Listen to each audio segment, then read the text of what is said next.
I was 51 years old and I just wasn't feeling young anymore. Both my parents had health problems in their early 60s and both developed adult onset diabetes. My mother suffered from heart disease and obesity as well in her 60s. I chalked it up to getting old, a simple fact of my genetic fate. After years of intense research and schooling, I came to the conclusion that the American diet was killing me. Can we take control of our health? Well, I'm here to tell you that I took control of my lab results and health. This is my journey to attaining a healthy and disease-free life. Join me while I talk with experts, discuss the science, identify what foods are good and what foods are bad, and create delicious, fast, whole plant-based meals in our kitchens. So what is the whole plant-based movement? And why is it making such a big impact on people's health? It's time to get on a plane and ask the experts. And once you can get patients to understand that they themselves created this disease by the foods that they were eating that destroyed the capacity of their endothelial cells to make nitric oxide, they are literally almost elated. I mean, I've seen patients almost with tears in their eyes, suddenly realizing that we are empowering them as the locus of control to halt and begin to reverse this disease. Well, this requires an encyclopedia answer, but yeah, I mean, what we see basically and have for some time is that the higher the consumption of meat in different countries, we see a positive relationship with the risk of cancer, heart disease, for example. That's a crude way of the kind of observation. According to the Global Burden of Disease Study, the largest study of risk factors for human disease in history, funded by the Bill and Melinda Gates Foundation, the number one cause of death in the United States is our diet. The number one cause of disability in our country is diet. Historically, cultures that have consumed more animal products and more meat have more chronic disease, particularly what we call diseases of affluence. Those are kind of the diseases that are more common in rich countries. These are breast cancer, prostate cancer, heart disease, diabetes, weight problems. First off, I need to make a qualifying comment. I don't use the word vegetarian or vegan, really, to describe what I'm talking about. I use whole food, plant-based diets. So what is the difference between vegan and whole plant-based? What are the foods that every time they pass your lips, you injure the endothelial cells? They are any drop of oil, olive oil, corn oil, soybean oil, safflower oil, sunflower oil, coconut oil, palm oil, oil in a cracker, oil in a piece of bread, oil in a salad dressing. Oil injures endothelial cells, as does anything with a mother or face. Meat, fish, chicken, fowl, turkey, eggs, and anything that is dairy, milk, cream, butter, cheese, ice cream, yogurt, and any excesses of sugary drink, excesses of cakes, pies, cookies, agave, maple syrup, molasses, honey, and I don't like coffee with caffeine. Things like too much salt, too much sodium, and also too much processed meats. We're talking bacon, ham, hot dogs, lunch meat, turkey slices, that kind of thing. Known to be a class 1 or category 1, group 1 carcinogen by the IARC, the official body from the World Health Organization that determines what is and is not cancer causing. We are as sure that processed meat causes cancer in human beings, and we are that plutonium causes cancer in human beings, and asbestos and cigarette smoke. Yet, so we're like, putting a carton of milk on people's and kids' lunch trays, a carton of cigarettes. I mean, it's outrageous that we continue to feed these kind of products to children, to anybody, when we know they cause cancer. Vegetarians, about 90% of the vegetarians are still using dairy. And that really is a serious compromise of the change that they would hope to be making. Because dairy is nothing more than, in many ways, we say liquid meat. It has a lot of protein, animal protein, for example. So when we look at vegetarians in general, we got to keep in mind that most of them, by far, haven't really improved their diet that much. Really? Because they're still using the dairy, And oftentimes they use some fish, as you just said, Right. maybe eggs. And oils. That's right. And so, in fact, we've got some really good data now to show that as I say, the nutrient composition of a vegetarian diet is really almost not different from the meat-eating diet. Really? Yeah. You would think it would be a little bit better. Well, it is a shade better amongst some vegetarians, but not that much. And, Yeah. and the effect of any food on disease outcome is best estimated by the kind of nutrients that are present in the food. And so when you compare, and the biggest study I know of that's done this, just came out in 2016, with the largest number of vegetarians and vegans compared with meat eaters, it turns out the fat content of the vegetarian diet, in terms of percent of calories, the fat content of vegetarian diets and vegan diets and meat eating diets is the same. It's all just about 30% fat. You said vegan. Did you Yes, say? I said vegan too. Vegetarians, vegans, which don't use dairy, even for vegans, the average fat content is just exactly even for all three diets. Why would the vegan one be? Because the vegans, what they do, they turn around and dump a lot of added oil. The olive oil, Mediterranean. I say added oil. By that I mean they're using fried foods. It's often using oils from corn oil or some of the other kind of oils, plus olive oil maybe, and obviously in some cases. The more meat, the more of those types of diseases. And when you actually look at then animal experiments, you see that sometimes you can see animal protein, for example, which is a key part of meat, can actually progress heart disease, atherosclerosis, the buildup of plaque in the artery. There are other components of meat other than the protein, that saturated fat that's been linked to heart disease. So we know that more meat tends to come with more Western disease. I think we'd like people to have whole grains, W-H-O-L-E, whole grains for their cereal, bread, and pasta. If the patients have anything that's overweight, I would rather they omitted flour. So the pasta, the bread, the rolls, the bagels, right? Because once you take a grain and you enrich it into flour, you got something a little bit closer to sugar. And so if they have a weight issue, we'd like them to hold off on the flour. And we want them to have all those 101 different types of legumes, beans, lentils, white potatoes, especially sweet potatoes, very nutrient dense, and all the wonderful red, yellow, and green leafy vegetables, and some fruit. Let's see if we can put this into a different perspective in terms of grading the food that we eat. Fried animal products. Now that would be stuff like fast food, burgers, French fries, hot dogs, etc. These foods should be given the grade of an F.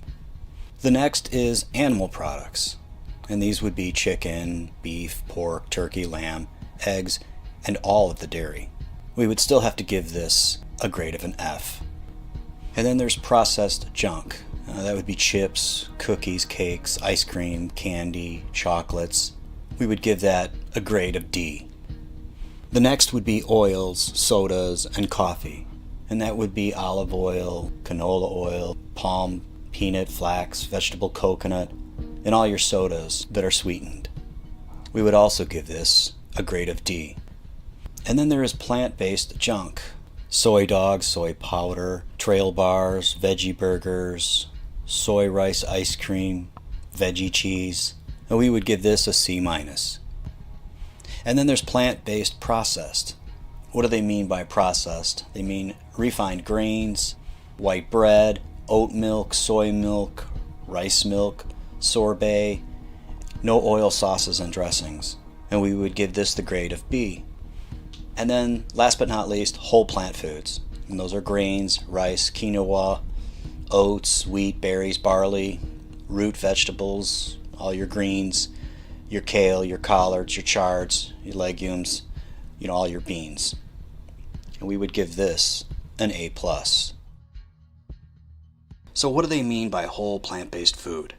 In front of me I have apple juice, applesauce, and an apple. Apple juice is mostly sugar and very processed. When consumed, our body is forced to deal with this surge of sugar in an almost state of shock. To put it simply, it's hard on our system. Applesauce is slightly better in terms of the sugar rush into our body. Now there is some fiber, but most of that fiber has been processed and has very little benefit. Then there is the apple in its whole form.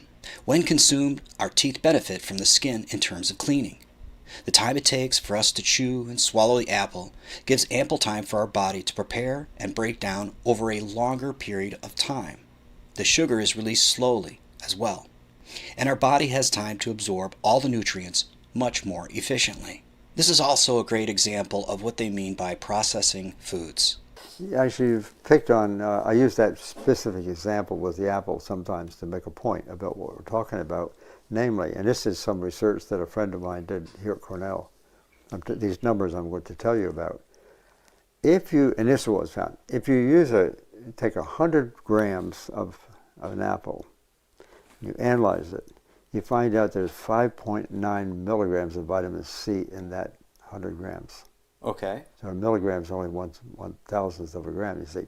So you got the 100 grams, you see there's 5.9 milligrams of vitamin C in it, chemically speaking. That in turn gives so much biological activity.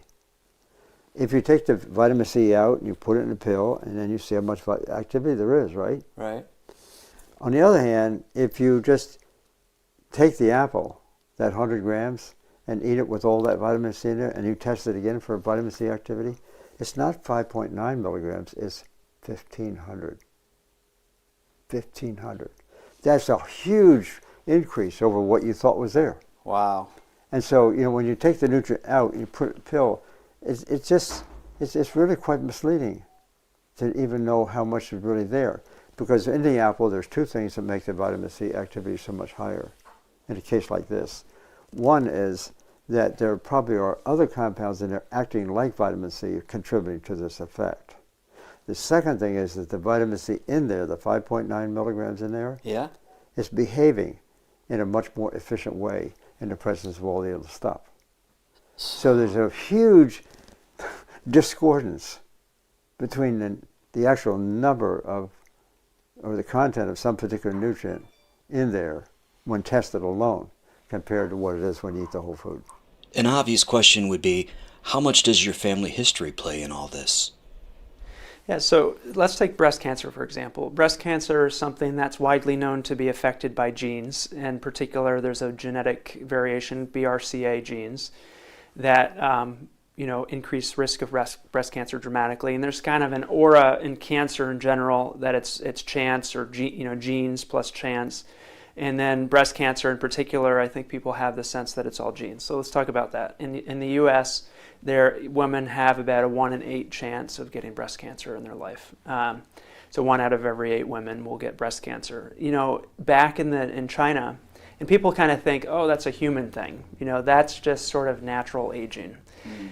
Back in China, in the mid-1970s, when they surveyed the mortality in a very comprehensive way, comprehensive study, they found that breast cancer, they had about 80% less breast cancer than we do here in the U.S.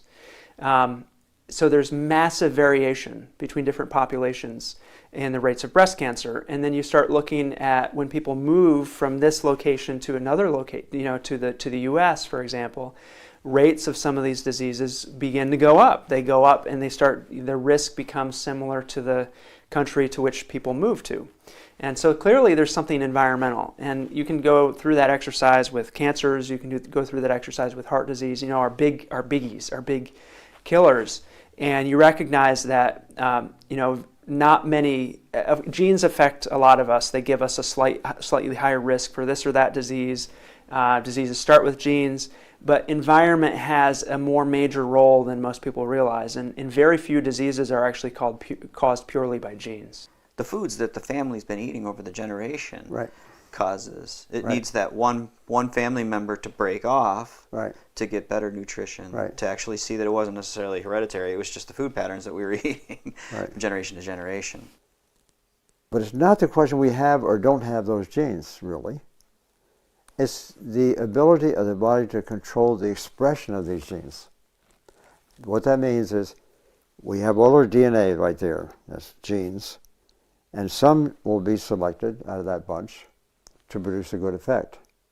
When I say genes being expressed, I'm talking about the DNA being converted into products that are protein in nature.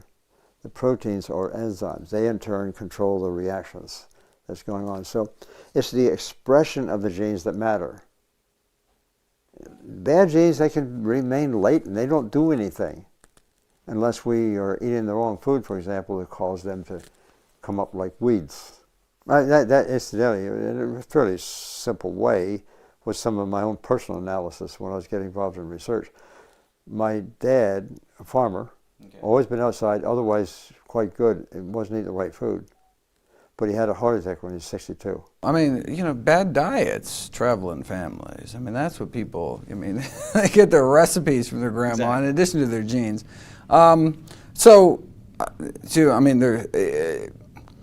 Genes can load the gun, but environment pulls the trigger. Meaning, you know, no matter what kind of, you know, bad cards we've been dealt, kind of bad genetic cards, we can kind of reshuffle the deck with diet, and we know that from migration studies, for example. So if you look at, you know, prostate cancer, breast cancer rates in Japan, for example, some of the lowest in the world. And then you look at first generation immigrants that come to Hawaii, then when they come to California, and you can see that when a Japanese man moves to California and starts eating and living like a Californian, their prostate cancer rates skyrocket. And the same thing, if you actually move to Japan, start eating and living like the Japanese, your prostate cancer rates drop like a rock. Like, let's say, for example, cancer. Yeah, cancer. There could be a cancer laying dormant. Exactly. If we eat all the wrong foods. Exactly. We fertilize them and enrich them and let it grow. Right. If we eat the right foods, that keeps them under control. So we can have these nasty genes, if you will, that otherwise might be nasty. If you just eat the right thing. And that's the same principle for other diseases as well.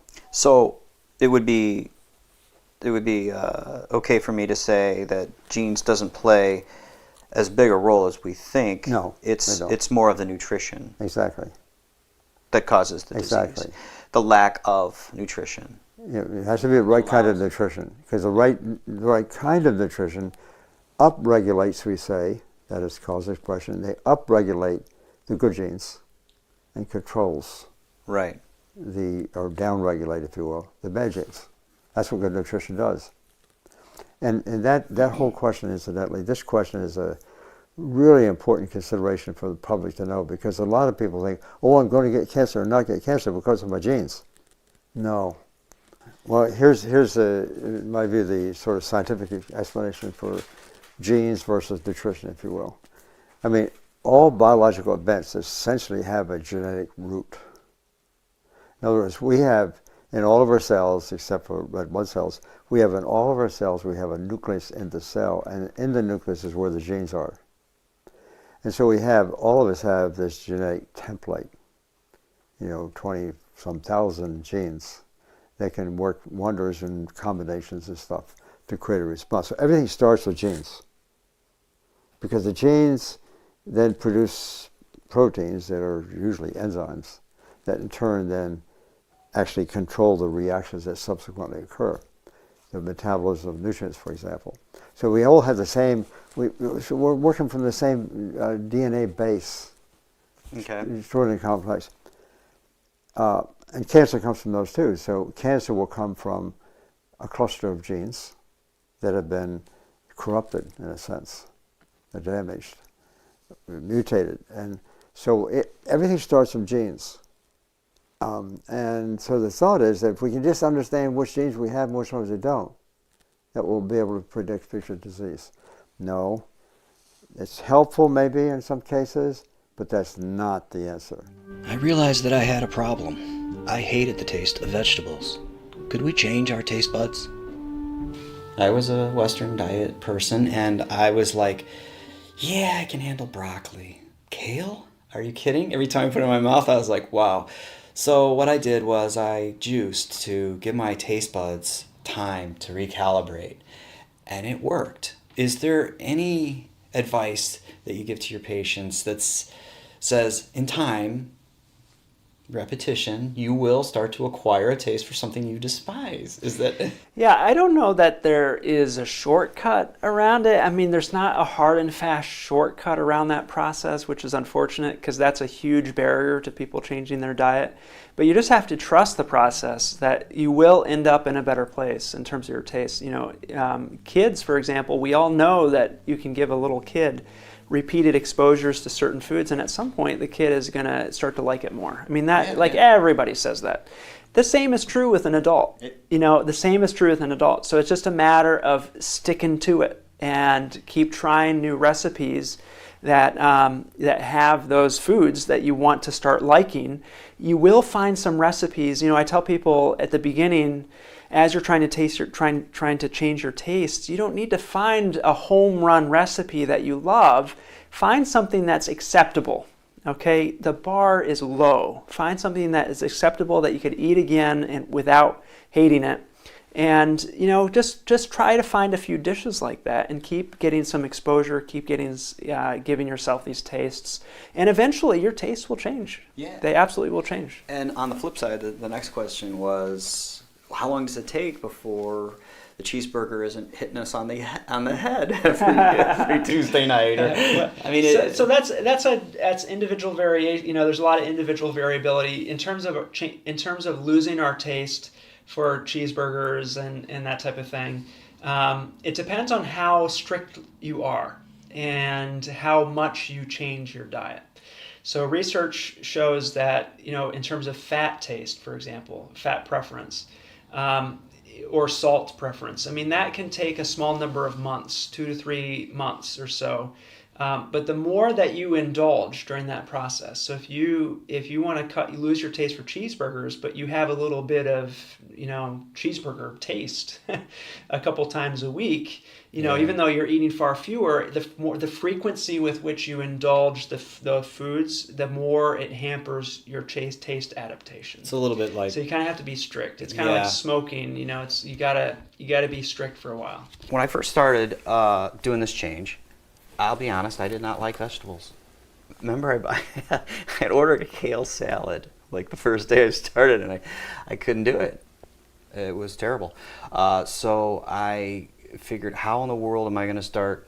So I juiced, so I could start to adjust my taste buds, and it worked. So I had to adjust my taste buds. Any advice on how long it takes for us to start to acquire? Yeah, I think everybody's different, but it probably, in some patients, it may be a week or two, and others it may be 8 or 10 weeks. The key to having somebody who's transitioning into vegetables at a significant amount would be to find some delicious sauce. When you anoint these raw vegetables with just the right texture of sauce, I mean, it can be very terrific, yeah. I hated kale. Like, there's something about it. I couldn't stand it. Now I love it. I mean, I'm putting it on my peanut butter and jelly sandwiches. Ha! I mean, PB&K. What, it's a thing? Well, no, now it is. Well, there's a little bit of, just a little bit of sweetness, and it's just like, it's perfect. That's great. But anyway, because what I noticed was I just had to continue to eat it every single day for a period of time, and then all of a sudden, I started liking carrots. I stared liking the taste of broccoli. I started liking the. Is there some kind your of palate thing? How long changes. does it take? Absolutely. Yeah, it's amazing. Much of the seminal work originally was done on low-salt diets. So you take people and you give them a bowl of soup and have them salt it to taste. So how much the salt, and then you measure how much salt they added. And then you put people on a low-salt diet. And when you do that, first few days, everything tastes like cardboard, right? Because our palate has been so hijacked by the processed food industry to get these hyper salty, hyper sweet, hyper oily, hyper fatty foods into our diet. But then you give them a few weeks, and you give them that same bowl of soup with the amount of salt they added before that they liked, and it's too salty. They actually prefer less salt in their soup. And the same thing happens when people switch like whole milk to skim milk. Sugar, it's even quicker. We have data that 7 days cutting out industrial sugars, table sugar, high fructose corn syrup, you can kind of reawaken your taste buds. I mean, the ripest peach in the world is going to taste sour after eating a bowl of Fruit Loops. I mean, because we just so dulled our taste buds, right? But, so people come see me, eating like a, sweet potato with a little cinnamon on top. And they're like, oh, I could never eat that. Like, but they don't realize, and so they think I'm like living some aesthetic monk lifestyle or something. Maybe you could do it, but they don't realize, no. It actually tastes good to me. It really tastes good to me. So then you get the best of both worlds. Wait a second. It tastes good and you get to live longer. I mean, that's what plant-based eating is all about. All right, now I think is a good time for us to get into the kitchen and start cooking. Well, maybe not with eggs, of course, but let's get started on some recipes that I've been working on, and then we'll come back to the experts as we go along.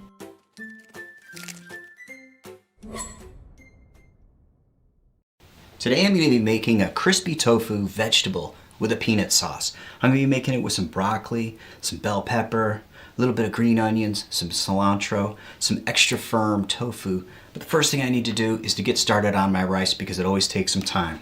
I'm going to be using some brown rice today. So I've got 1 cup of brown rice, and then I've got 2 cups of water. We'll give that a little bit of a stir. Okay. And we'll go ahead and get this going. Probably be about 45 minutes.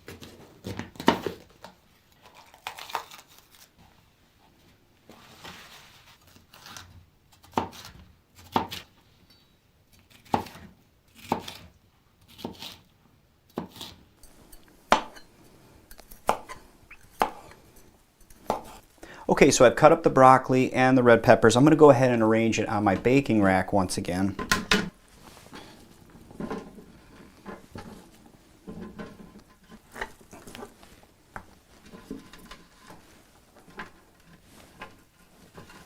Okay, so I've been replacing the paper towel all along just to kind of dry out some of this tofu, but I'm going to go ahead and cut it up right now. So I like to cut it up into bite-sized pieces.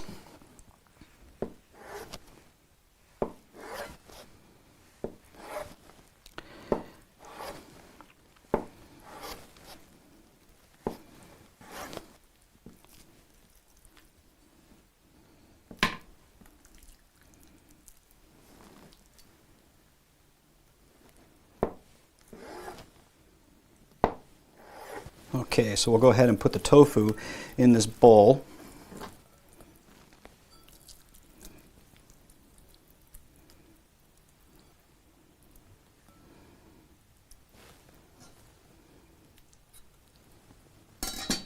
All right, so I got a couple tablespoons of tamari sauce. I'm going to go ahead and just drizzle this over the tofu and then just kind of work them in. Try not to break them too much. Then I've got about 4 tablespoons of cornstarch. Go ahead and put that in there. And then we're just going to kind of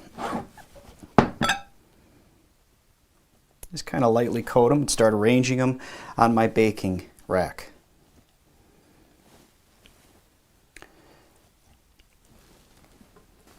Okay, I'll add a little bit more. I've got another couple tablespoons of cornstarch and just keep going.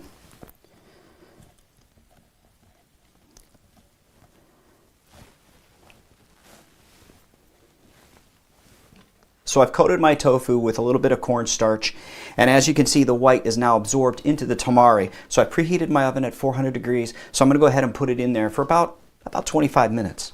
Okay, so the veggies and the tofu are in the oven. I'm going to go ahead and cut up some of the garnish. So this is my cilantro. That should be about good. We'll go ahead and put this in a bowl. And then some green onions. I'm going to use the other half of the green onions for another meal.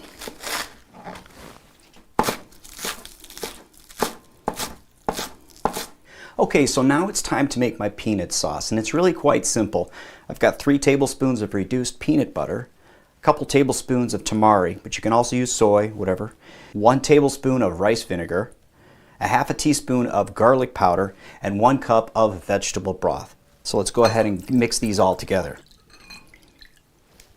half a teaspoon of garlic powder, 1 tablespoon of rice vinegar, 2 tablespoons of tamari, and then of course the peanut butter.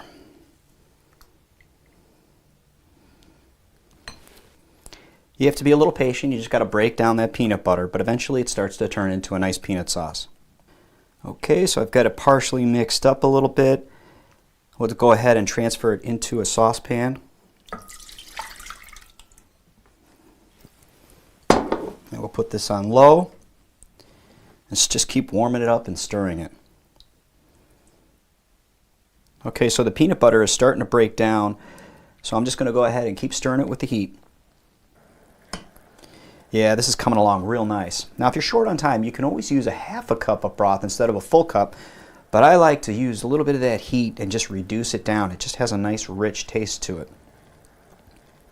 Alright, so I've just taken my veggies and my tofu out of the oven and it looks nice. We got a little bit of the crispness on the tofu, so let's go ahead and put some on my plate here.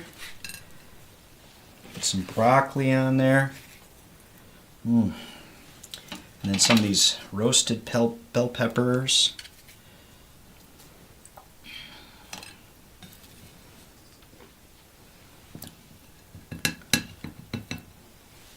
And of course, we'll get some peanut sauce in there.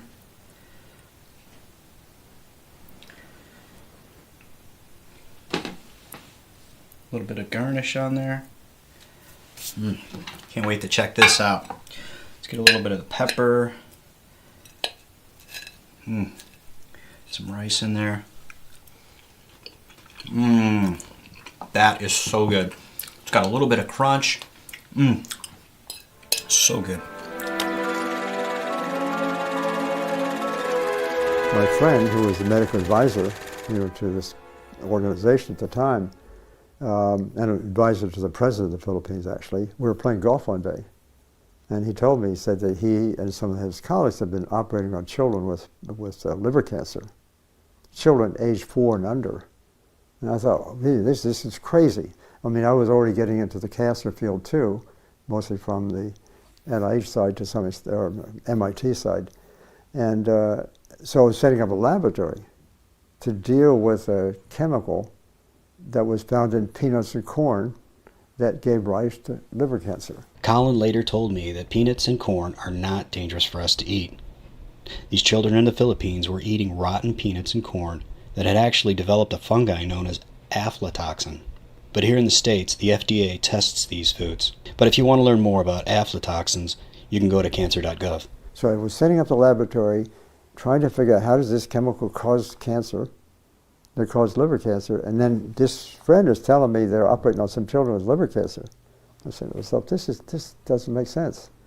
And so I kind of dismissed it until I then found this experimental paper that in the literature just came out on experimental animals from India.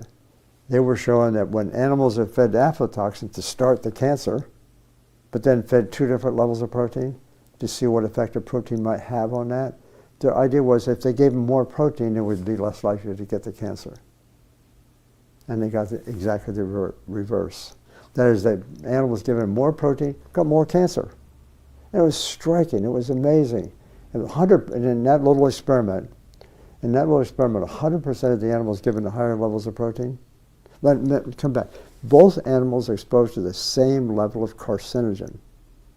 So this is really odd. Both of them getting the carcinogen, both going to get liver cancer, but the ones getting the higher levels of protein, they got the cancer. The lower protein, no cancer. Was that like 100 and nothing? 100%, 0%. So seeing that, and then thinking about what my friend told me on the golf course, of all things, that these children. Yeah. I think, and then I'm wearing 2 hats in the Philippines. One is to organize this laboratory to analyze for that chemical carcinogen, right? Right. And my other position was working with my senior colleague, overseeing the whole program and making sure kids got more protein. Ironic. I mean, so it was staring me in the face. More protein gives more cancer? This is crazy. Let me tell you something else, though, Craig, before we get to that, because that's another whole story. That's why I came to eventually asking the same question. So we found that high protein turns on to cancer, low protein doesn't. Then we did another study to see fairly early on. What happens, the cancer's starting to grow, right, like this on a high protein diet. What happens if we switch the diet to low protein? We turned it off. We put the high protein back in again, turns it on. So that was probably the most significant thing of all, that we could turn on and turn off cancer by simply changing the level of nutrient intake. So you're looking at the cells grow, turning into possible or tumors or whatever. Then you switch the diet, right, and you can see it stay the same or reduce. That's right. It either was progressing, still growing, in the presence of high protein, or in presence of low protein, no, it cut it off. It reversed it. No question about that. And when we're speaking of proteins, we're talking about animal protein. Yes, but in that case, I wasn't distinguishing between animal and plant all that much. You just I was just using a protein. Yeah, it was just protein. Yeah, and it was a protein that was on the market that we could get. That's what I did, and I didn't pay a whole lot of attention to that. I just got the protein. Okay. But it turned out the protein we were using was casein, the main protein of cow's milk. So in 1968, Colin sets up a lab in the Philippines to find out why the aflatoxin causes cancer in these children. But inadvertently, he finds out that it wasn't actually the aflatoxin, but the animal protein found in milk that actually turned the cancer on. Without the casein, the aflatoxin that causes cancer would have stayed dormant. So you're using the protein that's derived from cow's milk. That's right. It's not an additive, it's just a thing. No, it's just part of the milk. It's just part of... In fact, it's considered to be the valuable part of the milk. So it's the protein, it's not the fat. That's right, not so the if fat. it's skim, whole milk, No. it's the casein. That's right.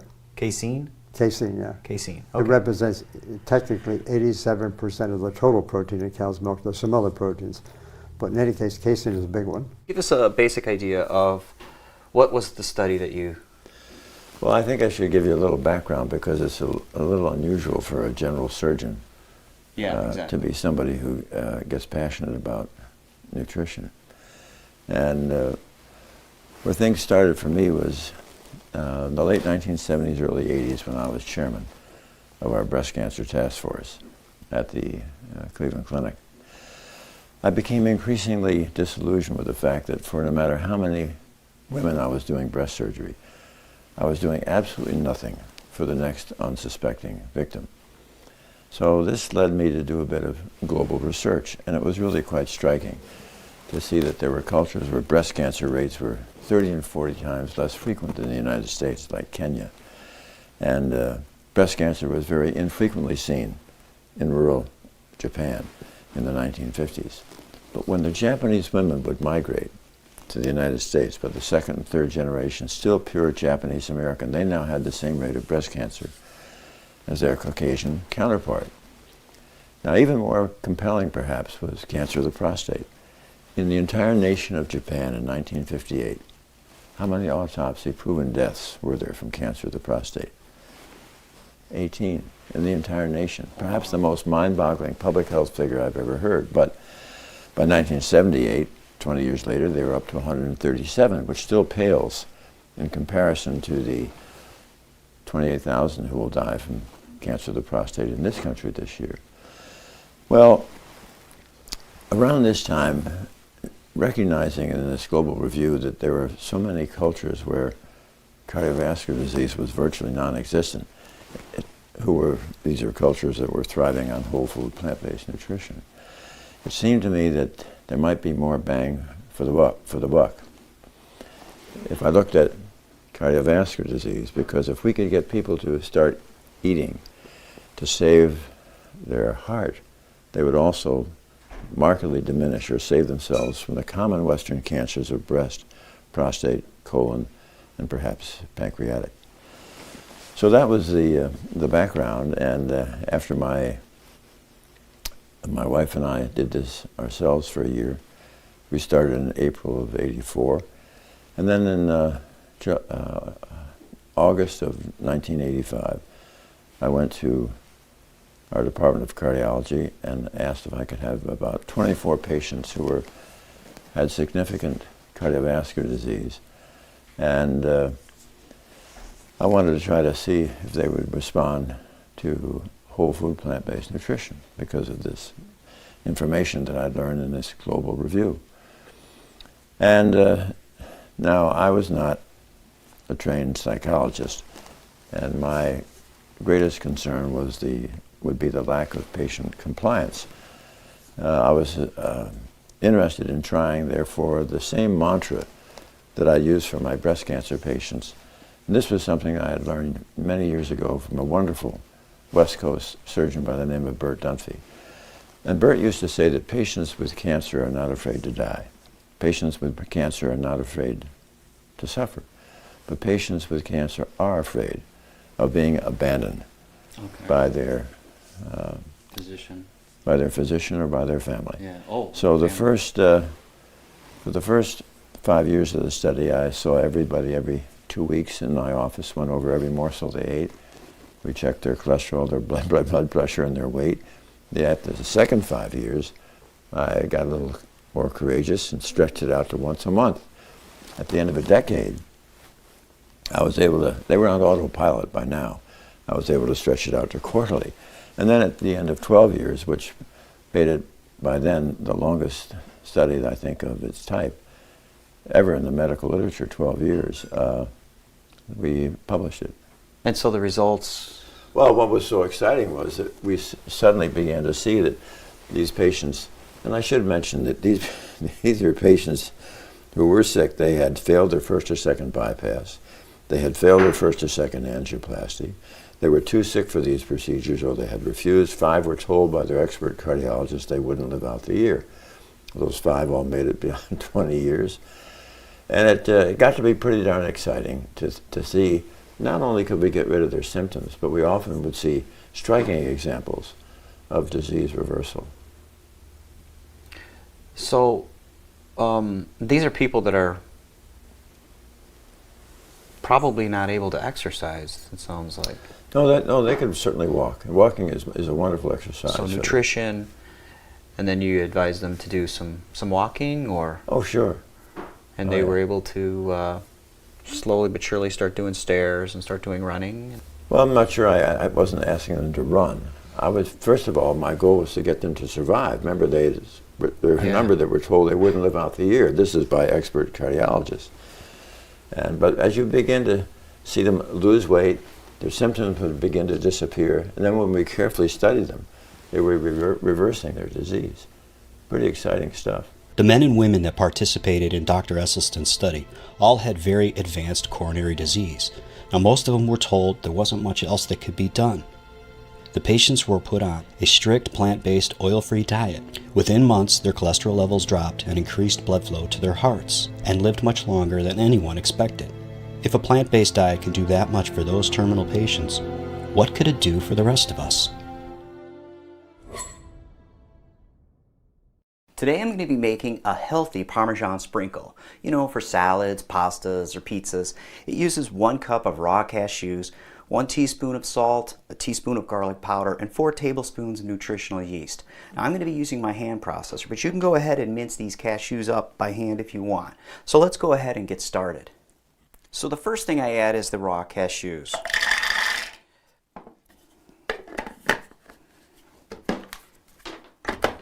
Go ahead and mince them up.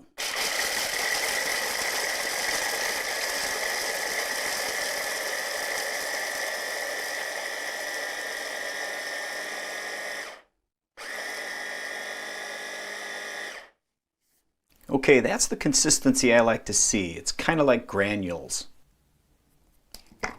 Okay, so the second thing I add is the nutritional yeast. We'll go ahead and put the salt in there. And the garlic powder. And that's pretty much it. So let's go ahead and mix this up.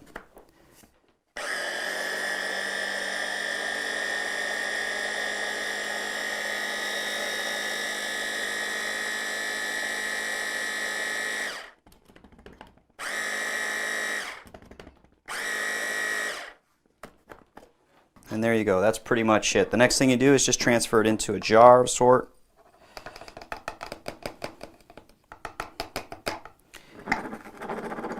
And there you go, Parmesan cheese. Very good. Now I can go ahead and put this in the refrigerator. It keeps for a pretty good long time. Lasagna has always been a favorite dish of mine, and when I came up with a delicious whole plant-based version of it, I was really excited. And today I'm going to be using some spinach, some zucchini, some fresh basil, some mushrooms, some chickpeas, some tofu. But first, let's get started on those noodles because they always take so much time. And then I can get started on some of the other stuff.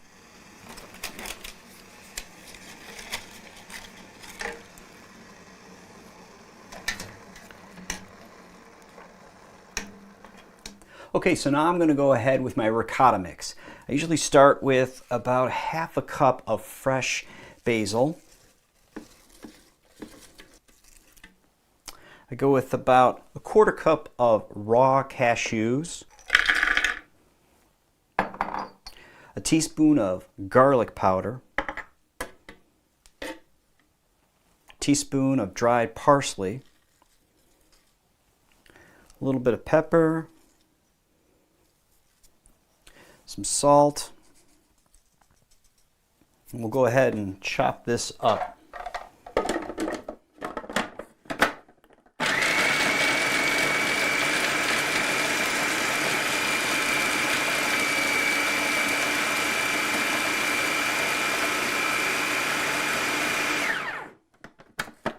Okay, that's looking pretty good. Now I'll go ahead with a teaspoon and a half of Dijon mustard, a teaspoon and a half of balsamic vinegar, 1 teaspoon of tamari, half a cup of nutritional yeast, 1 can of chickpeas, and of course some lemon juice. Let's go ahead and get that going.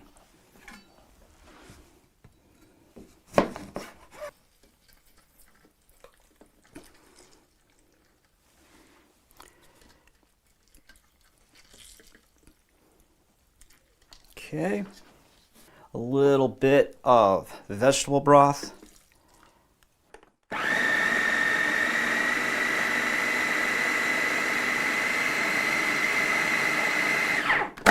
Let's scoop it off the sides a little bit with my scraper.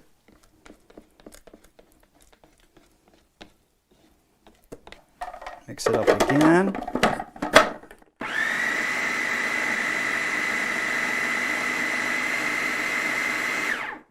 Okay, that's looking really good. And as you can see, I've got these paper towels underneath each layer of the tofu. The whole idea of this is to draw out some of the moisture. Now, I've been replacing these throughout the whole time I've been making the lasagna. Now, as you can see, there's not much moisture left, so I think these are about good and ready to start crumbling up.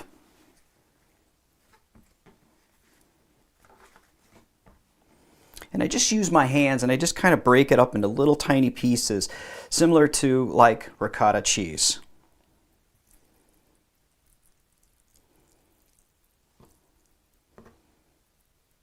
Okay, so I've crumbled up all the tofu, but I got one more chance to go ahead and towel blot it one more time, just to get that extra moisture out of the tofu.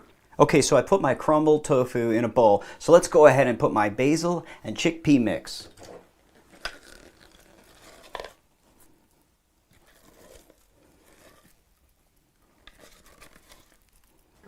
Let's mix this up.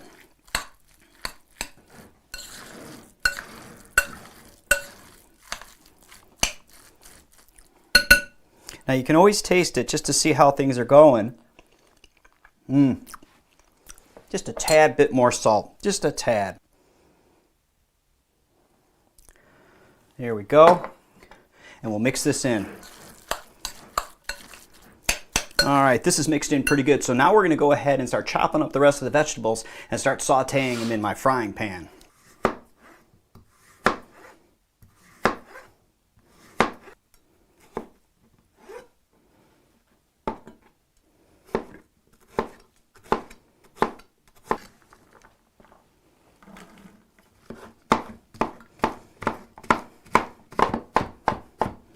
Now, as you can see, I've cut my vegetables up kind of small. I want to keep them less bulky in between each noodle. So let's go ahead and get these sauteing.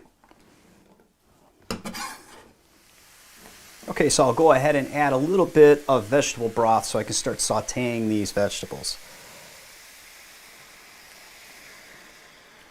Okay, so these are coming along great. See, the moisture's just starting to evaporate a little bit. This is totally optional. I like to put in just a little bit of salt and a little bit of pepper, but this is just for your own taste, whatever you like. These are coming along real good.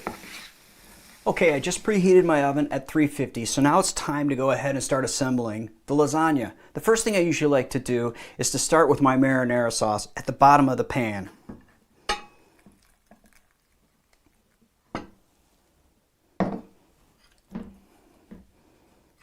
Yeah, I just like to get a thin layer at the bottom.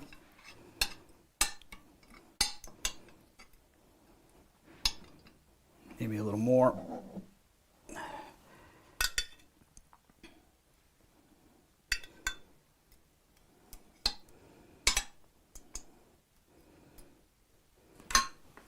Okay, then I'll go ahead and put a layer of noodles on there.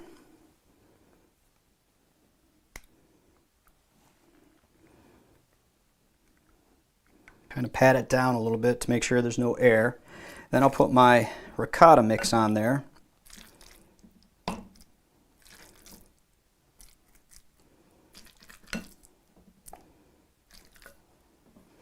Okay, now this is the tricky part. You want to kind of just spread it out evenly on top of the noodles like this.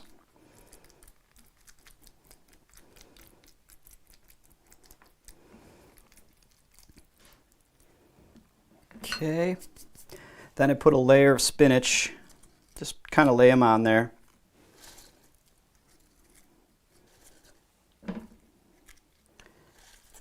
There. Then I put a little bit of the vegetables in there.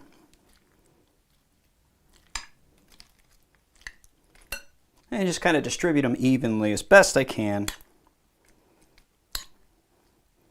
Put a little bit more sauce in there.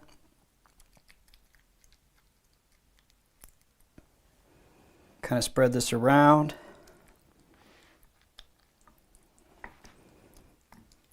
Another layer of noodles on top of this.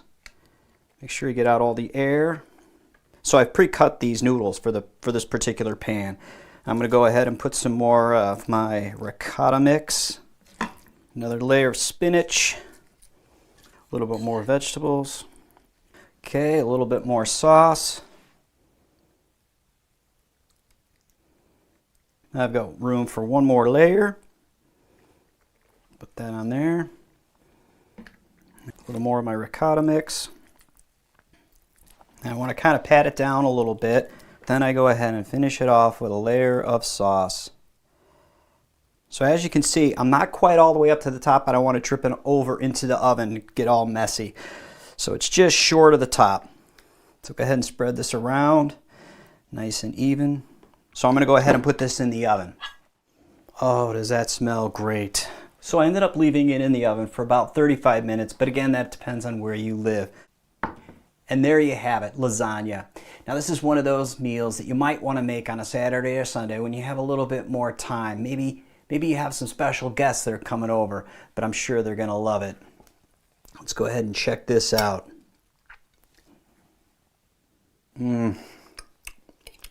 It's so good. I wanted to talk about the internet. You know, when I was researching the show, information for the show, I was amazed at all the different conflicting information out there. You could pick a subject, and there would be like this group, and then that group, and then all of a sudden you're just like, I can see this confusion. How is there anything you could say to us that could help us say the best way to get through the internet or get your information? What's your advice on that? Oh, well, I mean, because of that conflicting information, because of the corrupting influence of commercial interest in the field of nutrition and broader in medicine, you need to stick to the science. You have to realize there are a lot of powerful vested interests that are trying to keep you confused. You know, if you don't need to, they don't even need to make a case for their product or their type of product. They just need to keep you confused enough to say, the heck with it. I'll eat whatever I want to.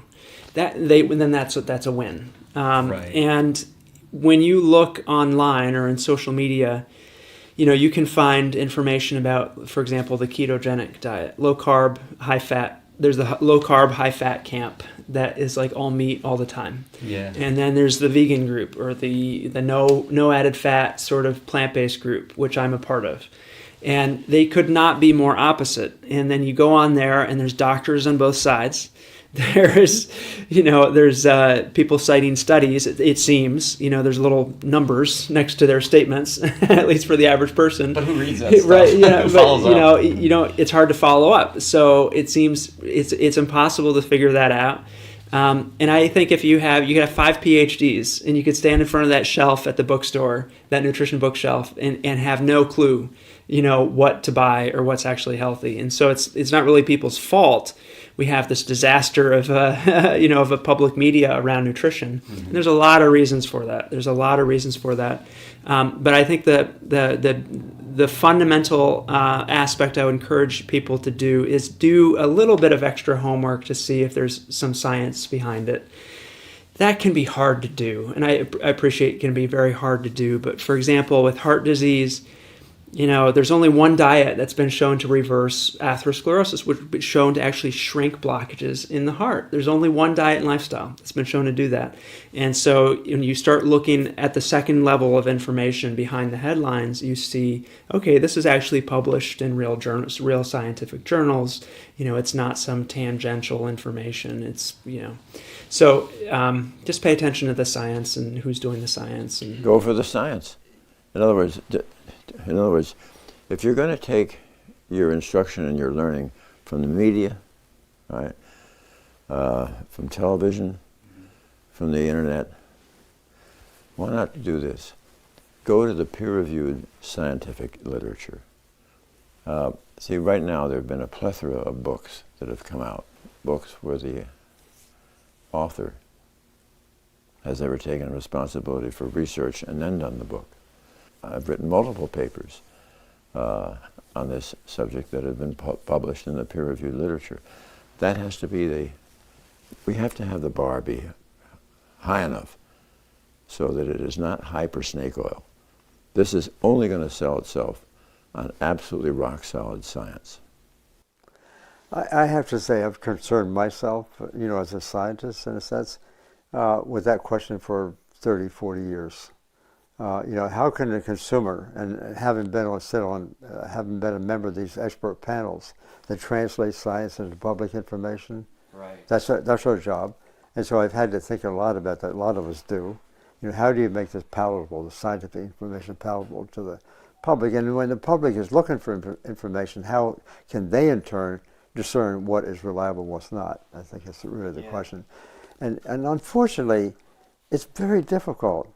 It's really difficult. We can say things like, you can look up if you do inclined to do so, you can look up, say, where did that come from? And then you look at the paper. You might see some named authors in there. And then you can look at the bottom of the paper and you see if certain industries may have supported it. That may give you a hint. But even if there's no industry support for a particular paper, some of the authors sometimes are still prisoners of the corporate interests for whatever reason. They may, that's just their mindset. Sometimes they're not even aware of it, but these prejudices creep in there. So it's difficult for the public to really know, to be honest about it. And for me, sort of being a scientist, that's why I like to go back and see if I can't craft, a story that's just that's based as much as possible on science. Make it scientifically credible. But at the same time, one of the reasons for confusion, which is related to this, the internet has all kinds of things. You got to read it here, you read it there, you got different ideas. That's a really big problem in our society. Yeah. And one of the reasons for that is because of the way we think about nutrition, the way we think about food. Someone can look at a food and say, oh, this is better than that because it has so much of this particular nutrient. Or, that this has more than that one, kind of thing. It's all focused on one thing. And that's what I call reductionism. And, when we get into that business, and because foods have almost infinite variety of nutrients in them and other chemicals and stuff like that. Everybody, it's like going to a circus. I mean, everybody can pick out their favorite thing. Oh, this has got more of this vitamin. Well, no, that's got this. It ends up being just an absolute zoo. Today I'm going to be making classic tomato soup. I'm going to be making it with 2 cups of vegetable broth. I've got a half a can of white beans. I've drained and rinsed those. I've got some basil, an onion, and a 28-ounce can of peeled whole tomatoes. So let's go ahead and get started on chopping up that onion.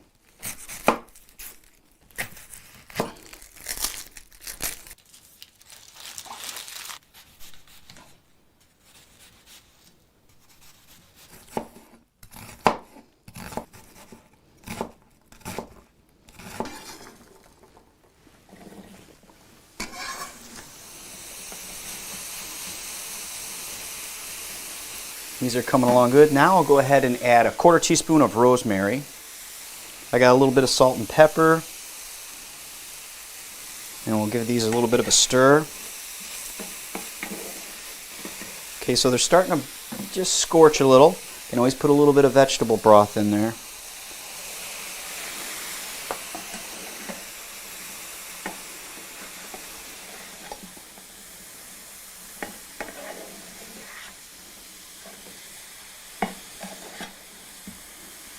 Okay, those are coming along nicely. Now I'll put 2 tablespoons of tomato paste.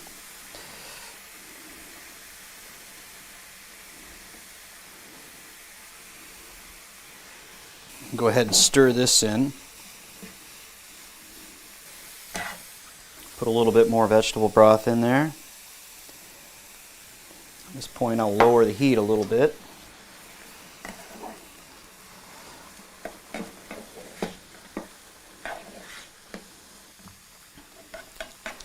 Add a little bit more broth.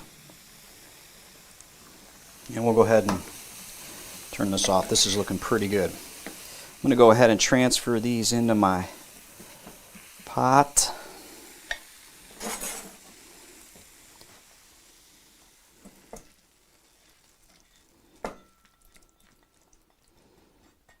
Okay.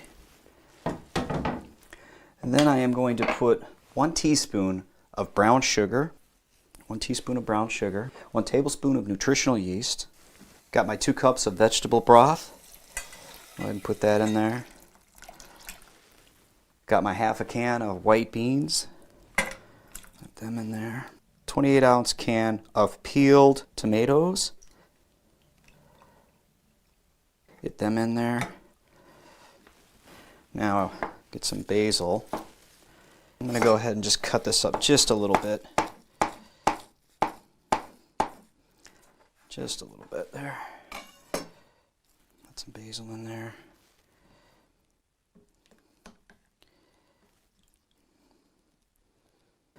Okay, I'm going to put a lid on this, and we're going to let this simmer for about 30 minutes. Right now I'm going to go ahead and preheat my oven at 425. Okay, so I've preheated my oven at 425. I'm going to go ahead and start cutting up this bread for the topping.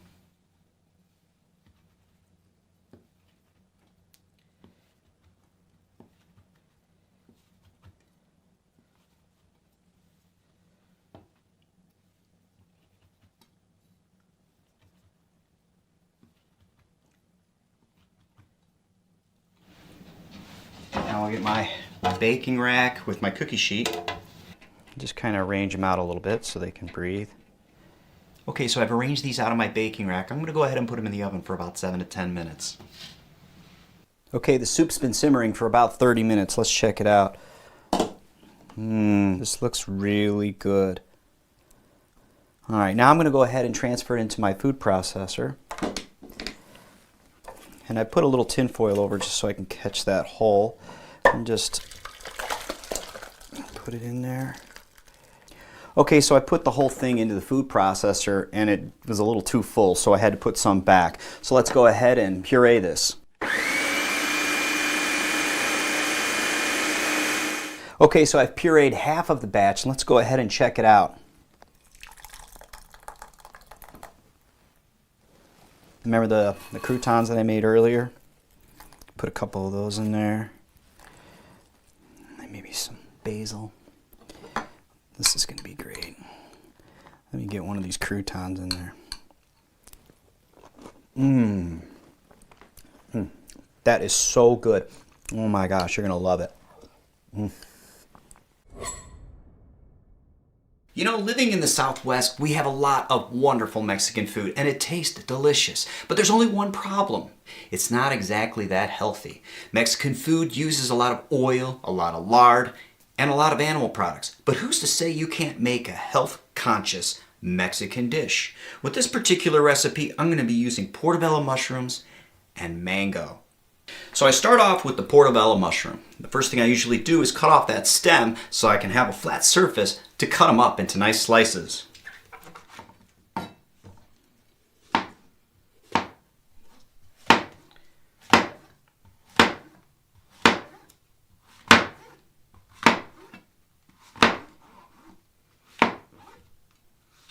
So the general rule is 1 mushroom per person, but as you can see, that's a lot. It all depends on actually how hungry your family really is.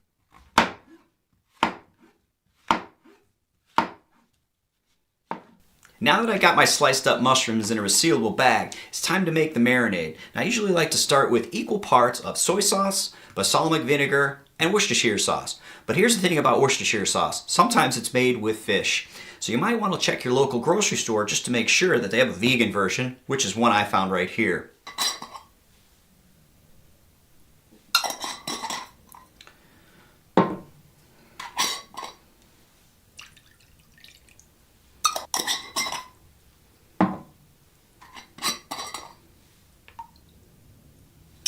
So put a little bit of steak rub in there, a little bit of chili powder in there, and some cumin.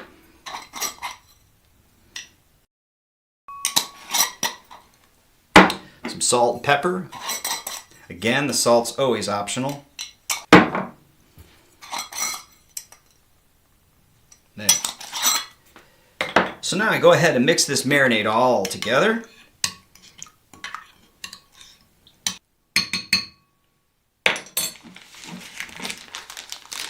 Open my bag and put the marinade inside. And I close up the bag and just kind of roll them around a little bit so they get to coat all the sides of the mushrooms. Now that I let that marinate for a while, let's go ahead and cut up all the rest of the vegetables.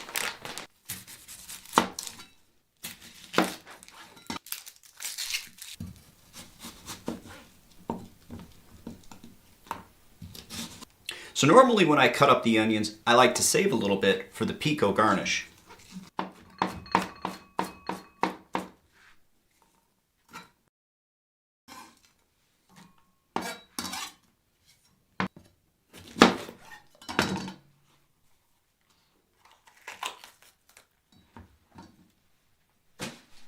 Now normally I don't use both of the bell peppers for this particular recipe, but instead I'll save some of it for another meal.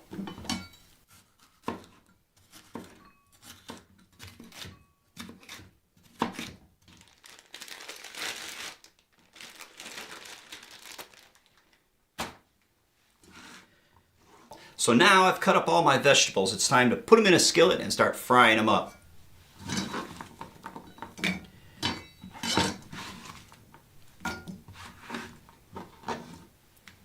Now usually what I do is I start with a little bit of vegetable broth that I've made before.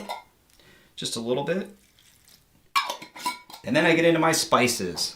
Put my little bit of my steak rub in there. Sprinkle that in. Again, a little bit of cumin. A little bit of kick, put a little bit of chili powder in there, but it all depends on your tastes. Of course, a little bit of salt and pepper. And let's start frying this up. Okay, these are cooking up real nice. So the next thing I usually like to do is add a little bit of dried tomatoes. And just for a little bit of nice sweetness, a little bit of brown sugar. Just a little bit. That all depends on you.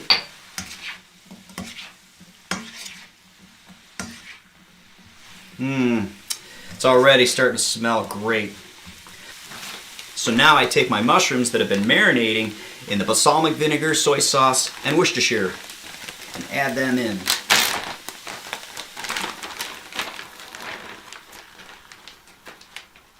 Oh, these are cooking up real nice. Now the trick is you don't want to have too much liquid down on the bottom of your pan. You want the onions and the green peppers to kind of caramelize a bit. So while these are cooking, let's go ahead and start cutting up my mango and my cilantro.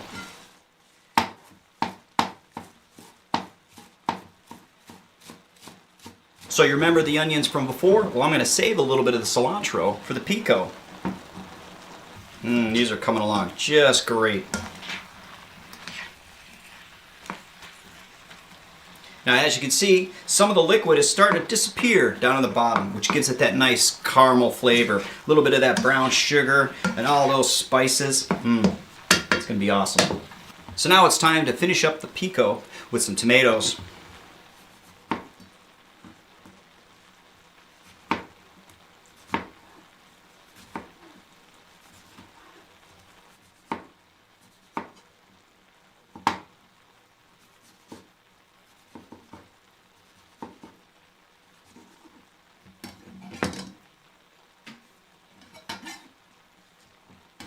So now I got the basic elements of my pico. It's time to add a little bit of spice.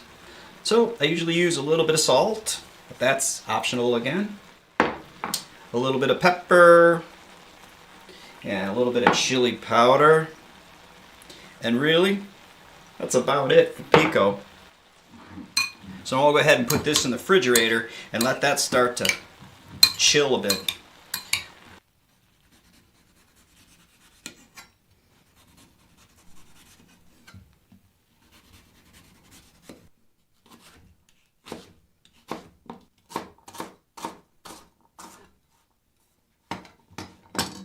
So now this is coming along just great, and as you can see, a lot of liquid is now missing from the pan, which is where you want it to be. So let's go ahead and put in the mango.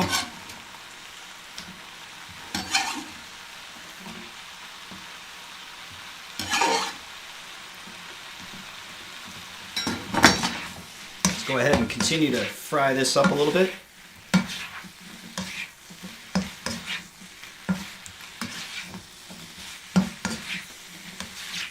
Now this particular mango wasn't exactly that ripe, so I'm going to go ahead and cook it for just a little bit longer. But normally, if it is a ripe mango, it doesn't need a lot of frying.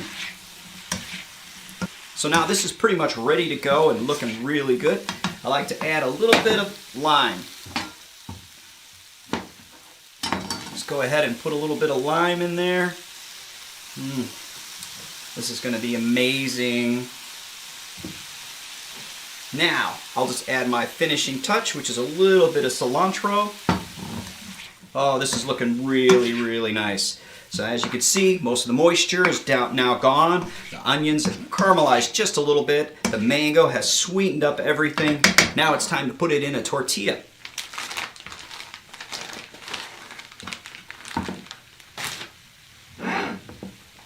It's going to be so awesome. So the trick is, with the tortillas, you don't want to put too much in there, otherwise you can't fold them up too good.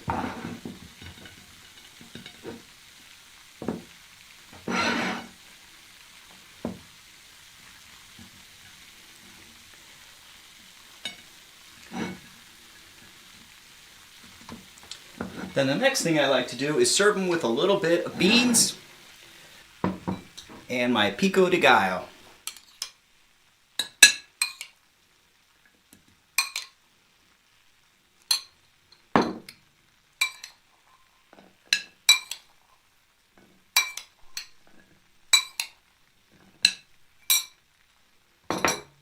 This is going to be good, I can tell. So good. So if you're looking for a healthy Mexican dish, this is sure to please your family.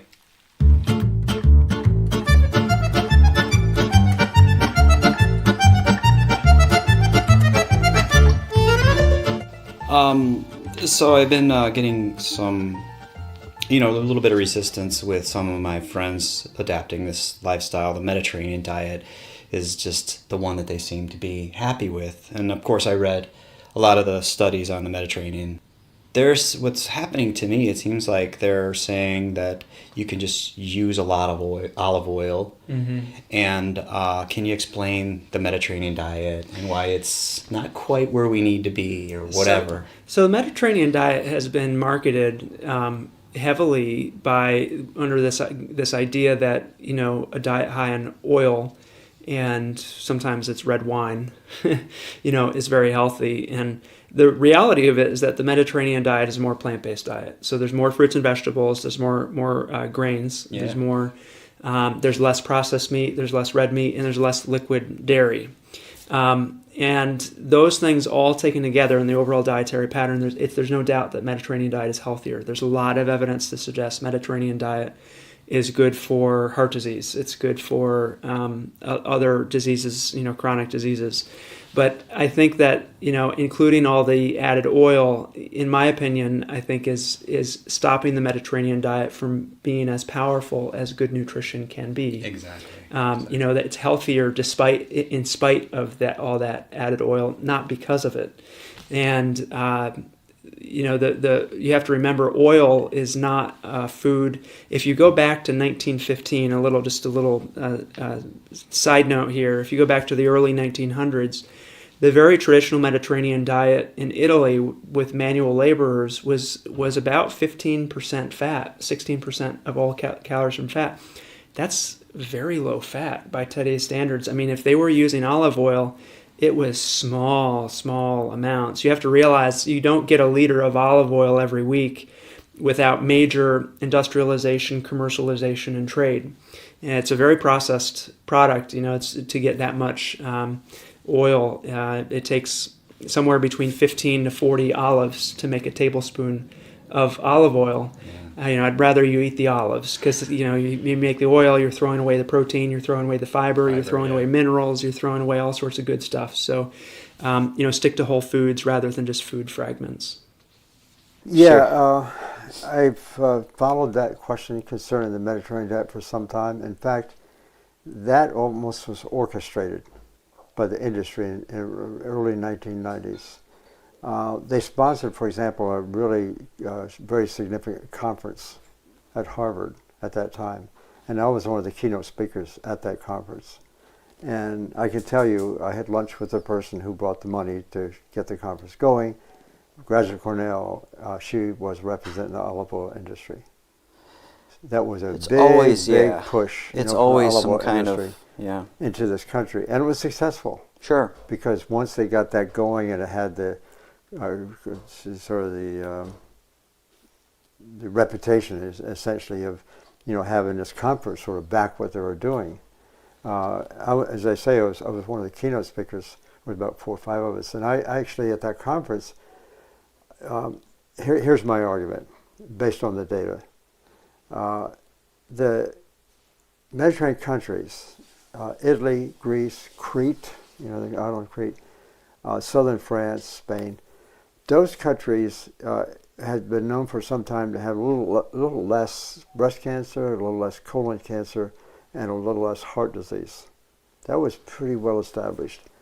Not a lot less, but it was significantly lower than, let's say, the UK, England, or the United States. Those were the main countries being compared. And so we also had this impression, so the olive oil industry like to tell us, that they consume a lot more olive oil in those countries. And that's why they have lower rates of those diseases. Yeah. And so they made this rather superficial sort of conclusion, if you will. Oh, the reason they have less of those diseases is because of consuming the olive oil. And they do consume more olive oil, but in those countries, they're consuming the fresh olive juice, I like to call it. It's really high in oil. And if you go back to the villages where they first were observing this phenomenon, it was mostly the raw juice and, you know, some oil prepared fresh, as it were. And so they see a bit of a decrease in these high rates of heart disease and cancer come down a bit like this. In rural China, and that's one of the reasons I was there, was because in rural China we had evidence on heart disease too. And there in China, they really were consuming low oil. In the Mediterranean countries, the oil dropped a bit.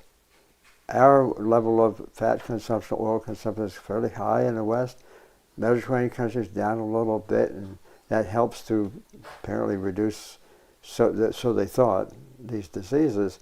In China, heart disease rates was almost nil. And there, they're consuming much less oil. So that's the story that emerged. In reality, though, in those Mediterranean countries, they're consuming more plants. Yeah, of course. And in China, they're consuming more plants.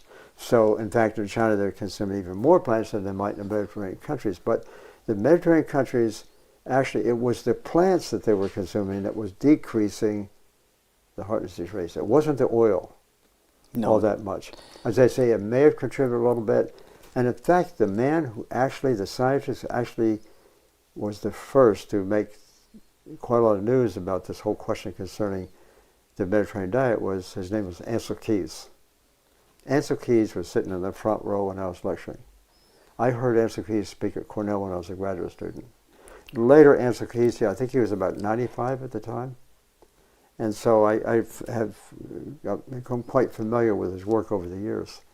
And he actually, from my reading of this, I didn't talk to him personally about this, but after that conference, he was a little bit bothered by how the Mediterranean diet story was being distorted. And he wrote an article. And he said what he saw in the Mediterranean countries at that time was the fact they were a lot of them were tended to be close to being vegetarians. That's really what had a lot to do with the lower rates of disease. Right. And so the Mediterranean diet in this country, there's been more studies. There was one recently, it's a big study, well organized, published out of Spain, a number of different investigators, and they saw the same thing. When there was a group that consumed more nuts also of interest, and they consumed more olive oil. That was almost designed that way, and then they followed to see what effect it had on heart disease, for example. And sure enough, people consume the Mediterranean diet, more vegetables and stuff like that. They had what I just said before, just down a little bit. Actually, most of those disease rates, they weren't even statistically significantly lower. Wow. There was a couple. So the industry's had their day. It's been a field day. And so everybody in this country is talking about Mediterranean diet is really great. Well, yes, sort of, going in that direction. More fruits and vegetables and so forth like that.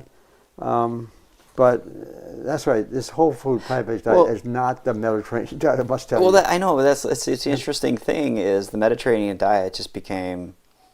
That means for us we're going to get better omega 3. So we drink. We guzzle this olive oil because we're getting all this. It's just. That would be a bizarre thing to do. I mean, it's saturated. Unhealthy. It's saturated fat, right? No, the olive oil primarily it tends to have a little better fat composition, if you will, than, let's say, corn oil or other kinds of oil. A little better because it has more monounsaturated fat. Oleic acid is the name of the fat in olive oils. Olive oil, it's monounsaturated, and that's a little less problematic, presumably, in terms of its effect in the body. So it sounds a little bit better, but there's other evidence to show, and I think Dr. Esselstyn will tell you about that too, that the olive oil, fatty acid in the olive oil is also problematic. It's pretty serious. So he says no oil. What he means by that is no added oil, but he goes a little bit further than I do. He talks about also not using, even plant foods that are high in oil. He's not very much in favor of nuts or avocados and things like that. But well, I mean, he's talking about heart disease. He's talking about people with heart disease, and right. you don't have a lot of cards to deal with right now. You're just trying to, let's be very careful about everything we eat. So he's probably just trying to say, no oils. That's right. He is, and he got good results, and so that's the story. But in reality, the hidden message here in all of this, not very well told, especially to the public, is that the closer you get to a plant-based diet, the diseases start coming down.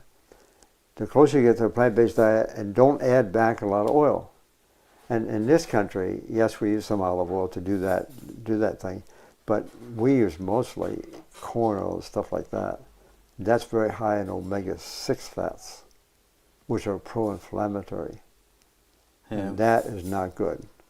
So that's why I say no added oil. Gotcha. Yeah. But as far as eating the foods, it got some plant foods that's got more oil, fat in them, like peanuts and some nuts. I mean, there's some evidence that they're helpful. Well, no, I think it's been well marketed, no question. And but I did a recent paper for a View Medi for the American College of Cardiology, which I was asked to join their nutrition committee 2 years ago. A little unusual for a retired general surgeon to be a part of the American College of Cardiology Nutrition Committee, but when in the View Medi that I did, one of my assignment was oil, and they looked up and there were multiple peer-reviewed scientific articles clearly showing both monounsaturated and polyunsaturated fats really will injure the endothelium. I mean, where has there ever been a group of patients seriously ill with cardiovascular disease where you give them a Mediterranean diet and the disease is halted or reversed? It doesn't exist. And so olive oil can't do that because it's injuring the endothelium. See, the whole thing, what we're really, I think, those of us who are involved with this, try to steer patients away from processed food. See, if you go into a grocery supermarket, and if you're going to live out of a box, a bag, or a can, you got to just so carefully read those ingredients to be sure there's not oil and sugar and too much salt. But if you go into those supermarket and grocery stores, and you go to the produce section, if you're going to buy bok choy, Swiss chard, kale, collards, hey, there's no label on it. Just like it came off the soil. This is right off the field. Exactly. And you're getting something there that has not been processed, and therefore it's unlikely to injure you. Yeah. Although with patients with heart disease, I'm a little stingy on anything like avocado because it's just, again, too much avocado and nuts, too much saturated fat for my patients. If they don't have heart disease, I'm not restrictive. Well, the benefits of the Mediterranean diet are primarily because of the high vegetable consumption, vegetable and nuts, two most health-promoting components of the Mediterranean diet. It's not the wine, it's not the oil, it's the healthy whole plant foods.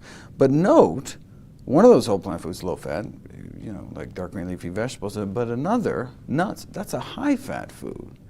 But yet, extraordinarily health-promoting, may actually add years to your life to add a palmful or an ounce of nuts a day. In fact, there was a randomized controlled trial, the PREDIMED study, thousands of people randomized into multiple groups, and one group got sent a package of nuts in the mail every week for a period of years, and the other half didn't, and those that received the nuts, encouraged to eat nuts, had half the stroke rate than those that didn't. So not eating nuts may double your risk of having a stroke. So high fat, low fat, as long as we're talking about whole plant foods, not oil, that's processed. Oil's like the table sugar of the fat kingdom. Right? I mean, so you think of carbohydrates, so you take like a sugar beet, right, healthy food, you remove all the nutrition, you're left with sugar. That's the primary source of table sugar in this country, right? Same thing, you take something like a walnut, super healthy, remove all the nutrition, almost all the nutrition, you're left with walnut oil, all right? It's a little vitamin E, some fat-soluble nutrients, but all the fiber has been removed,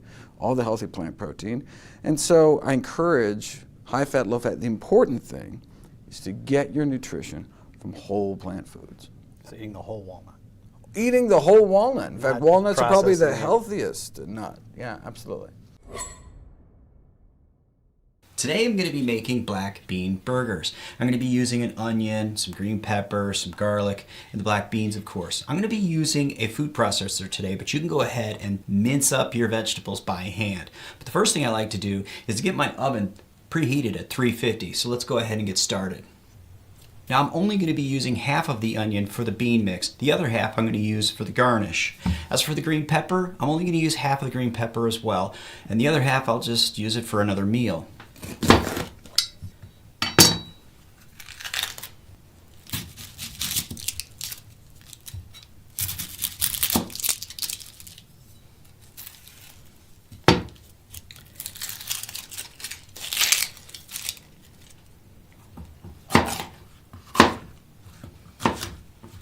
I'll go ahead and put this green pepper into my food processor.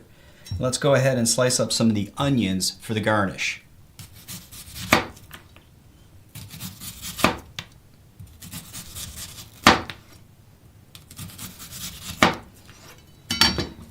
Okay, we'll go ahead and save these for later for the garnish. Go ahead and put my half an onion. Cut up my garlic cloves, halve the halves. Okay, so now I'm going to go ahead and add 2 baby carrots. Might as well cut these up a little bit.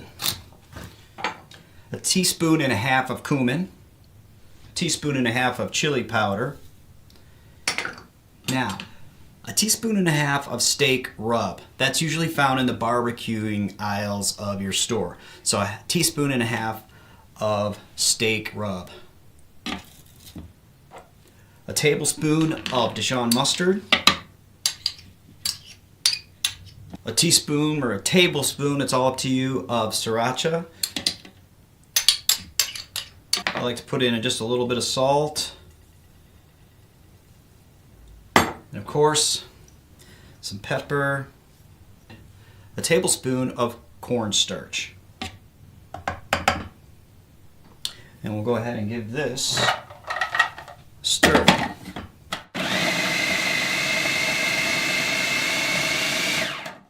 Okay, let's go ahead and get it off the sides. I like to use one of those rubber scrapers. It works so nice. And it's really safe for my food processor as well. All right, let's go ahead and give this another run. All right, now let's go ahead and get started on our beans. So I get a bowl, and then I go ahead and put my 2 cans of drained and rinsed black beans.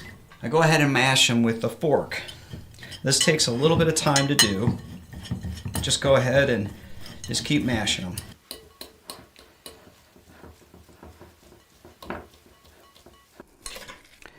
Alright, so my beans are mashed up pretty good. The next thing I usually like to do is to tear up little pieces of whole wheat bread. Little tiny pieces.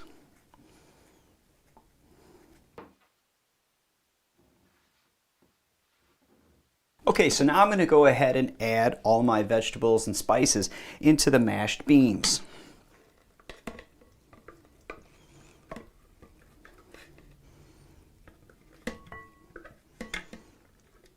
So now I add about a half a cup of whole wheat flour into this mix. Leave a little bit there just so I can get stirring. Then I put some of my torn up whole wheat bread slices. Maybe a little bit of water. And start giving this a stir.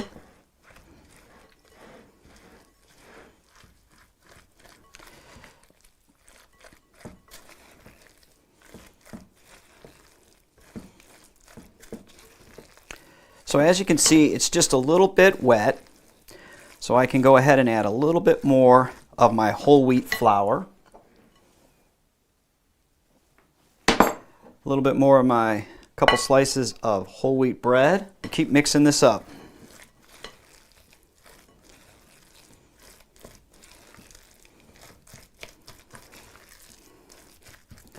So I'm going to go ahead and add the full, this is a half a cup of flour I've put in here now. Half a cup of whole wheat flour.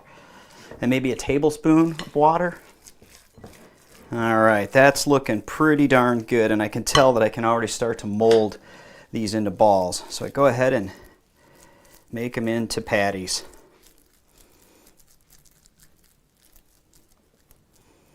Go ahead and put them on some parchment paper on a baking dish. Go ahead and grab me another one.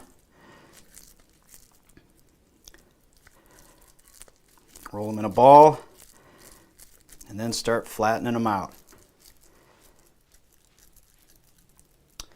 Okay, so now we'll go ahead and put these in the oven. Okay, these turned out great. What I did was I cooked them for about 12 minutes on one side, and then I flipped them and cooked them for another 12 minutes on the other side. And these look fantastic. So let's go ahead and give them a try. All right. Okay, go ahead and put some lettuce on there. Maybe a little bit of onion on there. Maybe a couple tomatoes. Maybe a couple pickles on there. Let me go ahead and cut this.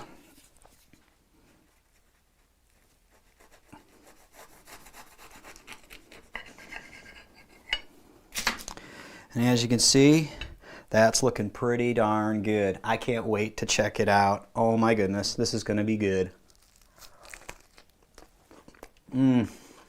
So good. And so good for you. Your family's going to love this.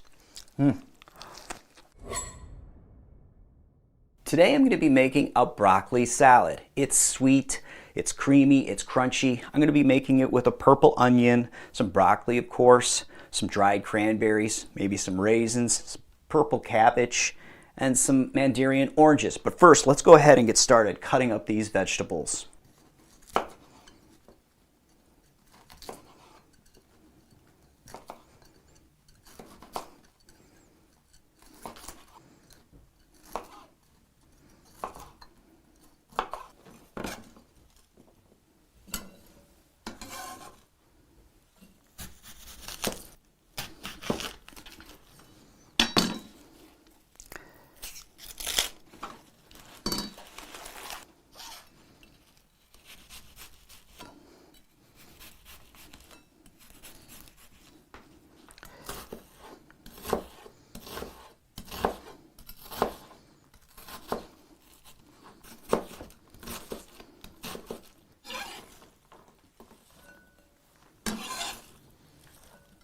Now I always like to put in some type of fruit. Today I'm going to be using mandarin oranges. You could use apples or grapes, whatever you have in your pantry. So I'm going to go ahead and cut these up because they're just a little too big for a bite size.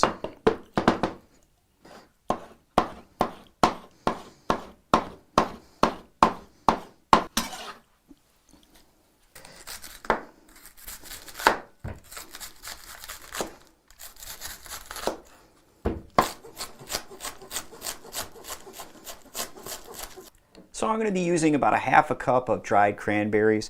I've got some raisins in here, but whatever you have in your pantry. I've also got a couple tablespoons of dried coconut flakes. Now it's time to make the dressing. I usually start out with about a half a cup of unsweetened almond milk, a little bit of pepper, got a tablespoon of maple syrup. This is grade A maple syrup. I've got a teaspoon of miso. And then I've got a teaspoon of apple cider vinegar. We'll go ahead and get this stirred up. So it takes a little while to break down the miso, but eventually it begins to blend. Now the last thing I like to put in there is about a teaspoon of sugar. This is optional, but I just like a little bit of that sweetness in there. We'll go ahead and break this down a little bit. Okay, this is blending up real nice. I'm going to go ahead and put it into the salad. Just try to drizzle it all over the place. And then just start tossing it.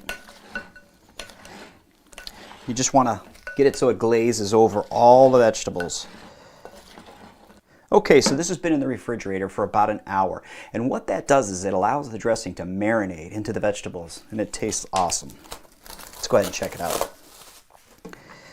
I like to re-stir it up a little bit, mix it up. There we go. Let's go ahead and check it out. And there you go. This is going to be awesome. I can't wait.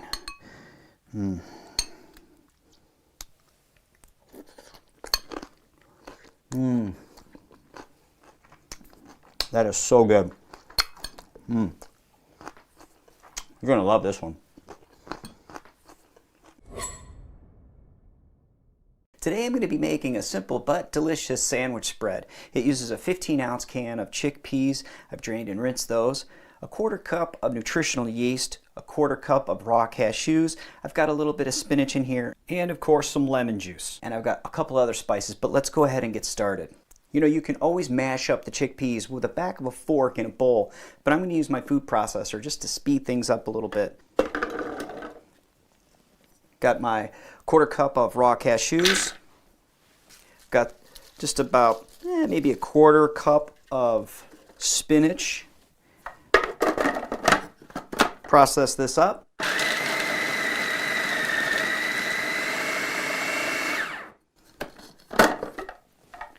Okay, we'll get it off the sides a little bit.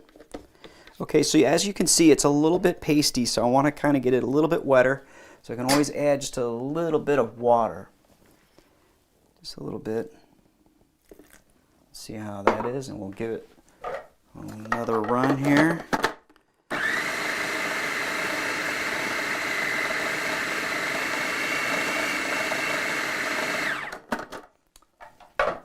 And we'll get it off the sides again with my little rubber spatula. Okay, I'll put a little bit more water in there. So that was about, this is about a 1/4 cup.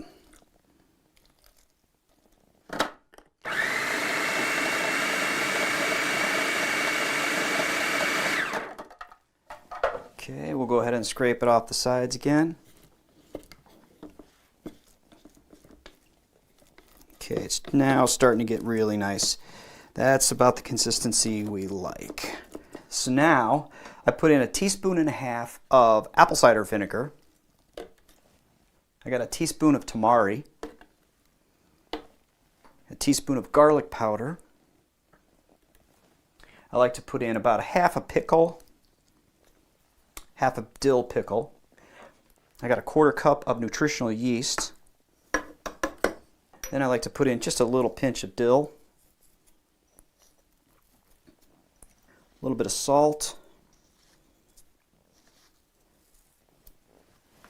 a little bit of pepper. To cut up a lemon, I like some lemon juice in there. Okay. Lemon juice. Go. And then I like to put in a little bit of sriracha. This is all up to you though, but I just like to give it just a little bit of kick. But this is totally all up to your personality.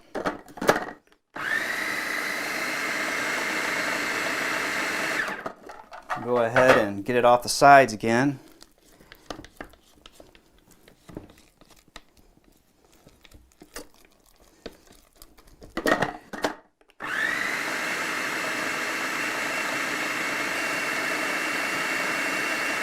All right, that looks pretty good. So now it's time to go ahead and transfer it to a bowl.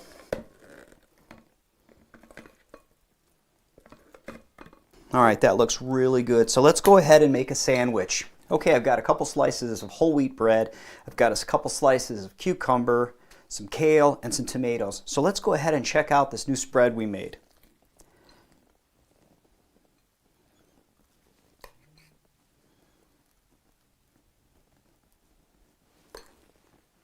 Okay, let's put a little bit of kale on there. Maybe a little bit of tomatoes on there. And then some cucumbers. That's a nice looking sandwich. Let's go ahead and check it out. So there you go.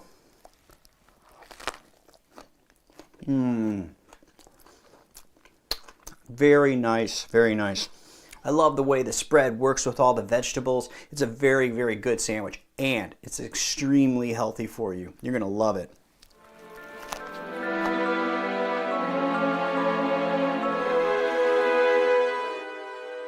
You know, when we make this change, it's difficult, and sometimes we have to buy something that has a label, you know.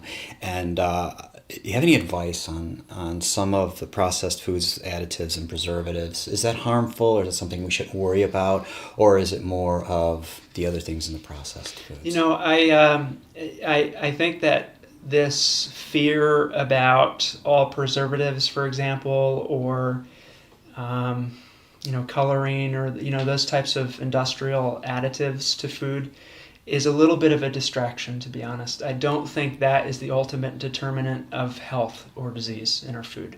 I think the qualities of food that make it healthy or unhealthy is the food itself. It's the nutrients in the food. You know, it's the protein, the carbohydrates, the fat. It's not those minute amounts of preservative in there, because it's a distraction for people to get over concerned about those things. I tell people when they're in the grocery store, basically keep it really simple. There's 2 questions I want them to ask when they're looking at that food label. You know, go through the ingredient list at the bottom and say, is this a plant or an animal? And is it a whole food, or is it a food fragment? Is it a processed food? And if you have mostly whole foods that are plants, you're good. And if you don't, you know, you put it back. And that's, you don't forget the numbers, forget everything else, you know, keep it kind of simple, and you can kind of ignore the preservatives. I've had a number of patients, for example, who, you know, they think they're doing really, really well by getting all these sort of foods that are labeled as super natural, super organic, you know, that it has the aura of these health companies. And the second ingredient is sunflower oil. And it's a very high-fat food, and you know, they're trying to lose weight, or they're trying to do X, Y, Z, and there's no preservatives in this sort of health thing, quote-unquote health package, but you know, it's not healthy nutrition. Well, you know, our society evolved in a sense to rely on food prepared elsewhere. We don't have gardens. And so the moment we start doing that and putting it in jars and packages and so forth, you got to be concerned about preserving it. Obviously, some of those preservatives are rather important, you know, in terms of preventing oxidation and that sort of thing. So we can't generalize too much about some of those additives, because they're useful just because we're using those kind of foods, you know, for the larger population. As far as if we're using fresh foods, you know, obviously, and as much as we can, and have gardens and so forth, we don't need that stuff. Exactly. And so additive business is the business of preserving foods. It was for the most part, but now people put other stuff in there too. Give it some color, Right. you know, give the diet, or maybe also putting things in to enhance its taste in some way, like salt. Sugars. You know, sugars, that sort of thing. They're playing to our addictions. Why are you eating food that needs preservatives, right? I mean, this is just to make, you know, processed foods shelf stable, to make more profit off of them. It's good for shelf life, not good for human life. I mean, the best food has no label at all, no ingredients list. We're talking about the produce aisle. Fresh fruits and vegetables, yes, they go bad, but that's because they're fresh. Right. And there's not a lot of money to be made, but those are the healthiest foods, the ones that don't need. So instead of, is this preservative based sodium benzoate better than, you know, the best foods don't have nor need preservatives. One of my all-time favorite foods is pizza, and I love making it at home.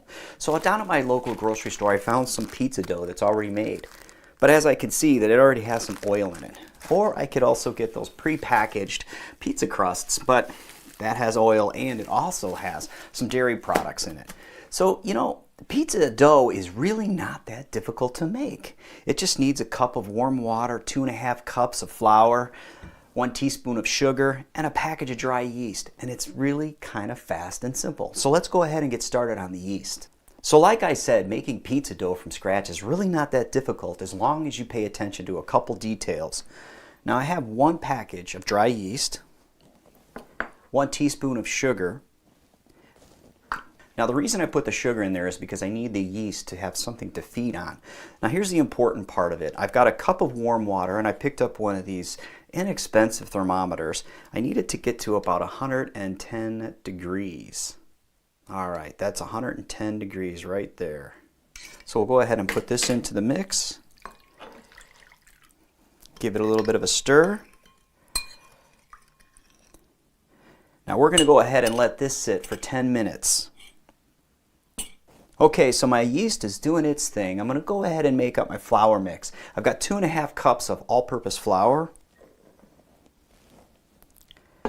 1 teaspoon of salt, 1 teaspoon of garlic powder, and then I like to put in 1 tablespoon of nutritional yeast. So I'm going to go ahead and mix this up. Okay, that's all mixed up pretty good. My yeast has been sitting for about 10 minutes. It's time to go ahead and add it to the flour. We'll just go ahead and stir this in. It smells good already.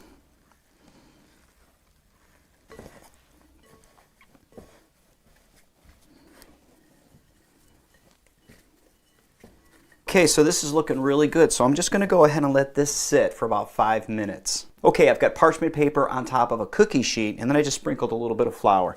This dough has been sitting for about 5 minutes, so let's go ahead and start rolling it out. I like to get a little bit of flour on top of it just to kind of mist it down a little bit. Now you can do this by hand, but I'm going to go ahead and just kind of roll it out with a rolling pin. I like to start in the middle and just kind of work my way out and just keep working it.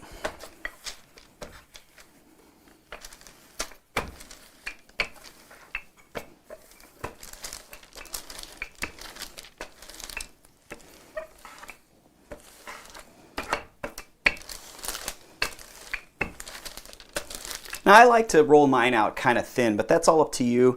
So you can see I've got it about, maybe a 1/4 inch, maybe, somewhere in there. But I like it kind of thin, but that's completely up to you. The next thing I like to do is sometimes when I cook this in the oven, I get a little bit of bubbling, and I kind of want to keep that to a minimum. So I'll just go ahead and put a couple fork marks in there.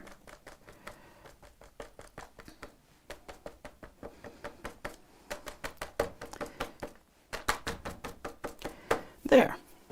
Now I usually like to pre-cook my crust just a little bit, so I put them in the oven at about 475 for about 5 minutes. Now pizza sauce is actually kind of simple to make. I'm going to use 1 15-ounce can of tomato sauce, 1 6-ounce can of tomato paste. I got a tablespoon of oregano, a teaspoon of paprika, and a teaspoon of garlic powder. So I'm going to go ahead and mix these together.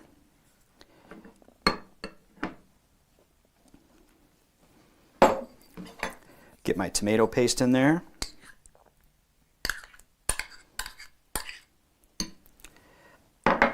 My oregano, paprika, and my onion powder. And we'll go ahead and mix this together.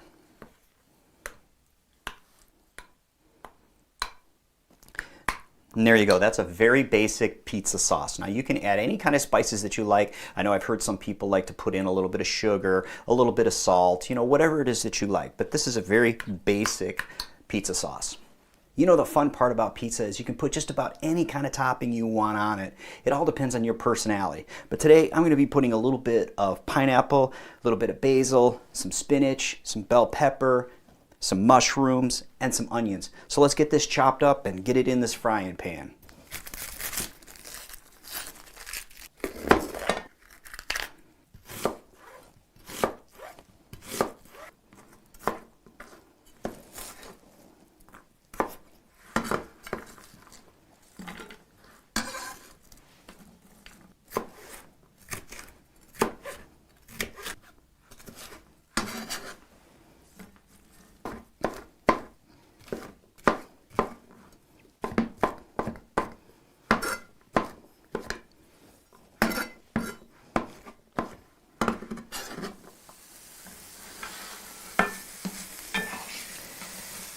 Okay, these are coming along pretty good. Now I personally like to put just a little bit of water in there, just so they have a little bit of a sautéing to them.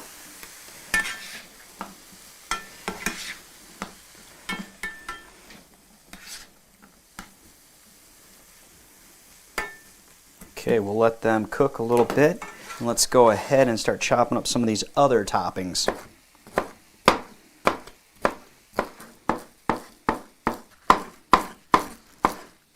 Okay, so I had my pizza crust in the oven at 475 for about 10 minutes. I tend to like a little bit more of a crispier crust, but you know, it's totally up to you. But let's go ahead and start putting the toppings on. So remember the sauce that we made from earlier. We'll just go ahead and start putting that on.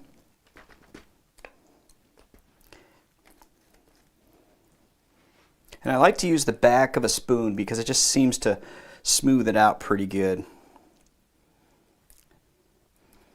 All right. Now we'll go ahead and add those sauteed vegetables that I made earlier.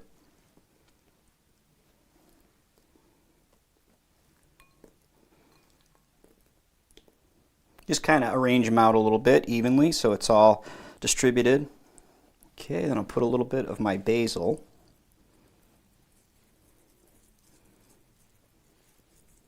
A little bit of the spinach. And then a little bit of my pineapple. Again, this is totally optional. It's just about your personality, what you like. Okay, I'm going to go ahead and put this back in the oven at 475. Okay, so I've just taken it out of the oven at 475 for about 20 minutes, and this looks fantastic. So let's go ahead and cut it up.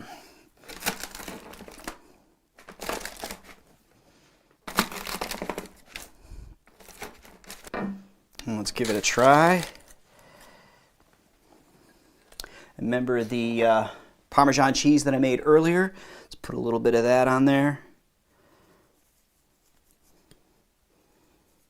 It's going to be great. And I like a little bit of pepper, but that's totally up to you. Okay, let's go ahead and give it a try.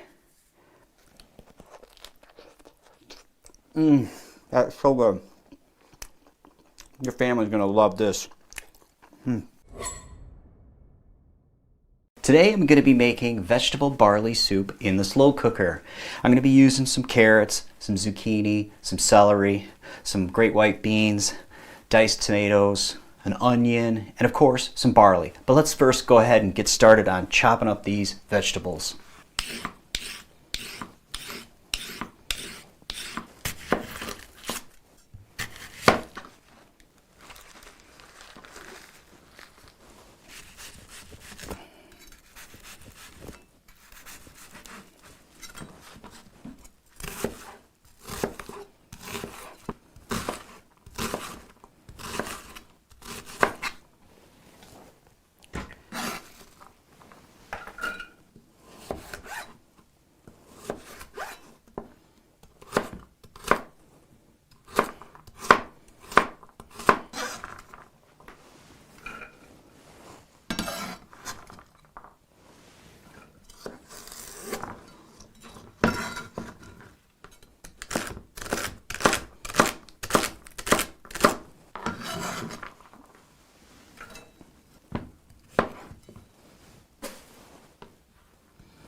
Okay, now it's time to put in the rest of the ingredients. I usually put in a tablespoon of ground garlic, a tablespoon of dried parsley, a tablespoon of regular sugar, a couple bay leaves, and then a tablespoon of Worcestershire sauce. Now this is a Worcestershire sauce that I found at the local store that is vegan. It has no fish in it. A little bit of salt, of course some pepper. I have a can of diced tomatoes, a can of great white northern beans, 1 cup of barley. So I've got 32 ounces of vegetable broth and another 32 ounces of vegetable broth. And that's pretty much it. We'll go ahead and give it a stir.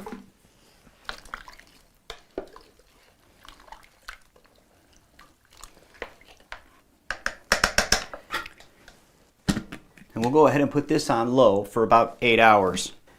Oh, this has been cooking all day, and let me tell you, it is making the house smell really nice. Let's check it out. Looking really good.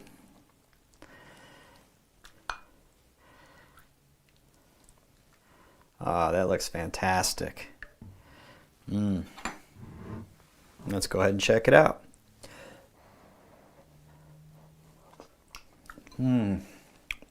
Very good. I love the tomatoes in there.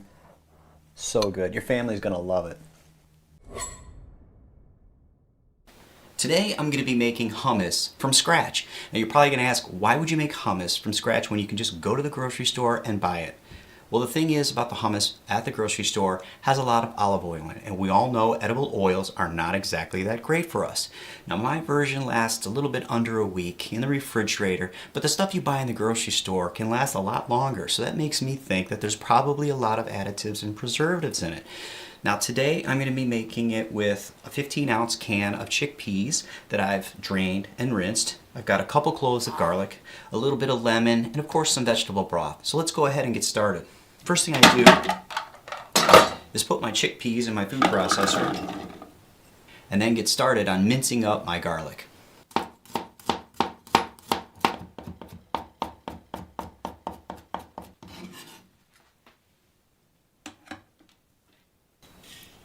Okay, so now I like to add all my spices. I usually like to go with a teaspoon of Dijon mustard. I like to put a half a teaspoon of tamari. It's totally optional, but I like a little bit of that tamari in there. A little bit of salt and pepper. I like to put in a little bit of flaxseed whenever I can. Put a little bit of ground flaxseed. Just like a teaspoon. Then I like to put in a tablespoon of tomato paste. This is totally optional. I just like that taste, just a little bit of that tomato, a little bit of that garlic in there. Okay, go ahead and cut up a lemon. Let's get my lemon juice in there. Okay, squeeze one half, and of course the other half. Then I've got some vegetable broth on the side ready to go, but let's put just a little bit in there to get it started.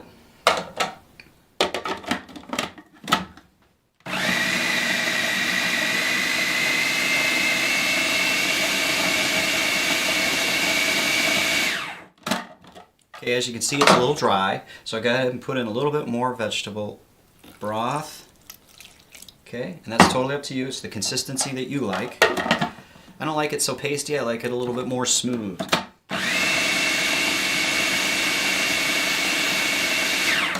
Let's get it off the sides.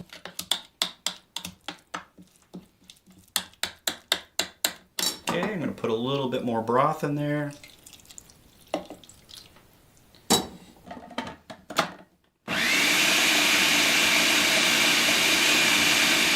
Alright, this is looking really good now. Go ahead and put this on a bowl.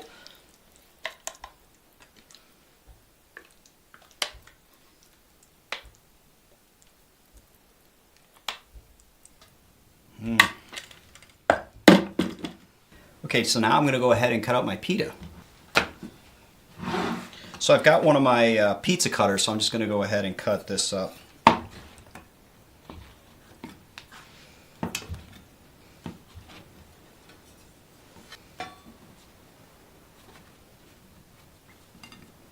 And there you go. This is going to be great. I can't wait.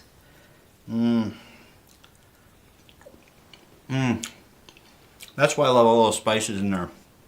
It's so good. But it's homemade. I know what's in it. That's the fun part about it. You're going to enjoy this. Today I'm going to be making Mexican tomato, beans, and rice. It's going to have some garlic, some jalapeno, lime, orange, some onion, some cilantro, fire roasted tomatoes, some lettuce, and of course 3 cans of black beans. But first, let's go ahead and get started on our rice. Okay, so first let's go ahead and start mincing up the onion, the jalapeno, and the garlic.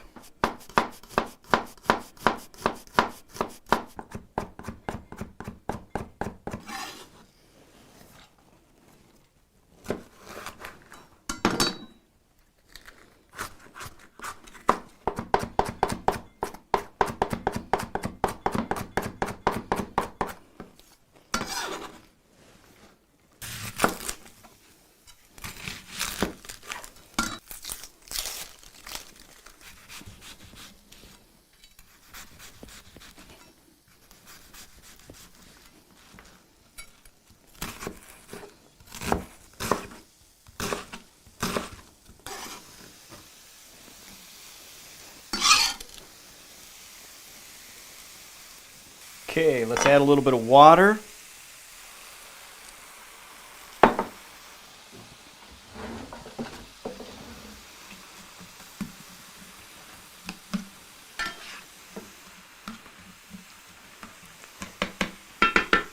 Okay, so I like to put a couple tablespoons of cumin,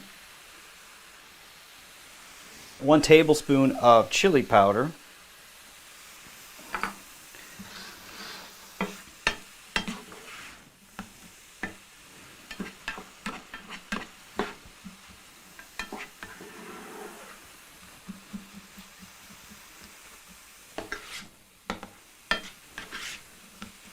Okay, while this is sauteing, I want to put just a little bit of water. That buys me some time so I can get started on my sauce.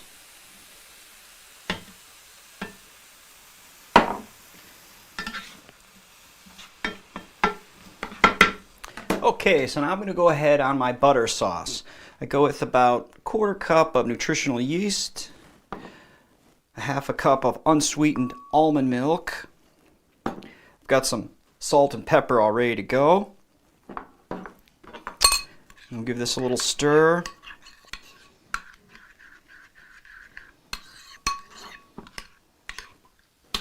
Okay, that's looking pretty good. We'll save this for later.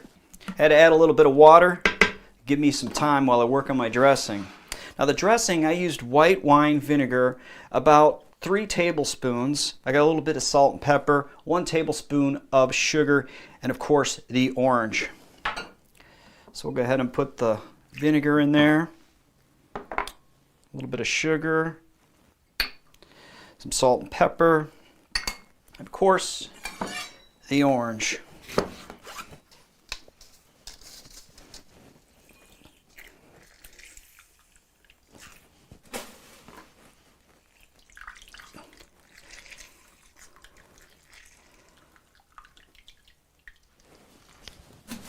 All right, and that's pretty much it with the dressing.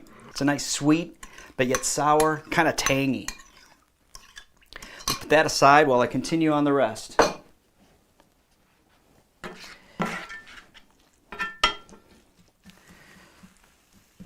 Okay, now let's go ahead and add our fire roasted can of tomatoes. And of course, our 3 cans of black beans. Start warming all this up. Remember, if it gets a little too dry, go ahead and put a little bit of water in. Okay, so now that that's simmering, let's go ahead and cut up a little bit of lime.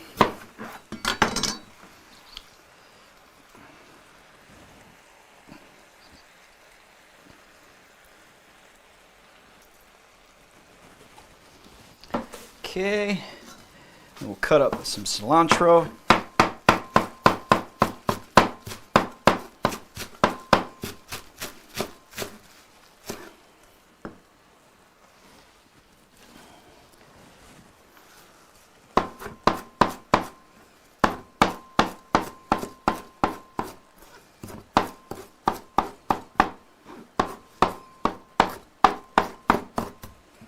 Okay, put a little bit of cilantro in there.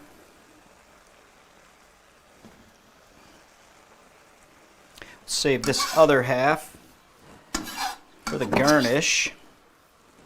And let's go ahead and chop up some lettuce.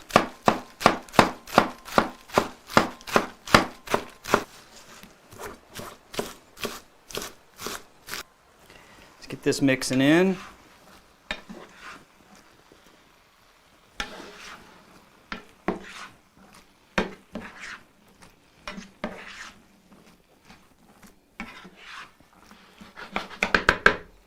Alright, that's looking pretty good. Let's go ahead and check on our rice. Okay, so I've warmed up my butter sauce that I made earlier, so it's nice and warm. So I'm just going to drizzle a little bit of the butter sauce on my rice. And I'm going to go ahead and get some beans, tomatoes.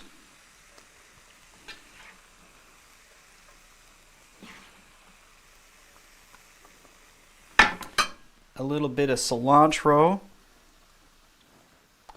I like a little bit of lettuce on there. And then my dressing. Give it a little bit of a stir.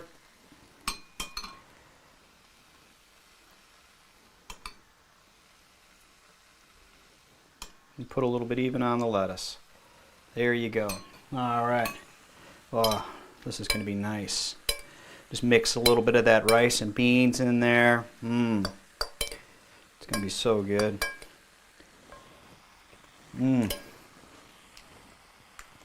So good. The dressing is awesome. But this is rice and beans, a little bit of tomato. It's so good.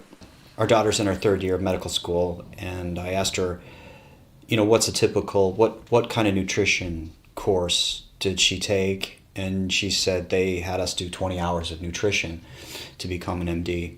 Any thoughts on that? So several surveys have shown that about 20 hours in 4 years of medical school is average of nutrition training. So she actually is not doing badly by the super terrible metric across the system. Doctors are not trained in nutrition at all, and it's if they do get nutrition training, it's not likely related to disease. To be honest, it's mostly biochemistry. You know, it's probably related to the Krebs cycle or protein metabolism or this type of stuff you remember for the test, and then you forget the biochemical steps and blah blah blah. And it's a shame because most doctors will admit that nutrition and lifestyle has a major role on most of the diseases they treat. And yet there's no training, and the reason is because it's not really considered real medicine. Even if a doctor really wants to spend time doing that, it's hard to get reimbursed for doing that type of counseling or work. So you're training, it's a trade school, right? Medical school is sort of a trade, and you're training people to do things that they can get paid for. So I mean that's an oversimplification, but what we consider to be real medicine tends to be drugs and surgery, which is unfortunate because lifestyle is really at the base of so many of our common diseases. Yeah, it's unfortunate because we go to a doctor, let's say, and we have no one else to really ask. You know, is my diet causing some of these things? And I would ask those questions, even though I really knew what I was talking about, just to see. And I was really surprised at the mixed elements that they said to introduce, like fish oils and stuff like that. Triglycerides are a little high. Get some fish oil, that'll fix it. Physicians suffer severe nutrition deficiency in education. And most doctors are just never taught about the power that healthy dietary choices can have. And so they graduate without this powerful tool in their medical toolbox. Of course, there's other kind of institutional constraints, time, reimbursement. Many doctors just simply aren't paid for educating people about making healthier choices. Of course, big pharma, the drug companies play a role in transforming medical education and practice. But most doctors just were never taught. So the average nutrition education on the order of 20 hours out of thousands of hours preclinical instruction, whereas most deaths are preventable in the United States and related to nutrition. So Obviously, nutrition is the number one thing taught in medical school, right?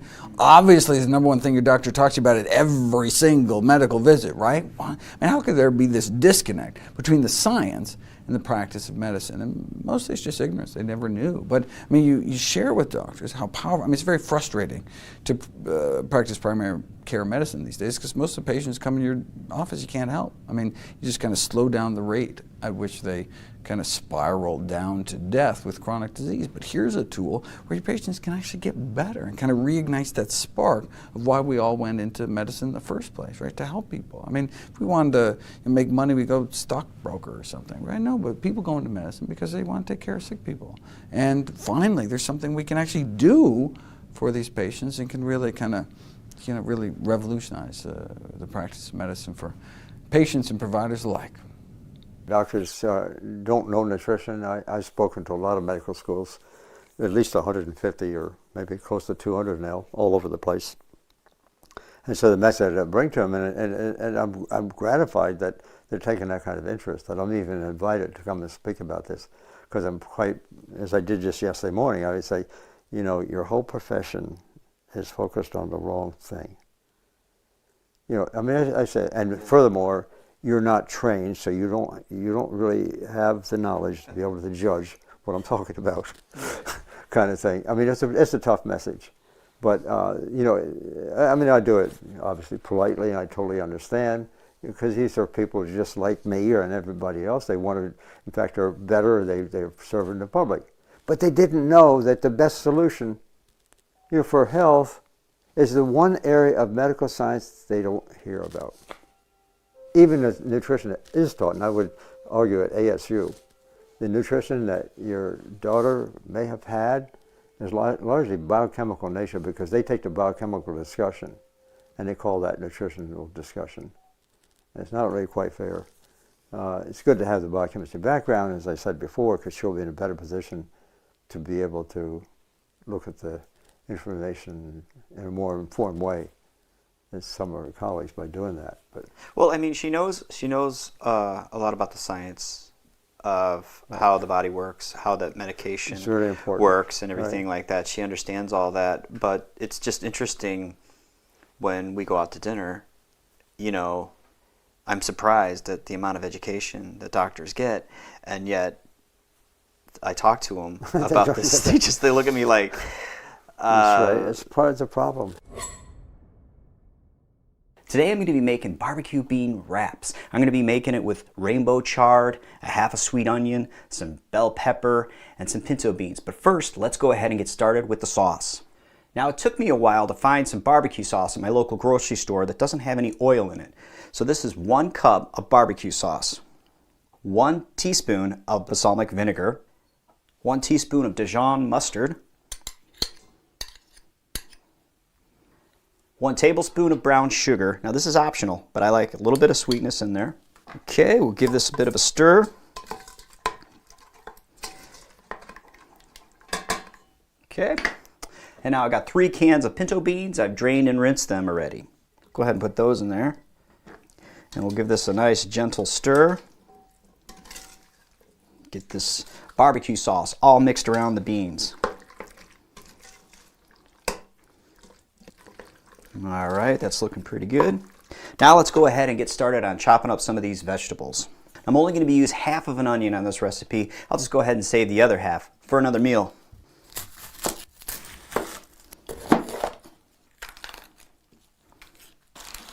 So I like to dice these up pretty small.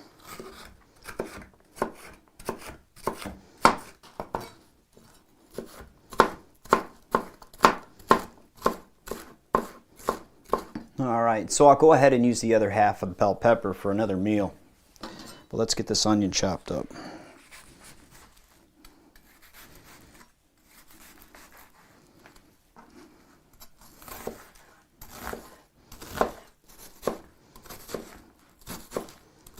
Then we'll go ahead and put this in with the beans. So we'll go ahead and mix this in.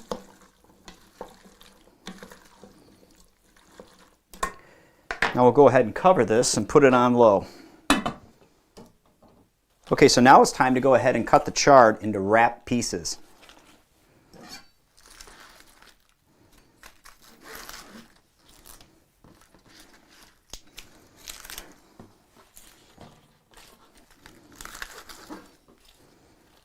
Okay, so now you can see that I have them in like little wrap-sized pieces.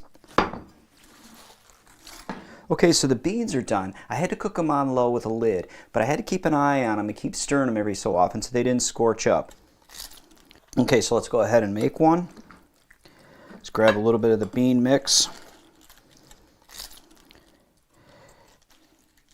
Wow, this is going to be good. And you just kind of wrap it like a taco and just go ahead and enjoy it. That's so good. And it's so good for you. Your family's going to love this. You know, when I was a kid growing up, I used to love mac and cheese. It was just such a nice comfort food. But unfortunately, it's just not that good for us. So I came up with a recipe that requires some carrots, some gold potatoes, some nutritional yeast, some lemon juice. But the first thing I usually do is to get the water boiling for both the noodles and the vegetables. So we'll go ahead and get started on that first.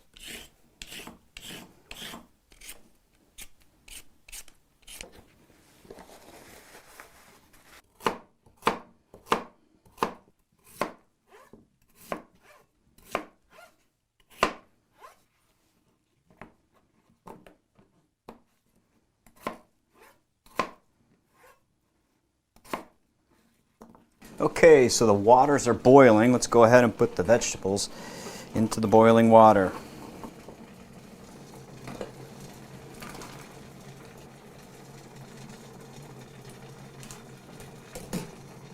Then we'll go ahead and put our noodles in.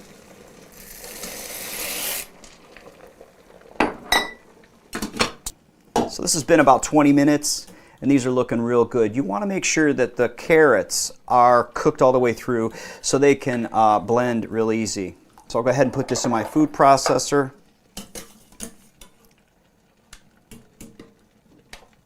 There you go.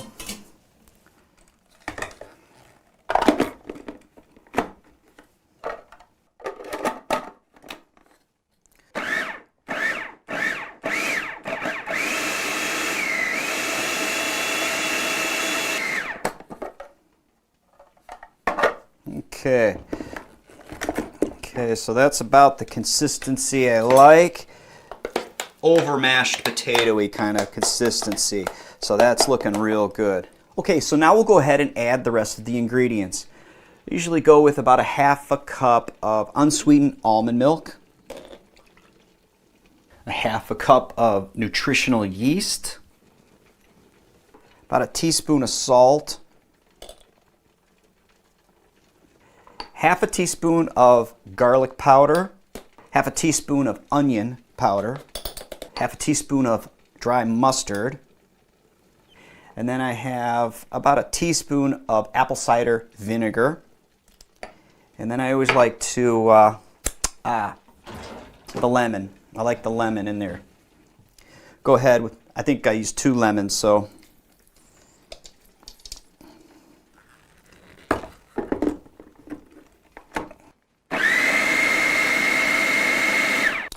Yeah, this is looking really good. So yeah, that's the consistency that I like. Just, it's kind of creamy. It's really nice and creamy. Look at that, that's great. I don't want it too thin, because you want to have it so it's more like a cheese. I'm gonna go ahead and pulse this just a little bit more. Okay, so the noodles are all done. Let's go ahead and get them out and drain them. See, that's why I like the sauce just a little bit thicker, because as you can see, there's going to be a little bit of moisture on these noodles. Go ahead and put these noodles in a bowl.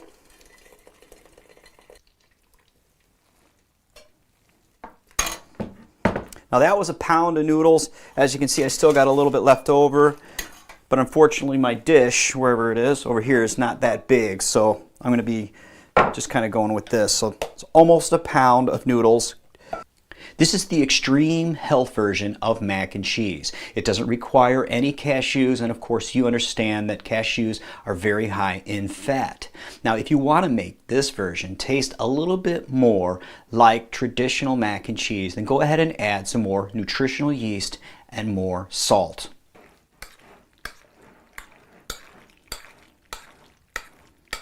Now I've preheated my oven at 400 degrees, so I'm going to go ahead and put this in the oven once I get done. But let's go ahead and stir this up real nice. This is looking really good. Now you can go ahead and eat it just like this, or you can go ahead and put it in the oven like I'm about to do. I'm going to put it at 400 degrees for about, I don't know, 15 minutes. We'll see how it looks. I just want to get that little brownness to happen on the top of it.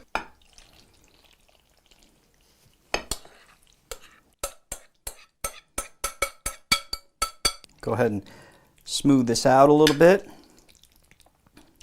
Okay, this has been in the oven for about 20 minutes at 400 degrees. And like I said, if you like your mac and cheese a little bit more buttery, go ahead and add more nutritional yeast. But let's go ahead and check this out.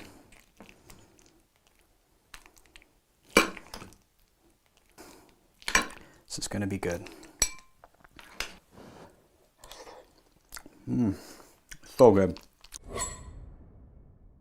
You know, Italian food is a favorite at my house, but sometimes it can be a little daunting trying to figure out what the pasta at the grocery store is made of. Is it made with oil? Does it have eggs in it? And what kind of flour is it they're using? But don't forget, gnocchi is a great alternative to an Italian dish and even some salads. And it's relatively easy to make, and a lot of times you can make it with the stuff that you have in your pantry, provided you have a couple potatoes. Now today I'm going to be making my gnocchi with whole wheat flour, and the reason why I'm doing that is because I want a little bit of that fiber in the meal. The only thing is with whole wheat, it does give it a little bit more of a chewy texture, and that might not be so cool with your family, but you can go ahead and use whatever flour you want. The first thing I usually like to do is to get this water boiling so I can get my potatoes cooking.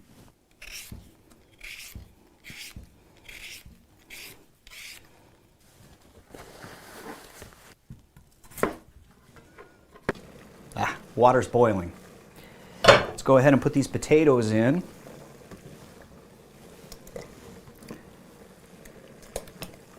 Now this should take about 15 minutes, give or take a few, but I mean it all depends on if it's tender or not, and I usually like to just test it with a fork just to see if it's just right. Okay, so while my potatoes are boiling, I'm going to go ahead and get my sauce started.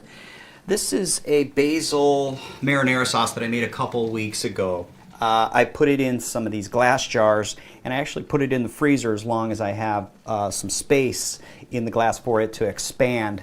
The thing I like about the glass jar, if it's frozen and I'm in a bind and I've got no time, I can always set this in some boiling water just to get that defrost process going before I go ahead and start warming it up for sauce. But you can always get these plastic commercial containers that they sell like on Amazon or something like that, and the thing that's nice about them is the lid is really secure, and as you can see they have that perforated edge and they work really nice. But the only problem is once this is frozen, I don't think I would stick this in boiling water to defrost them, because I'm not really sure what kind of chemicals come off of plastic, so I don't even go there. So the choice is yours. So let's go ahead and get my sauce warmed up a bit.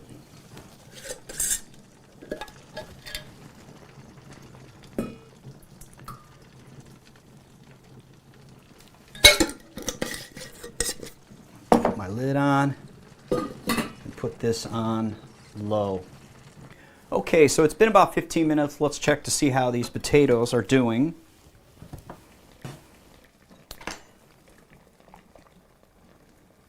Okay, let's check this out. So as you can see, it's still a little bit hard. So I'm going to go ahead and put these in for just a little bit longer. Okay, so the potatoes are done now. Let's go ahead and get them out of there.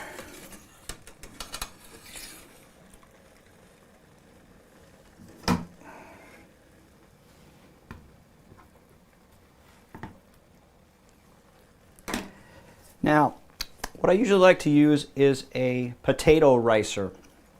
And what it does is, if you use a masher, it tends to make a different type of consistency.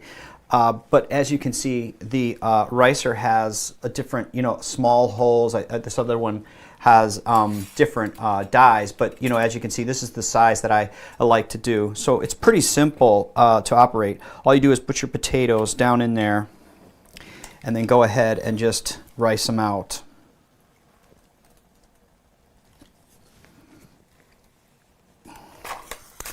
Okay, let's grab another potato. A couple more maybe. There you go. And here we go, some more. Okay, so now I've got my potatoes boiled and pushed through a potato ricer. So now it's time to go ahead and put some salt in there.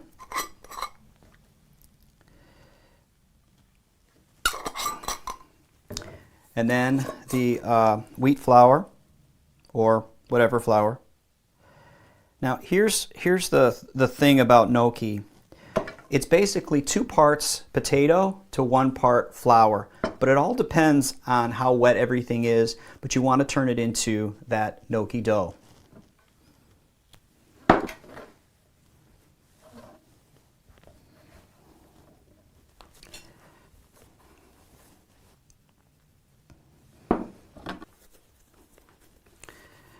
Okay, so now I've got my dough all ready to go. It's time to start making the gnocchi.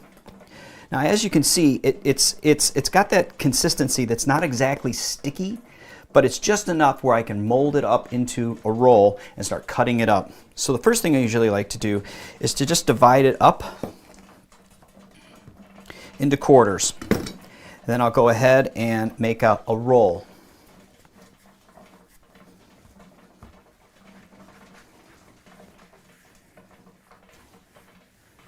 Okay, so now I've rolled it out into like a tube, so I'm going to go ahead and cut it into 1-inch pieces.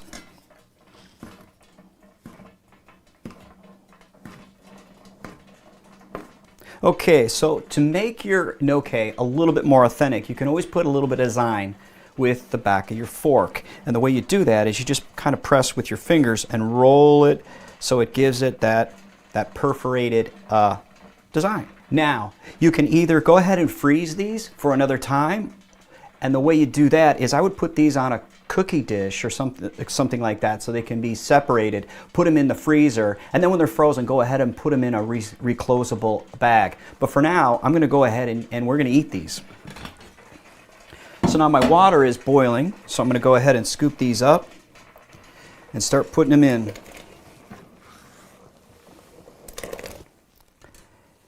Okay, they're all in there. And usually gnocchi, when it's cooked, it basically just comes to the top. Okay, so now I go ahead and add just a little bit of salt and let this cook up. Okay, all the gnocchi has risen to the top. It's time to go ahead and serve it.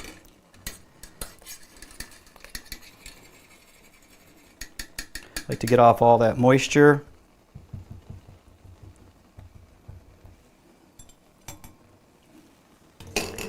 We'll put some sauce on there.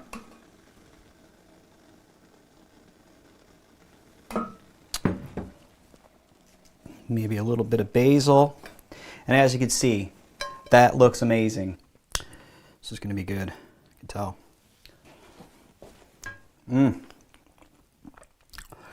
That's so good.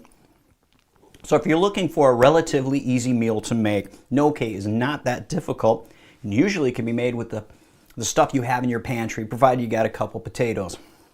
So good. I still have a lot of people still on the carb thing. Can you explain to us the misconception about the wrong carbs? Mm-hmm. There's no single greater source of confusion in nutrition right now than people's perception of carbohydrates. I can't tell you, I have diabetics, and universally they've come in horrified about carbohydrates. They've been avoiding rices, potatoes, sweet corns. And, there are healthy carbohydrates, and then there's the stuff that we eat in the U.S. So, most of the carbohydrates, something like 90% of all the grains we eat, for example, are refined grains. They're white flours. Mm-hmm. We have voluminous amounts of sugar in our added sugars in our diet. So there's no doubt about it that most of the carbohydrates in the typical American diet are highly processed, part of highly junky foods. The stuff wrapped in packages at the gas station. Okay, those are terrible. But the healthiest diet, that I think exists in the world, is actually a high carbohydrate diet, but it's the high healthy carbohydrate diet. So they're whole foods. Again, we keep coming back to this idea of using the whole food as opposed to food fragments, fragments of food. If you eat a potato, that's fine. Potatoes are healthy. They're good. Brown rice, great, fine.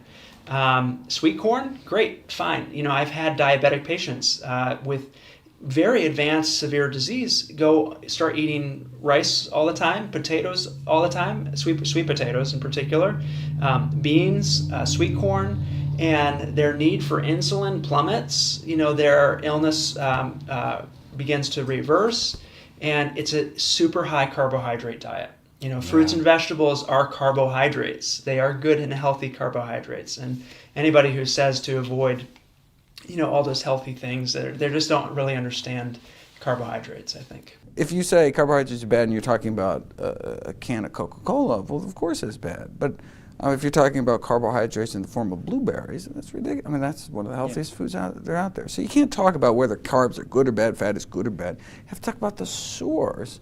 I mean, otherwise it doesn't really make any sense. If they just were more specific, which they almost never are, if they're more specific that they're talking about refined carbohydrates, like sugar and white flour. If they stayed with just that message, yes. I mean, carbohydrates only come from plants. So here's the hidden message in that story. When they say, let's have less carb, what they're saying is, let's not eat plants. You know, it's an attack on eating plants because all carbohydrates come from plants. It's a dangerous generalization. It's a beautiful story just for the industry, the livestock industry, you know, the dairy industry and all the rest. They love that story. You know, there's nothing like coming home from work to the smell of a home-cooked meal. Today we're going to be making a whole plant-based potato soup made with gold potatoes. So the first thing I do is begin peeling the carrots.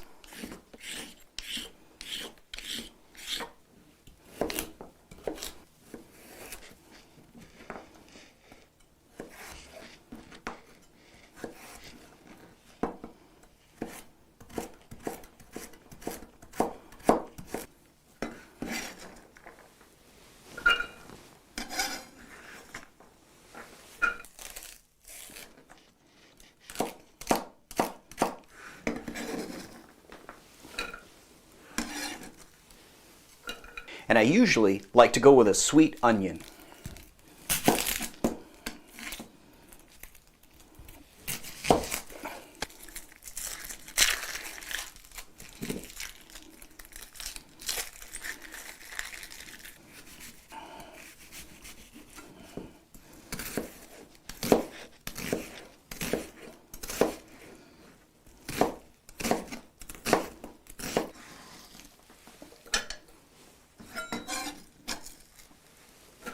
I usually like to keep the skins on the potato.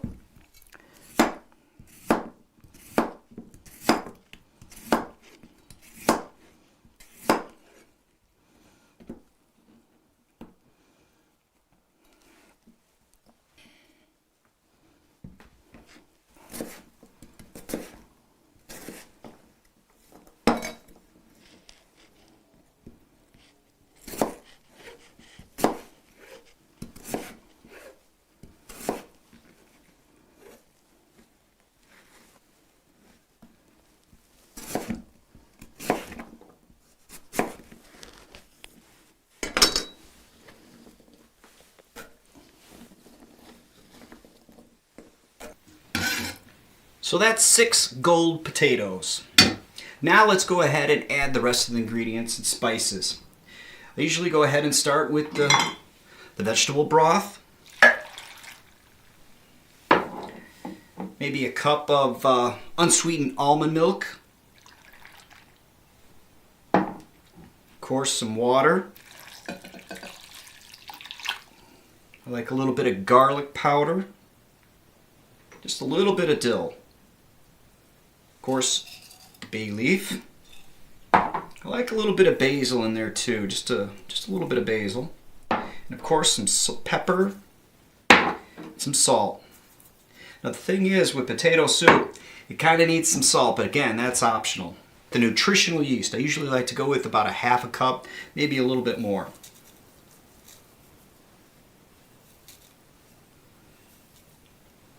We'll give that a stir.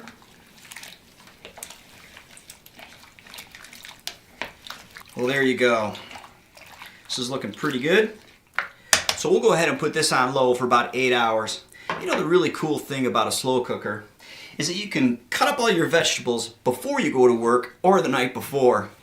You know, sometimes you need to chop up vegetables or make cream sauces or puree things. So I needed to find a hand processor that was relatively easy to clean and had some power. This is a Kiko hand processor, and it was about $40 on Amazon. It also comes with these other items which are really helpful. It comes with this this container that you can actually go ahead and puree things or make your sauces or something like that, and then be able to pour it back into whatever. It also comes with a chopper, which is actually kind of nice. It's pretty simple to use. It's just, you know, you just go ahead and pulse the vegetables in this container. As you can see, it's relatively easy to clean. This comes off, be careful about the blades, they're pretty sharp. It's relatively easy to clean and get out because it doesn't have quite a bit of stuff in there like your conventional blenders. It's really fast, it's really simple, and that's the whole thing with me in the kitchen. I like things to be easy to clean, easy to put away, and get going. Okay, so this has been cooking on low for about 8 hours. Oh, this is looking really good, really good, really good. Now, you can eat it just like this, or you can make cream of potato soup, which is really relatively easy to do if you have a hand processor or a blender.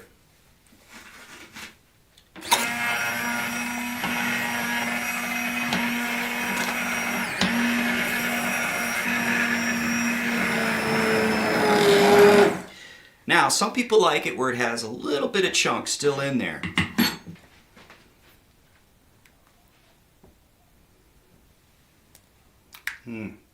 It's looking really, really good.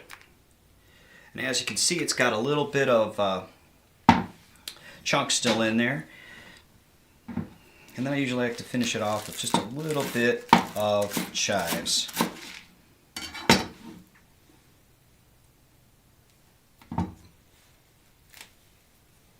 And there you have it. Cream of potato soup. Now see, the thing is about this particular recipe, it's fairly easy to just chop up a bunch of vegetables, put them in a slow cooker, and go about your day and come home to a nice, warm, comfort food ready to go. So let's go ahead and check it out.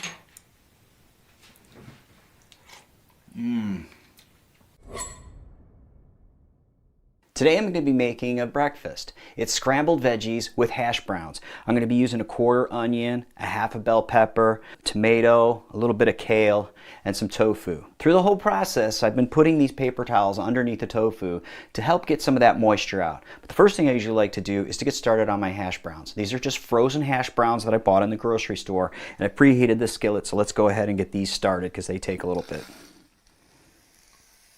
Okay, so I'm going to go ahead and cut up this half a bell pepper.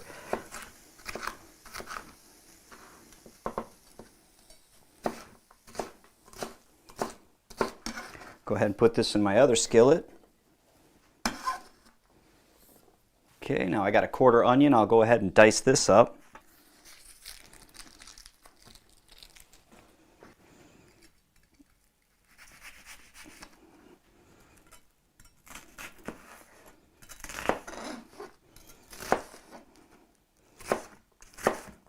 Get some onion in there. Chop up my kale.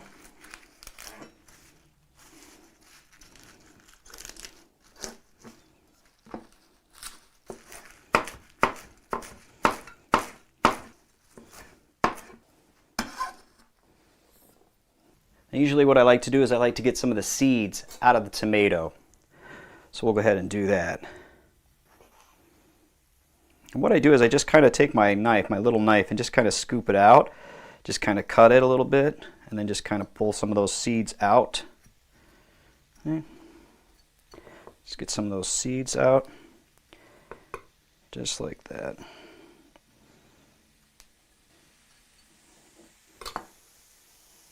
Those are looking pretty good. Okay. Go ahead and dice these up.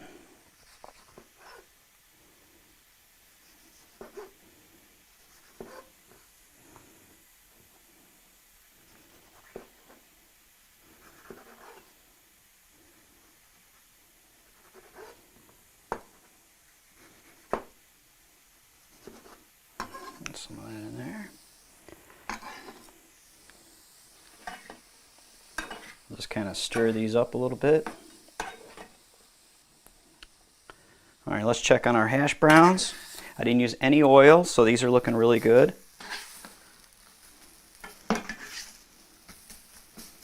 These are looking pretty good. Okay, so now it's time to go ahead and make the dry spice mix.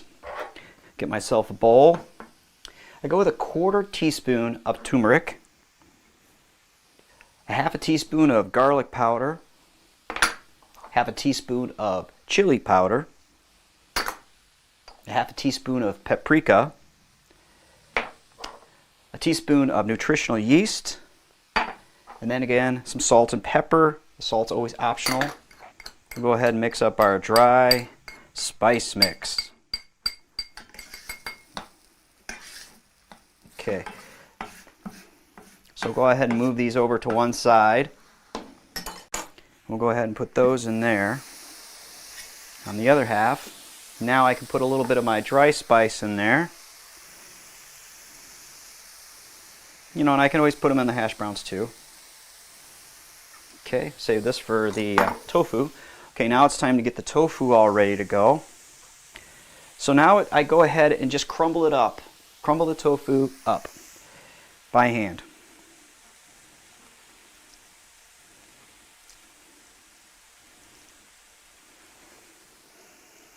Now I go ahead and towel blot it some more. Try to get some of that moisture out. Towel blot it again. I mean, that's the whole idea, is to get this moisture out. Okay, that's looking pretty good. Let's check on these veggies. These are coming along real nice. Yeah, these are coming along real nice. Now you can always add a little bit of water if you want to, but I kind of like to keep it dry. You know, just kind of stir fry them up a little bit. I'm not really trying to saute them. I'm just trying to heat them up pretty good. Now we'll go ahead and add our tofu. Spread it out a little bit. Now I can add some of the spices again.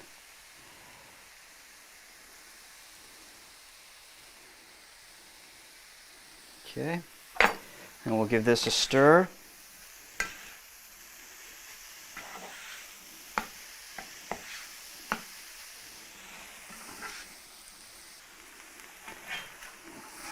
This is looking really great now. All those spices are working together. It's got a great color to it. It's nice and colorful. Well, let's go ahead and check it out.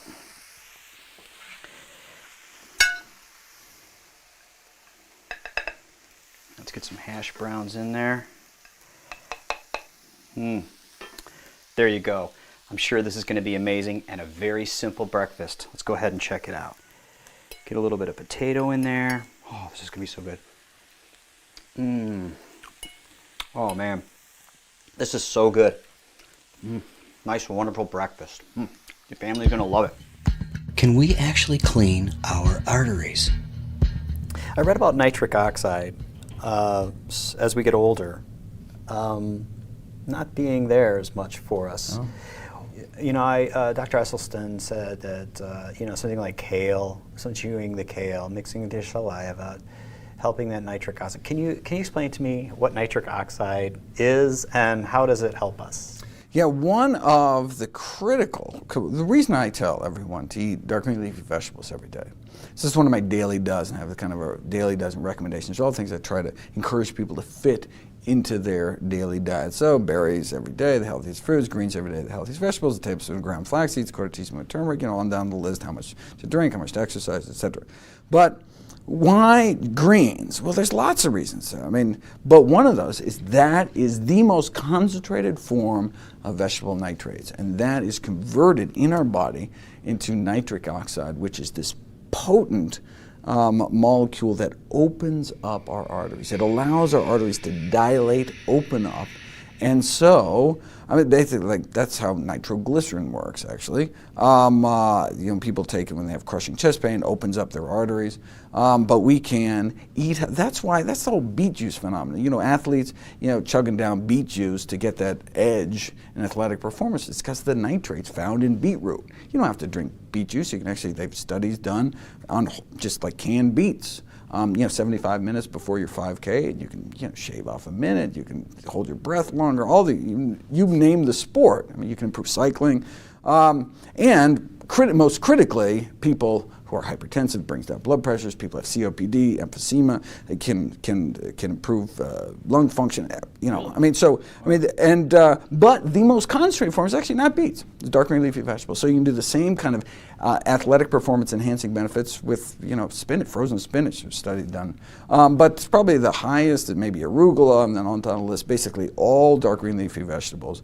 And what happens is the nitrates are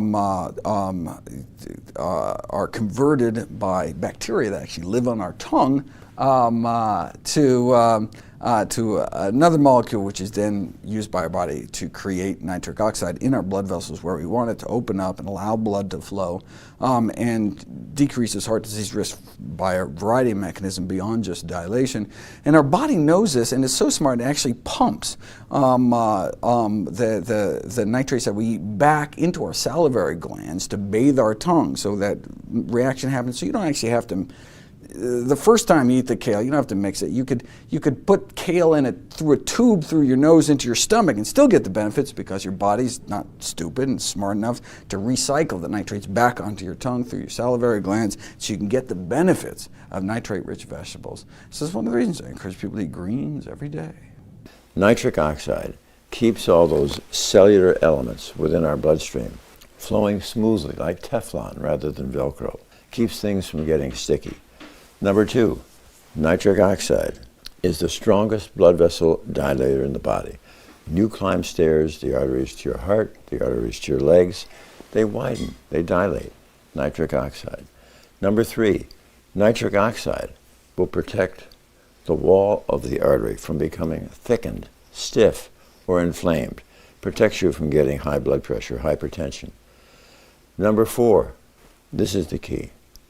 A safe and adequate amount of nitric oxide will protect you from ever developing blockages or plaque. So literally, everybody on the planet, whether they're in Cleveland, Detroit, or Chicago, who develops cardiovascular disease, has their disease because by now, sufficient decades in their earlier life, they have succeeded in so trashing and injuring and compromising the capacity of their endothelial cells to make nitric oxide, they don't have enough nitric oxide to protect themselves.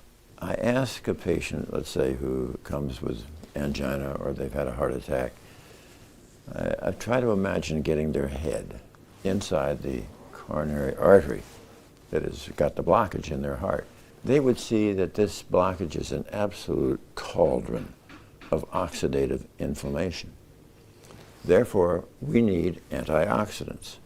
No, do not go down to the health food store and buy a jug of pills that says antioxidant, because it won't work and it's probably going to be harmful. Therefore, you're going to get your antioxidants from food. What food? Food that is high in what we call ORAC value, O-R-A-C. Oxygen radical absorptive capacity. So if you're having raspberries, blueberries, strawberries, and blackberries on your oat cereal in the morning, terrific. But nothing can trump the antioxidant value of green leafy vegetables. When I first started on a whole plant-based diet, I was not really a big fan of kale. I don't know, it was a personal thing, or it just tasted bitter to me. But it wasn't until I started experimenting with different types of vinegars, some spices, and maybe some sweetness from some fruit that I actually started to enjoy the taste of it. But see, that's the thing with this diet. It takes time for you to recalibrate and readjust yourself to actually start to acquire a taste for plants. So today I'm going to be making a sweet and sour kale salad. So let's go ahead and get started on cutting up these vegetables.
Okay, so now I'm going to add some beans. I have some white beans here. I've rinsed and drained these, but you can use any type of bean that you have in your pantry.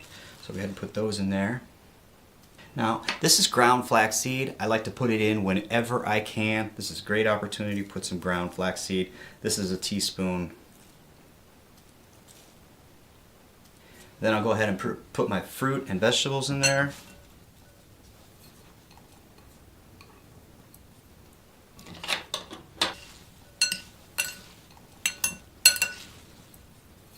Now I'll put a little bit of my tangy dressing, give it a little bit of a shake.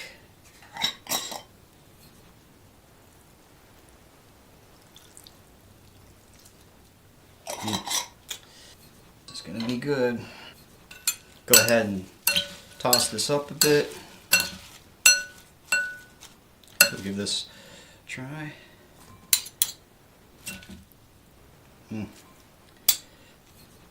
So that looks fantastic. Let's give it a try. That is so good. So that's a relatively easy salad to make. Today I'm going to be making a Spanish black bean soup. I'm going to go ahead and cook it in the slow cooker. And the thing I like about a slow cooker, if you have one like I do, you can remove the pot, you can go ahead and put all the vegetables in there, throw it in the refrigerator, and then fire it up in the morning when you go about your day.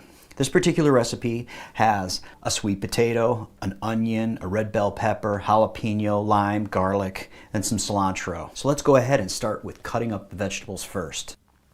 I like to dice the peppers up kind of small.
Now I saved the other half of the cilantro for the garnish on top.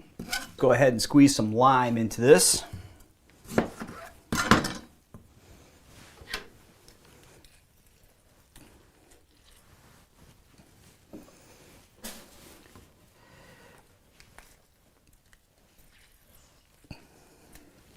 Okay, so now it's time to go ahead and add the rest of this stuff. I've got a can of fire roasted tomatoes. My 3 cans of black beans. I rinse them and, you know, of course, drain them. Put them in there. I've got a little bit of frozen corn, you know, about a half a cup. Okay, now I add a little bit of salt.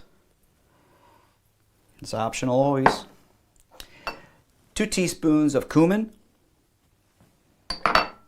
1 teaspoon of chili powder. And then, of course, 32 ounces of vegetable broth.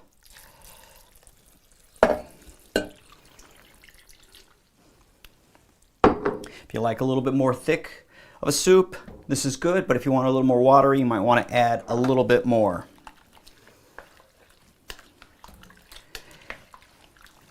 Stir this up.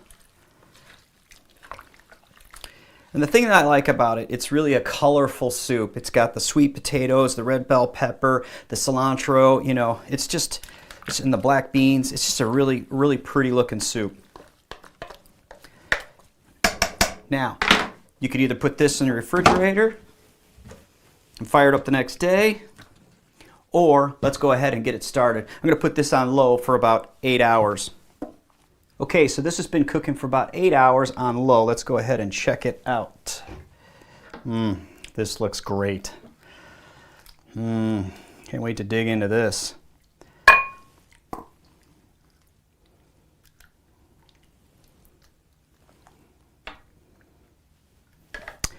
Put a little bit of that cilantro that we cut up earlier.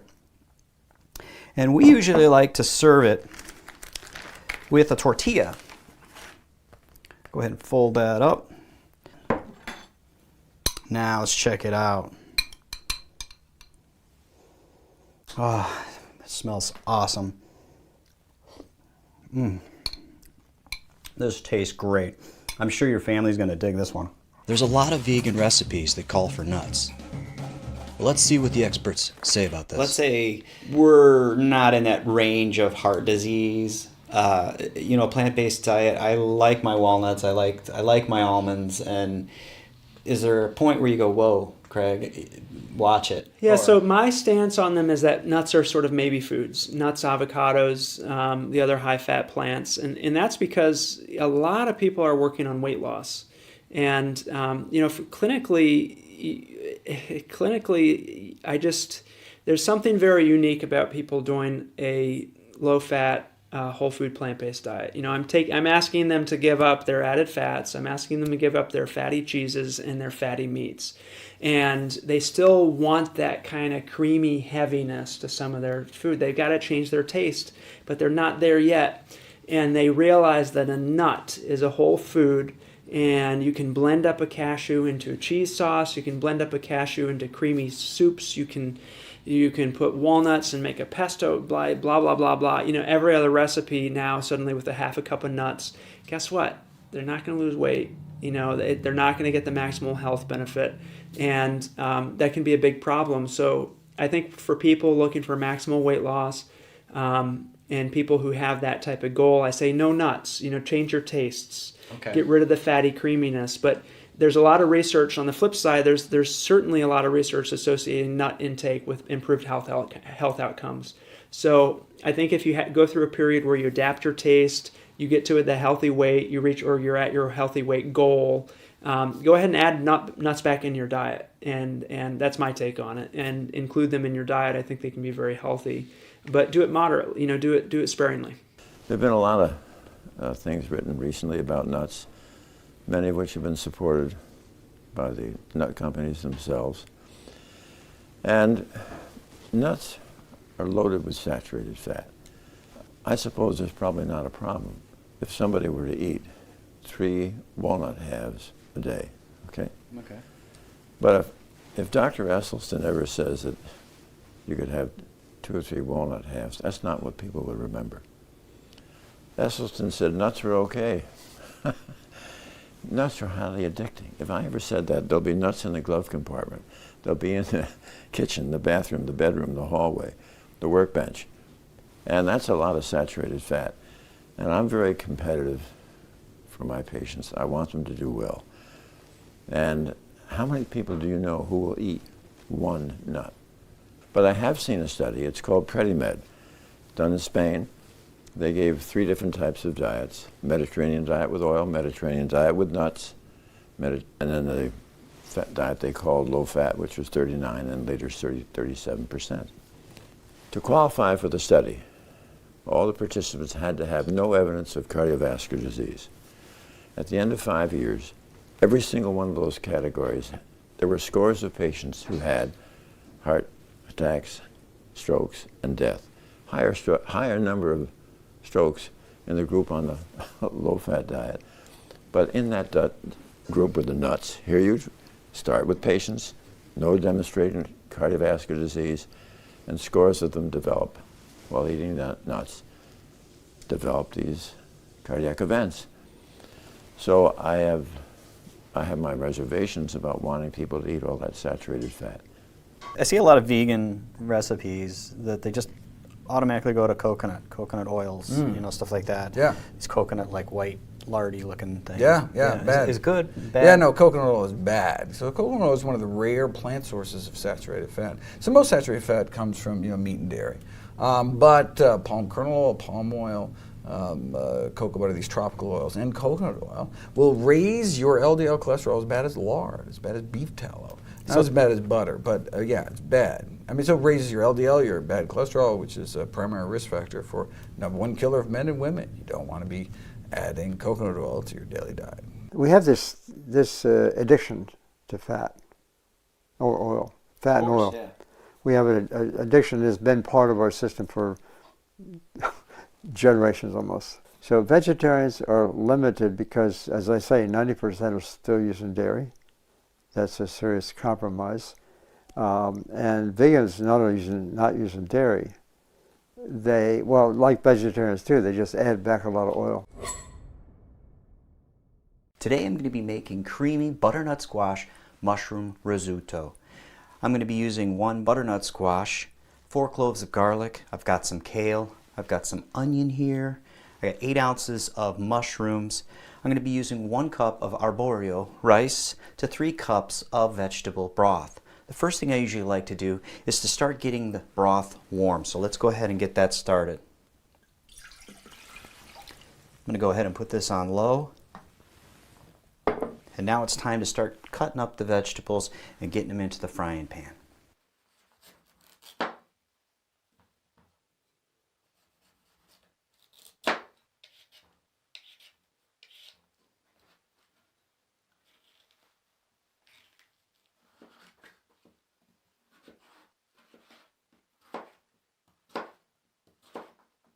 There, so I've cut this up. I'm going to go ahead and save the other half of the butternut squash for another meal.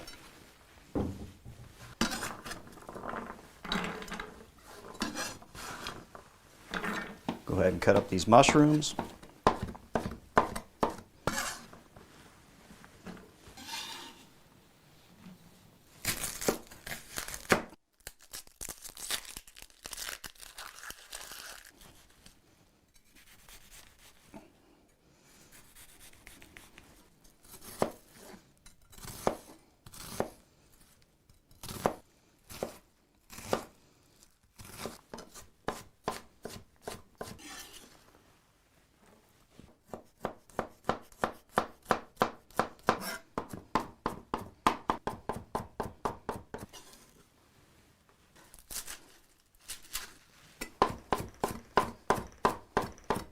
Okay, I'm going to go ahead and save this kale for just a little bit later. We'll get these vegetables frying up a bit.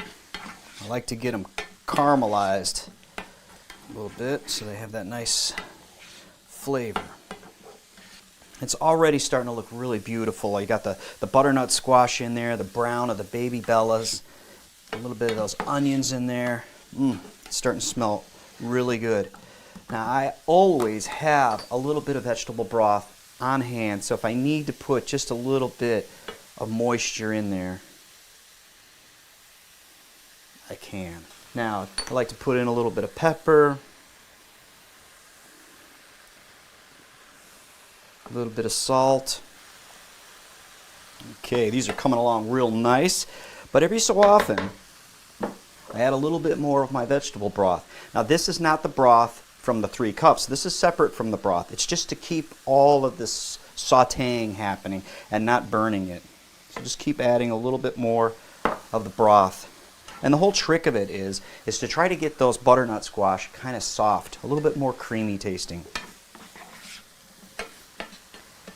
But it all kind of depends on the size of the butternut squash, the pieces that you make. But these are still kind of not quite cooked all the way, so I want to make sure they get nice and soft. Of course, one way to check it out is to just go ahead and grab one. Yeah, it's almost there. Almost there. So we're coming along. Now see, it's starting to dry up a little bit. You can hear it. So I'll go ahead and add just a little bit more vegetable broth.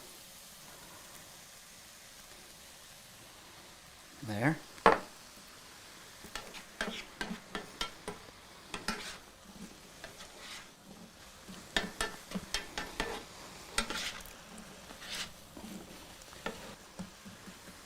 I can smell the garlic, the onions, those mushrooms, and the butternut squash. It's coming along real good.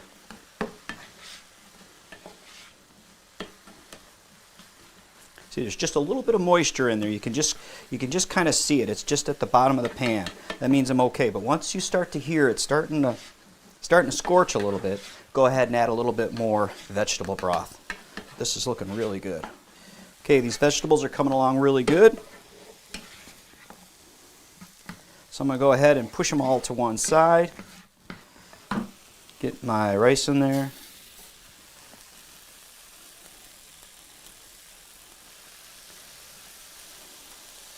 Let's put a little bit of the broth in there.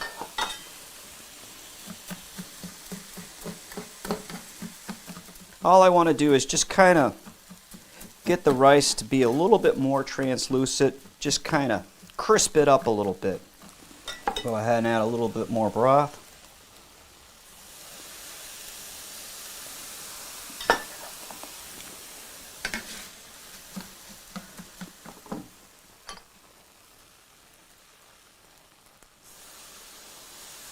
I'm adding just a little bit of the broth in there just to kind of get the rice to sizzle a little bit.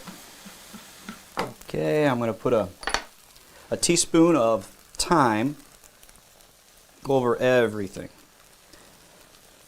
Then I've got a half a teaspoon of white wine vinegar.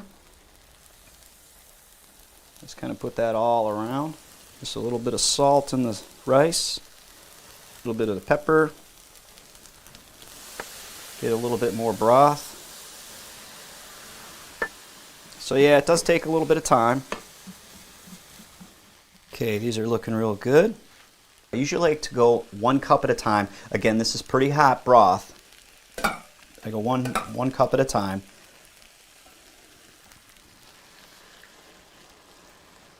Now I'm going to start mixing the vegetables all together.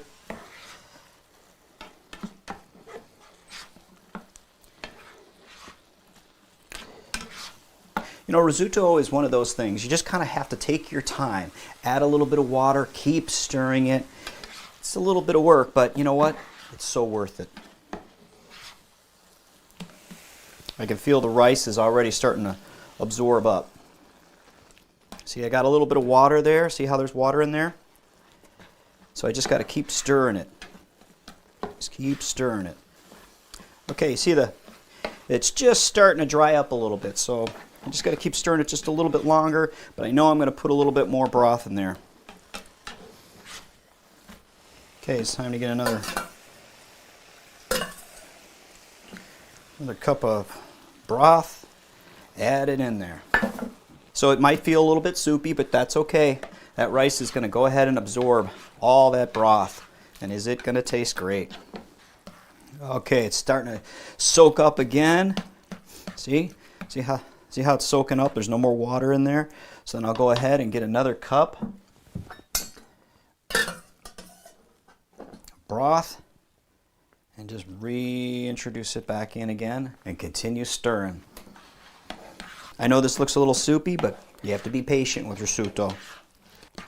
All right, that broth is soaked up again. I'll go ahead and put a little bit more in there. So this, I've actually used a little bit more broth than I normally do because I'm using a frying pan. Risotto is all about moisture, so it tells you when it's done. Now I'll go ahead and add my chopped up kale. You know, and this is totally up to you. Go ahead and stir this in. You know, somebody once asked me, how much liquid does it really take to make good risotto? You know, the rice tells you how much you need, but the basic rule of thumb is 1 cup to 3 cups of broth. But if I'm using a frying pan like I did, I ended up using a 1/4 cup. So it all depends on the rice. You want to get the rice so it's nice and tender. But let's go ahead and give this a taste.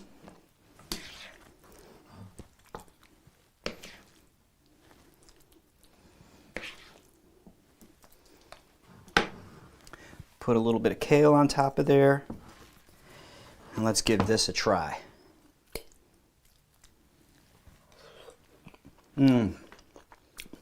Very good.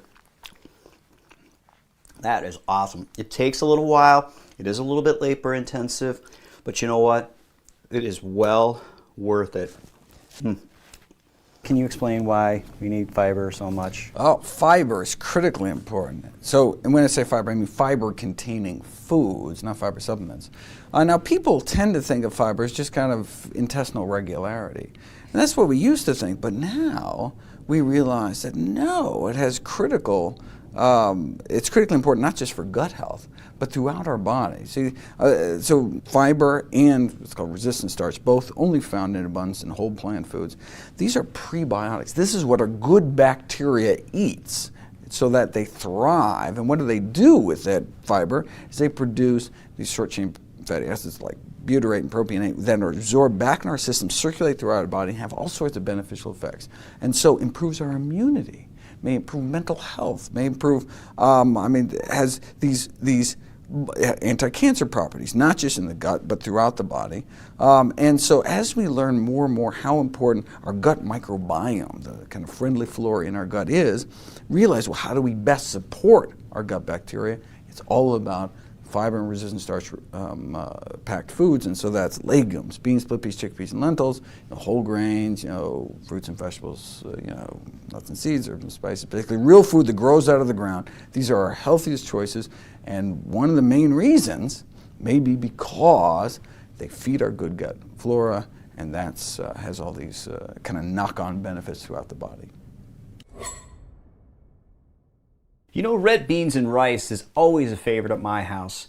And the thing I like about it is it's really kind of easy to make. It usually takes a bell pepper, a celery stalk, some garlic, of course some red beans, and some spices. But usually before I start doing all this, I get started on my rice because it takes a little bit of time to get going. Today I'm going to be going with long brown grain, and I usually start with 1 cup of the rice to 2 cups of vegetable broth. Now here's the thing, the vegetable broth with the rice tends to give it a little bit more flavor. So again, it's 1 cup rice, 2 cups broth. We'll give that a little bit of a stir. Get some of that rice down that's hanging up on the sides. And we'll go ahead and get this started. Like I said, I'm only going to use 1 bell pepper for this particular recipe, so I'll go ahead and save the other half for another meal.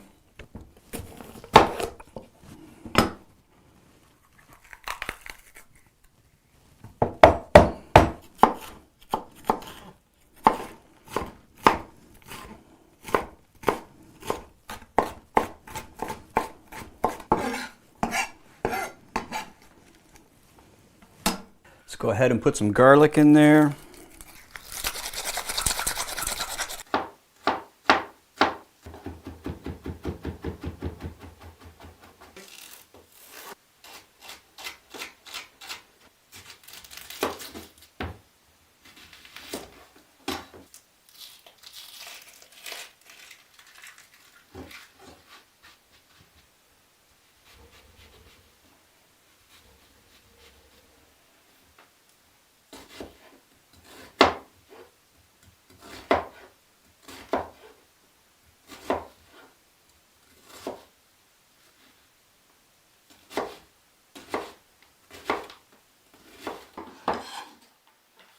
So now I've got all my vegetables all chopped up. I got my celery, I got my bell pepper, I got my onion all chopped up, I even minced up some garlic. So let's go ahead and stir fry this up a little bit. First thing I usually do is put a little bit of vegetable broth in there. I can always add more. Usually I like to go with a couple tablespoons of nutritional yeast. A couple tablespoons. Teaspoon of onion powder, just a pinch of pepper, a little bit of salt. You can either go with some chili powder or you can go with some sriracha. I like sriracha, so that's what we're going to go with today. This is 1 tablespoon.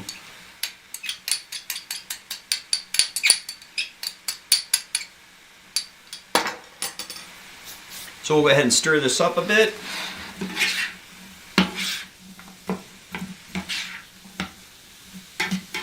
Now you can always add some broth as needed, but it's just good to get these onions and everything to caramelize a little bit, work together.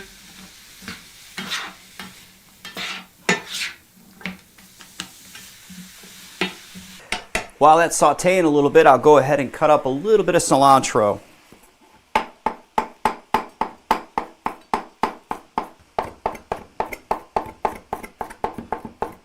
So I've been sauteing the vegetables up and they're looking really, really nice. And the thing that I like to look for is just where that liquid is just disappeared. You know, the broth that we put in from earlier. You want it more of a sauce and not a watery vegetable mix. So yeah, that's looking real good. So now we'll go ahead and add the beans. We'll stir these in.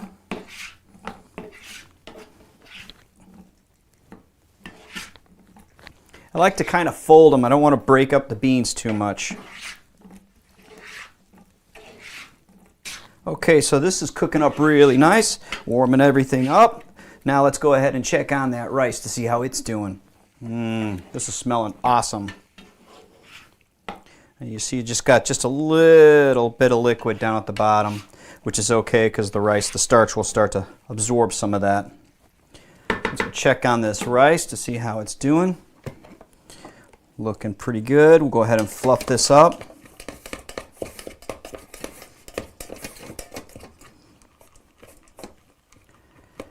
Looking pretty good.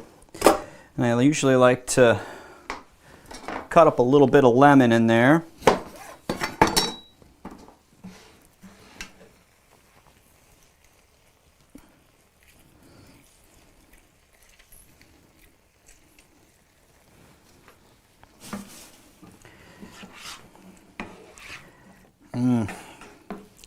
It's looking really good, really good.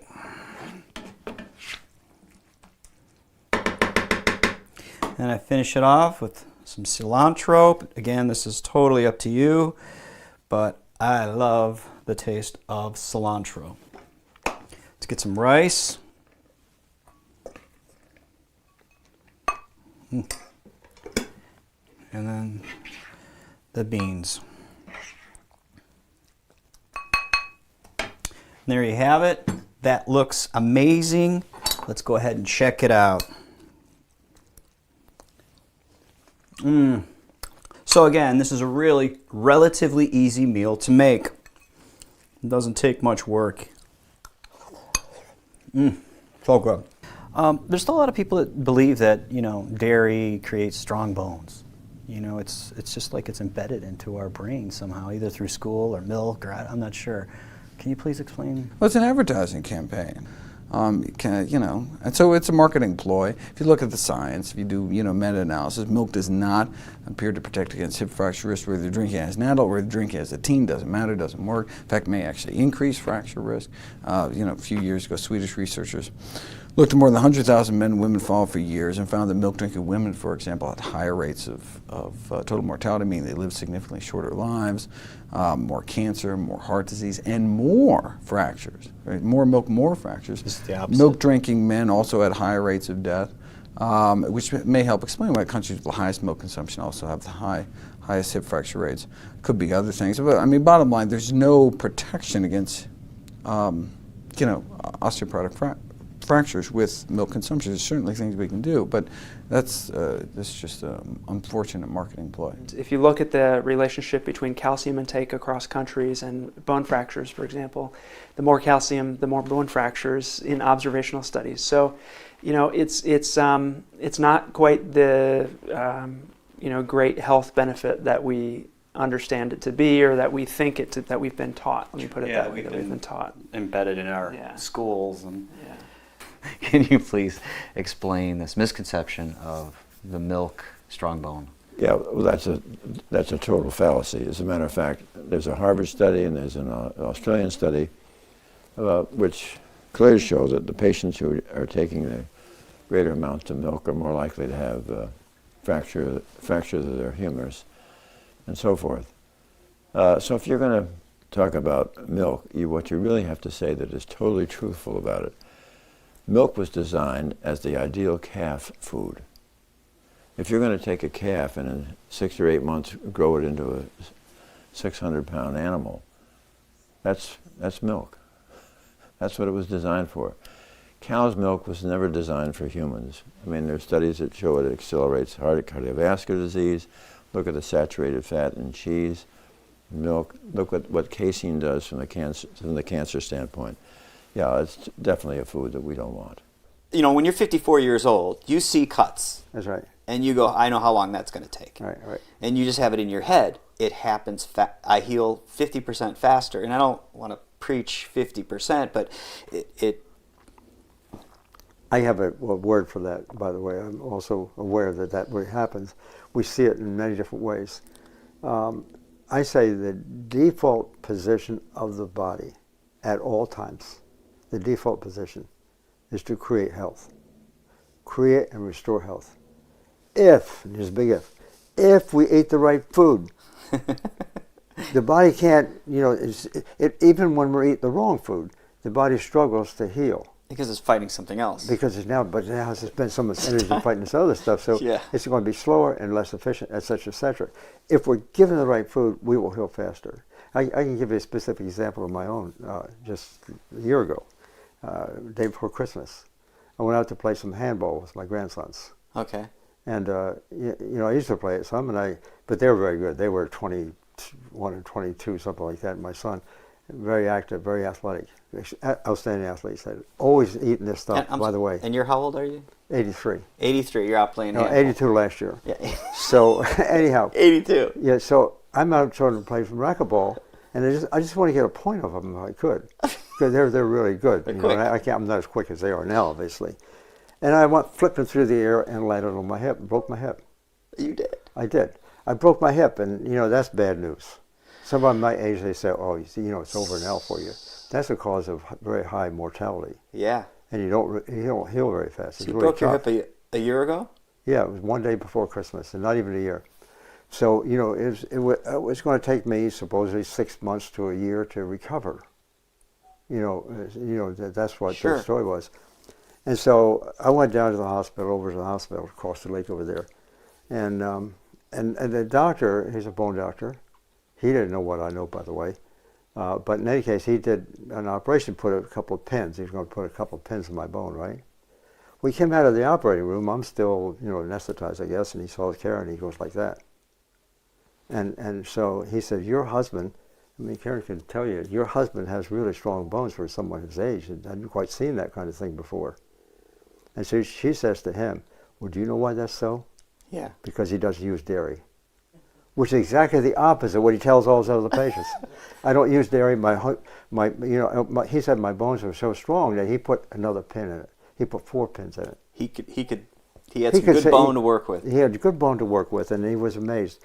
I go back then for the checkup, and I don't know what, I've lost track of the time a little bit, but somehow the fracture that you can see on the X-ray stuff on it was healed in just a fraction of the time. I'm back running again, so now I can run 4 miles a day.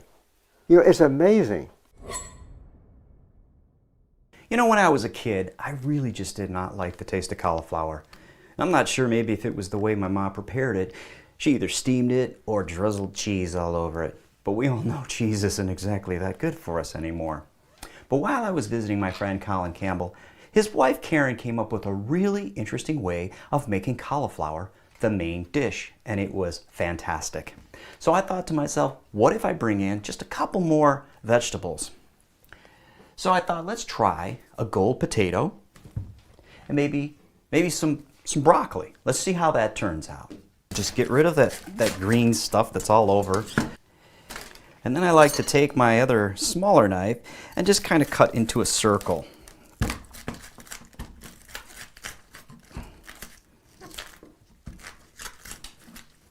Just pop this out.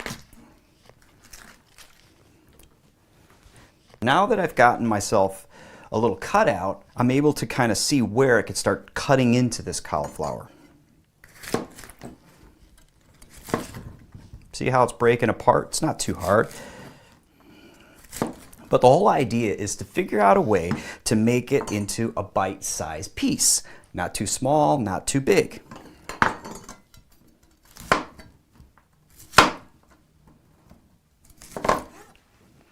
So then I go ahead and I put them into my steamer.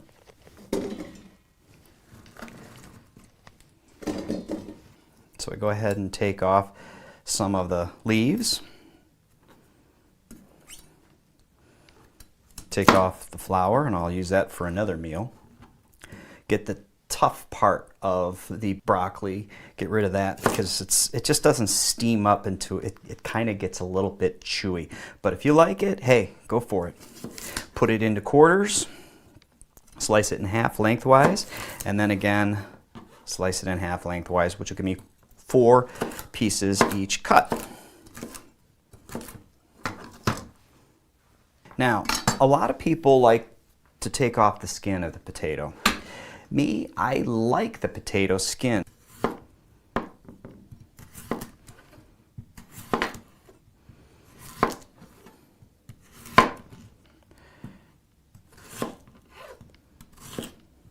Again, I'm just making them into bite-sized pieces.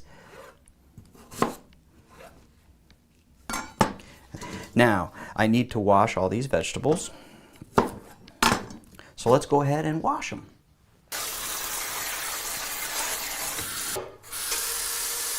So you can see I've added cauliflower, broccoli stalks, and a potato. But what if we added an onion?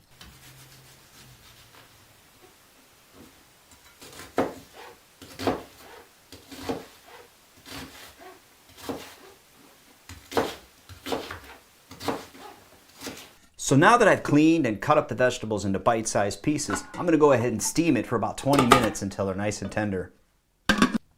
Now the sauce is actually kind of simple. It's 3 tablespoons of nutritional yeast, 3 tablespoons of miso, and some unsweetened almond milk.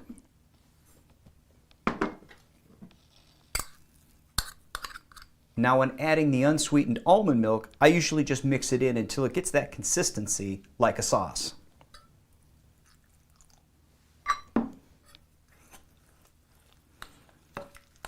And as you can see, it's already starting to get to that consistency that's pretty good. So sometimes I like to put in just a little bit more, just so it's a little bit more liquidy, so it can get all around all of those vegetables. Now keep in mind, I'm going to be putting this in the oven, so we want to be able to have it mix in quite well. Well, there you go. There was 2 ounces. Now, so what I'll do is I'll go ahead and add a little bit of lemon pepper. I like lemon pepper.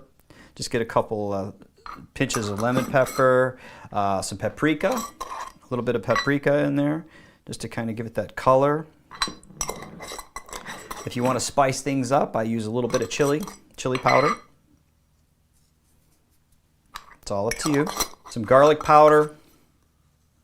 Remember, garlic powder is a little bit stronger because it's so fine.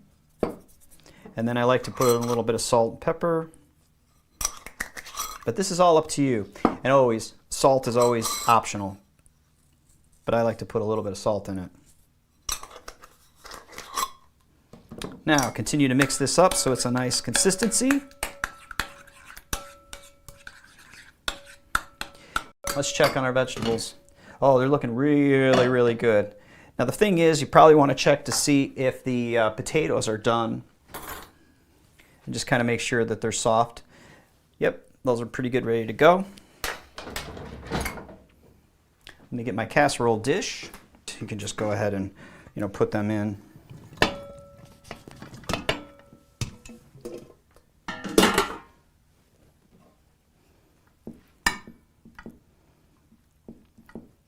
That looks about good. If you want to put more, that's fine. But as you can see, it's looking pretty good right now. So now what I'm going to do is I'm going to go ahead and pour this over the vegetables. Stir it up just a little bit so all of the sauce gets kind of evenly distributed around all those vegetables. Just got to be careful not to break up the potatoes or, mush them up. There you go. Now, the last thing I like to do is put a little breadcrumbs on here. So now let's go ahead and put this in the oven at 350 for about 20 minutes. Well, I've just taken it out of the oven.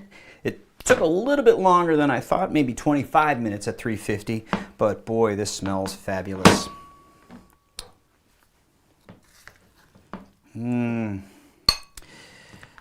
Vegetables like this is just amazing.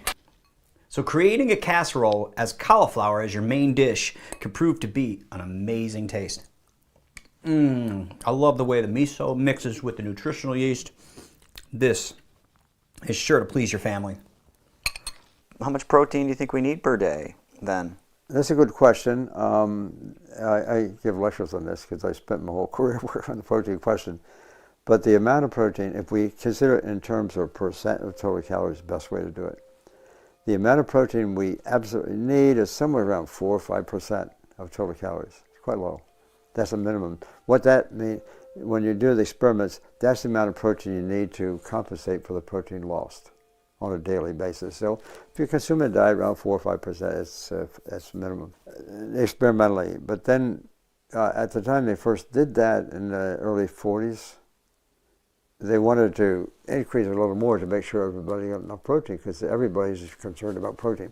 So they increased it by 2 standard deviations statistically. That brings it up to about 8 or 9% total protein from 4 or 5 up to 8 or 9. And that became what we called the recommended dietary allowance or recommended daily allowance, the RDA. Yeah, right. So the RDA was born that way. That's where it came from. Starting at 4 or 5, increase up to 8 and 9. 2 standard deviations, in theory, covers 98% of the population who need protein. Okay, totally, theoretical at this point. So up around 8 and 9%. So 8 or 9% protein is the ideal level. All of that can be easily supplied by just plants. Yeah. But what we actually do, because of our reverence for this protein thing, and we usually mean animal protein, because that's what most people think, we start eating animal food to justify it on the grounds that, I need this protein. Been that way for, 150 years. I need this protein, so we eat meat, get the protein, and then all of a sudden a higher and higher percentage of our total protein consumed is animal-based. And the average in this country is about 70 to 75% of our total protein is coming from It's coming from animal foods. That's where, once you start putting in animal food in the diet, things are going to hell in a handbasket.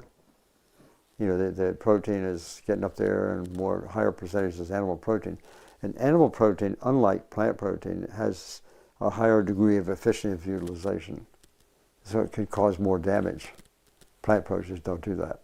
Yeah, I think increasingly there is data to suggest that when you increase protein, you do create some medical disasters. I mean, if you want red meat, then you're going to promote cancer. You know, we focus a lot on protein. We have for, gosh, hundreds of years since it was discovered, but I think we overdo it in this country. There's a lot of emphasis on protein for appetite control, weight loss, muscle gain, muscle building. I mean, just about everything if you want to manipulate your body, protein seems to be at like the first part of the recommendation. It's always eat more. And it's a real shame because we already eat way more than the sort of recommended amount, what we need to grow and maintain our body in this country. And most of it's from animal-based foods. You know, the majority of the protein we eat is animal-based protein, meat, dairy, and eggs. There's evidence that can promote high cholesterol, atherosclerosis, and heart disease. There's animal experiments showing that type of protein can actually affect cancer promotion and increase cancer promotion. These are the big diseases that we struggle with, right? So, and then you also mentioned kidneys. There's over 100 years of data showing that a high protein diet, particularly when kidneys are already damaged, if you have an already damaged kidney and it's not functioning at full capacity, I think eating a very high protein diet is about the worst thing you probably can do. And you know, some degree of chronic kidney disease is actually pretty common in our country. So you know, especially at older ages. So I think we're way overdoing protein, and it's a shame that it's used so frequently. So it's pretty safe to say that we could get the protein that we need from a whole plant-based diet. Absolutely, we can get all the protein we need from whole natural plant foods. You know, tomatoes have protein, oats have protein. People think that it has to be tofu and beans, and you've got to eat tofu and beans at every meal. But that's not true. Just eat whole foods. You know, the only things we eat in abundance in America that have no protein are added sugars and oils, fats and oils, because those things have been processed. They're fragments of food where you take the original food, you throw away the protein, and then you eat the sugar or the oil. And we eat a lot of sugar and oil. But otherwise, if you eat a whole food, I mean, all these plants that are growing around you, they need proteins to function. So, you know, you're going to get enough protein. A friend of mine recently started a whole plant-based diet. And I asked her, I said, what kind of breakfast do you normally have? And she said, oatmeal. And I said, great, what kind of oatmeal do you have? And she said, you know, the stuff from a pouch, and you just, you know, put it in the microwave with some water.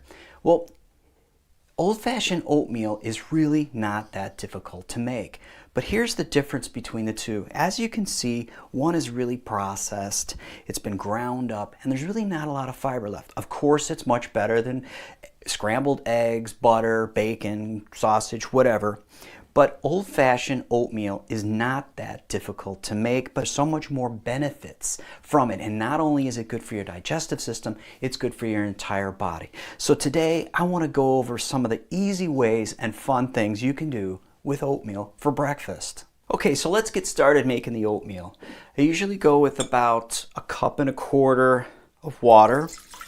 I'm making it for one. And then to about 1/2 cup of old-fashioned oatmeal. Turn it up. Now here's the thing. I've got a bunch of stuff here for you to kind of consider. It's all up to you and your personality. These are just ideas. But I usually like some cut up bananas, some apples, some strawberries, and then if it's in the winter months, maybe some canned pineapples, maybe some canned peaches, or maybe some canned mandarin oranges, but it's all up to you. And in the pantry, you can also have maybe some dried cranberries, some raisins, maybe some coconut. I got some blueberries here. And I always like to put in a little bit of flaxseed. That's always good. Walnuts once in a while. But sometimes I like to sweeten it up a little bit, and this is totally up to you. If I do use maple syrup, I like to use the grade A syrup, not the fructose stuff, the bad stuff, or maybe just a little bit of brown sugar. The thing is about dates is you can't just throw them in there. You got to cut them up and mince them up into little pieces. So I'm going to go ahead and do that right now.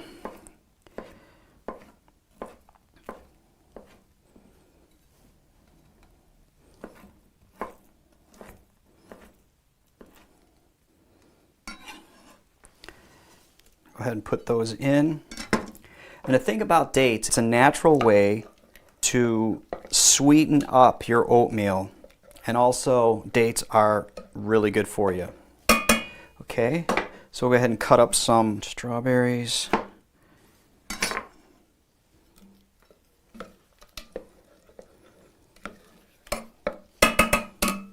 Okay, put some bananas in there. Some apples, maybe some blueberries in there. Not much, but I like a little bit of coconut in there. Just a couple chopped walnuts. Get my flaxseed in there. Maybe some raisins, I like raisins. Just a little bit of maple syrup. And that's pretty much it. Let's go ahead and check this out.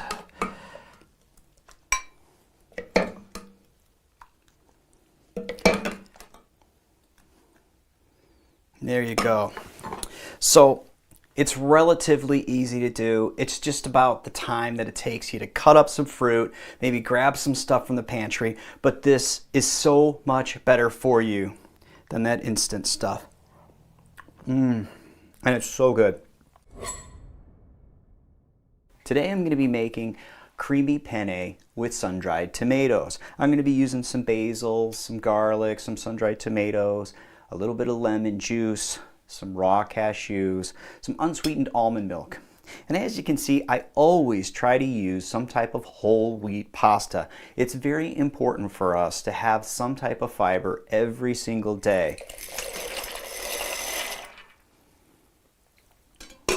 You can go ahead and use a knife to mince everything up, but I'm going to go ahead and use a food processor just to speed things up. First thing I usually like to put in there is about a quarter cup of raw cashews. I've got 5 fresh leaves of basil. I've got a half a cup of nutritional yeast. I've got about 4 cloves of garlic. I've halved them. 1 teaspoon of dried mustard. A half a teaspoon of dried onion, a little bit of salt, and of course some pepper. And then we'll go ahead and give this a pulse.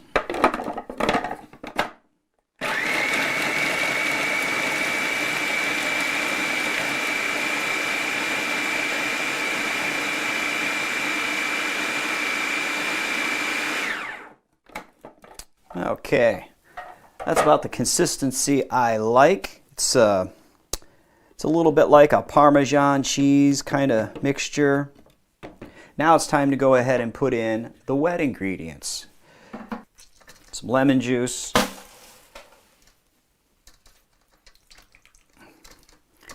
Now here I've got a tablespoon of red wine vinegar. Tablespoon. I've got my full cup of unsweetened almond milk. And then I've got on standby some whole wheat flour. Now let's go ahead and pulse this up.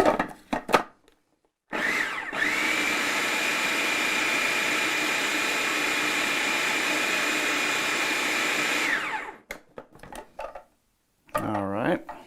Okay, so as you can see, it's sort of thin, so I'm going to go ahead and add some of the whole wheat flour. So this is about a quarter cup. Got a little bit left there just to kind of see how things go. Give it a pulse.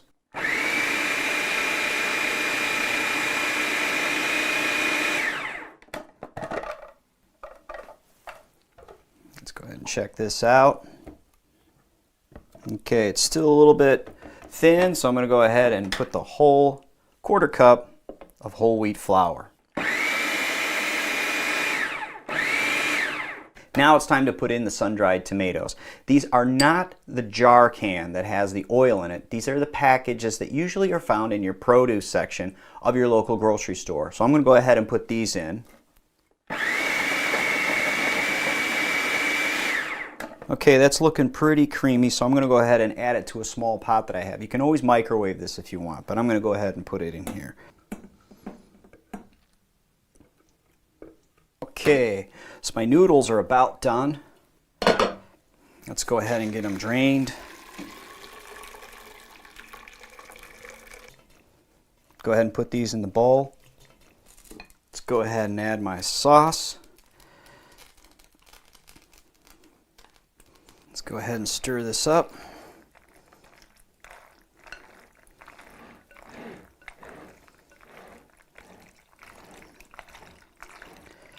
Now you can always add a little bit of hot water to this if it gets a little too thick. I usually like to just grab some of the water from the pasta and just kind of reintroduce it back in there until I get that consistency that my family likes. But this is looking really, really good. So let's go ahead and give it a try. That is so good. So it's relatively easy to make, and I'm sure your family is going to enjoy it. So good. If we're eliminating, the milk, what's the best way to get the vitamin D then? Sunshine. Just get outdoors, and even, you're going to get considerable radiation even if it's a bit cloudy, at times. And I mean, just being outdoors and having the experience of the sunshine will, in most cases, present you with enough vitamin D. And actually, it shouldn't even be called a vitamin. Vitamin D is not a vitamin. It's a hormone. Vitamins, by classical definition, are those things we have to consume because we can't make them. In the case of vitamin D, we can make it.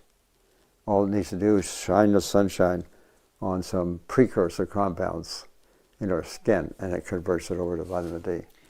And so the supercharged. Yeah, the supercharged is the metabolite, exactly.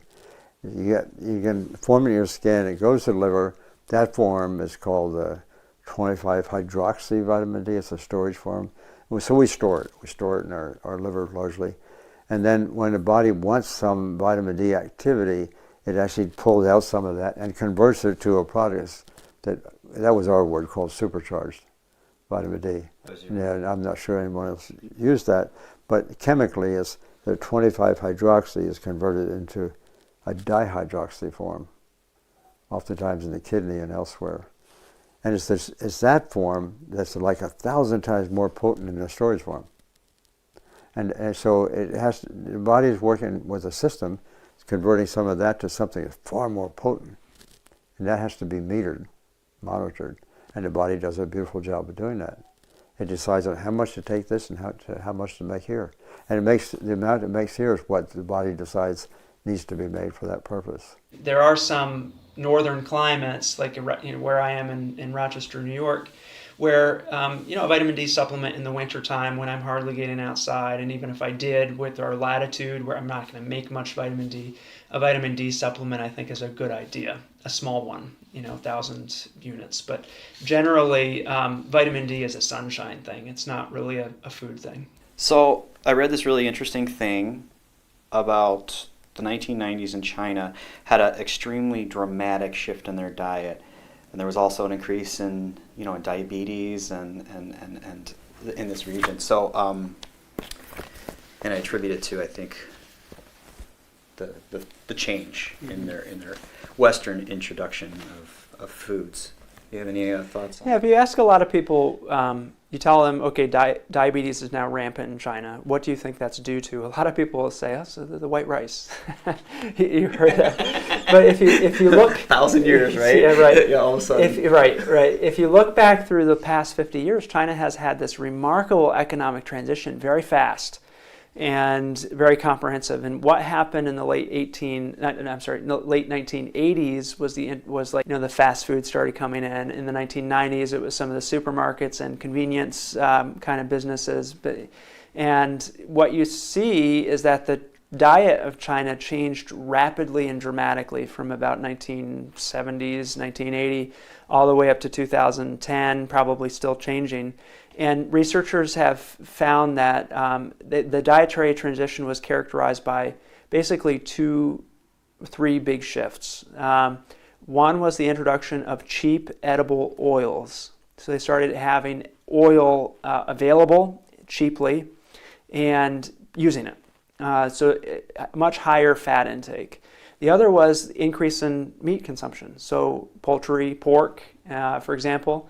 And the other, of course, when you're increasing those things, you have less beans and less whole grains and some of the less of the good stuff. So it's a typical transition that's happened around the world from a traditional diet full of carbohydrates, healthy carbohydrates, to a poor Western diet. And just about every 10 years, from 1990 to 2000 to 2010, diabetes rates doubled in China. They actually now have as much diabetes as we have in this country, as 500 million people, or whatever the 50% of the population is. In China, it has pre-diabetes or diabetes. It's a disaster. It's absolutely a disaster for China. And it's very clear what led to it. It wasn't the white rice. Not that I'm a fan of white rice. The white rice probably made the oil a little worse and the meat a little worse. But clearly the thing that changed was increase in edible oils and increased meat consumption. As we eat the Western diet and we accumulate, especially in our muscle cells, we accumulate fat. See, ordinarily, the way the glucose metabolism works is your body's insulin will escort the glucose into the muscle cell, turns the key, insulin turns the key, in comes the glucose into the muscle cell where it will be metabolized. But when you're eating the Western diet, increasingly you increase fat in your muscle cell. The fat is like glue in the lock. So the insulin puts the key in and it can't turn the lock. So now the glucose accumulates in the bloodstream, and there's your diabetes. But what happens with these patients, what is so remarkable, time after time after time, we see these patients with heart disease who are diabetic. And as they start eating whole food, plant-based nutrition, they metabolize the fat out of their muscle cell. And suddenly now, insulin can once again turn the key in the lock to escort the glucose into the muscle cell to be metabolized. Today I'm going to be making crusted eggplant meatballs over spaghetti. I'm going to be making it with some basil, some garlic, some sun-dried tomatoes. I've got 1 can of chickpeas. I've drained and rinsed those. I got my eggplant, of course, 28 ounces of marinara sauce, and 16 ounces of whole wheat pasta. But the first thing I usually like to do is to get this water boiling so I can get started on my noodles.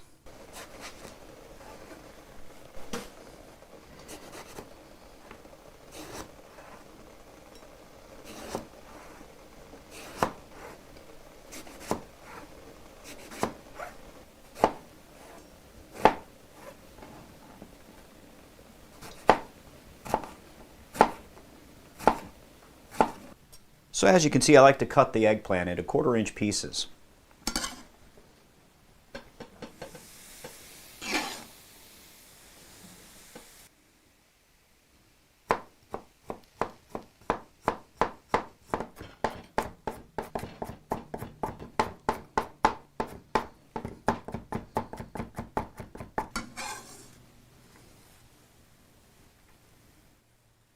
Okay, I've got a little bit of vegetable broth. I'll go ahead and put that in there.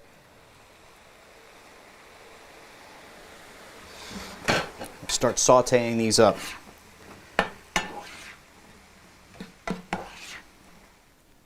Okay, I like to put a little bit of salt and pepper in there. Now let's check on this water. Okay, looks like it's boiling. I'll go ahead and put my noodles in. Also going to cut up my basil a little bit.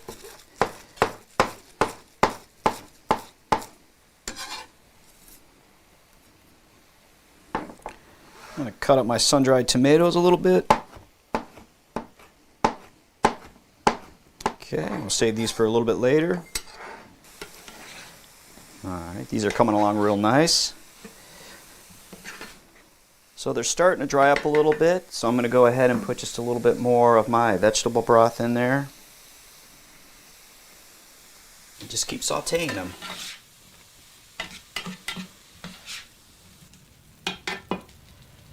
Okay, so my eggplant and garlic is sauteing up real nice. I'm going to go ahead and make my coating mix. I go with 1/4 cup of raw cashews, a 1/2 cup of panko breading, a 1/4 cup of rolled oats. I got a teaspoon of salt, and the salt is, again, always optional. 2 tablespoons of nutritional yeast. I'm going to go ahead and use my food processor today, so let's go ahead and get this mixed up. My rolled oats, my panko, my raw cashews, and some salt.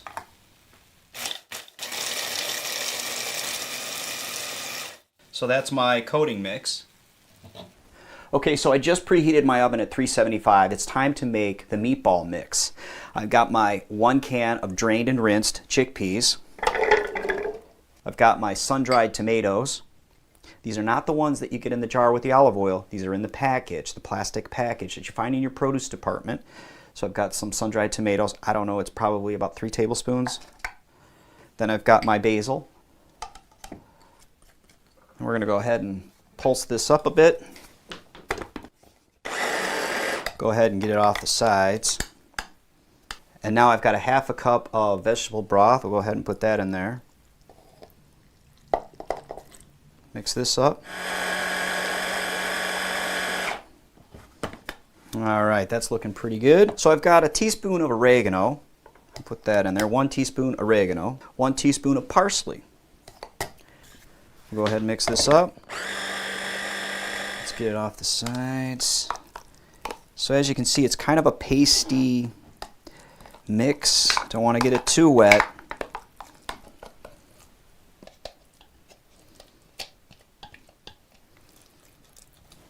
And I'll put my nutritional yeast in there. You know, this is optional, but I like to put just a little bit of salt in there. A little bit of pepper. Just kind of mix this up a little bit. Now it's time to add the eggplant that's been sauteing with the garlic. All right, start mixing this all together.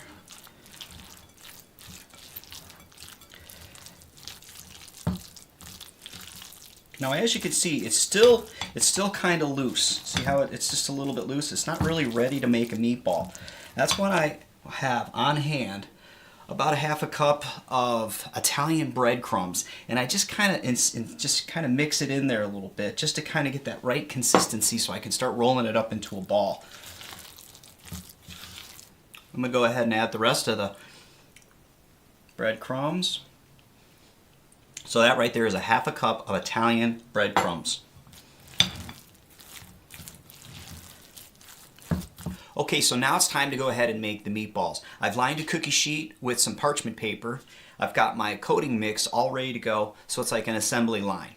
Now here's the thing about meatballs. It all depends on your family, your personality, what size meatball. My family tends to like them a little bit smaller. It takes a little bit longer, but it is well worth it. So let's go ahead and start making some meatballs. So it's basically just like normal meatballs. Just go ahead and roll them in a ball, and then I just like to roll them in my coating mix. And just go ahead and start putting them on the cookie sheet.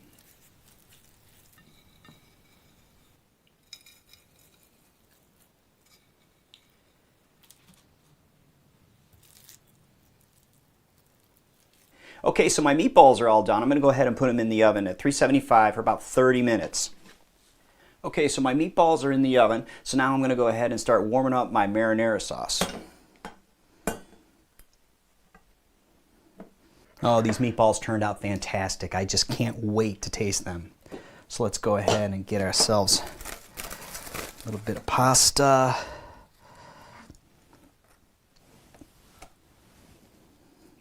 Let's put some sauce on there.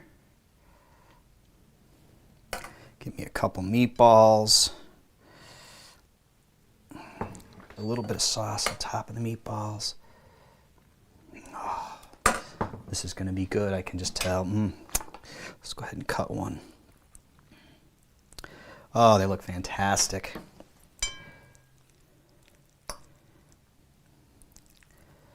Let's go ahead and get a little bit of the spaghetti in there.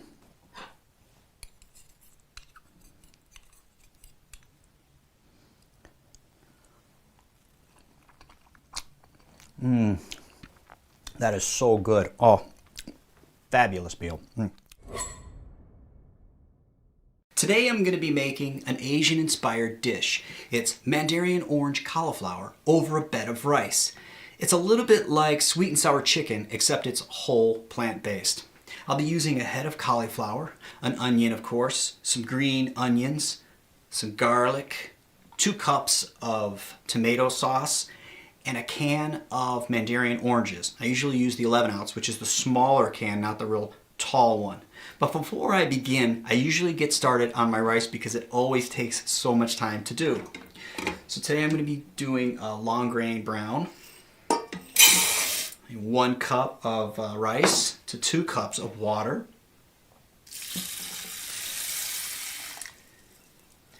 Go ahead and give this a little bit of a stir. And this usually takes about an hour, so I'll go ahead and get this started. Okay, so the rice is cooking. Now it's time to cut up the cauliflower into bite-sized pieces.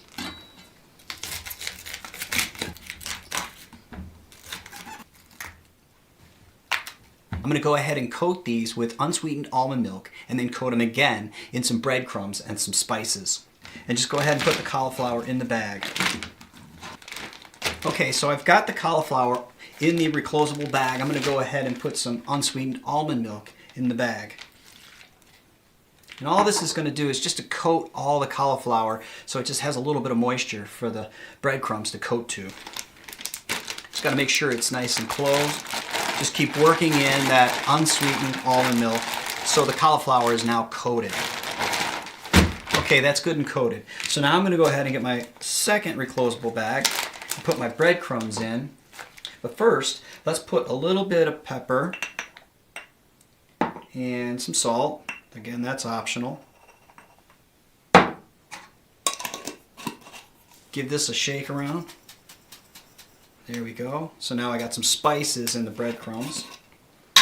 Go ahead and put that into the closable bag. And then I'm going to take my cauliflower and start coating it. Now as you can see, there's really not much unsweetened almond milk left. I think I used maybe, I think these are a half a cup. So I'll just go ahead and transfer that in. Okay, get rid of that bag. And again, make sure it's closed, and then just begin coating all the cauliflower. And the breadcrumbs are going to go ahead and stick now to the unsweetened almond milk.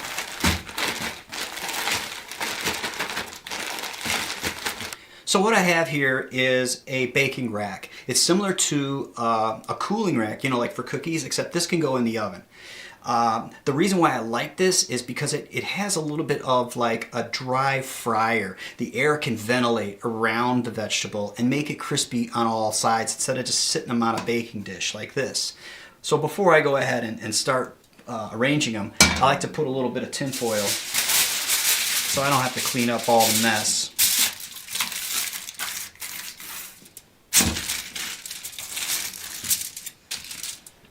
Okay, so now the air can circulate around all the vegetables. So now I'm just going to go ahead and arrange all the vegetables on this baking rack.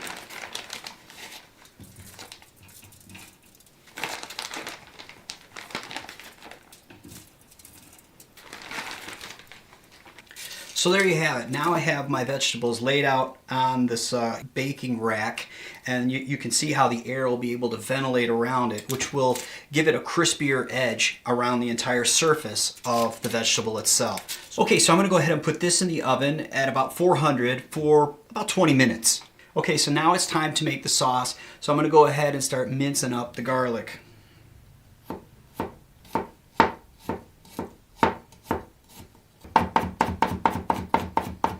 We'll go ahead and put these in the pan. Okay, so now I'm going to go ahead and add just a little bit of water to the garlic.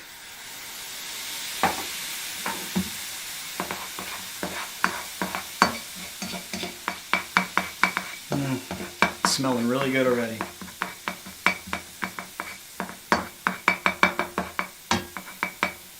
can always add a little bit more water.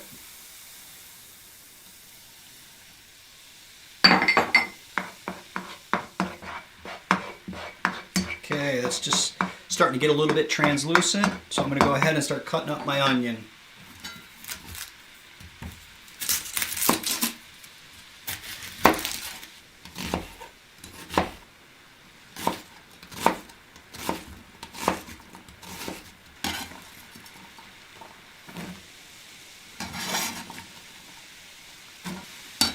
Now I like to put just a little bit of pepper in there.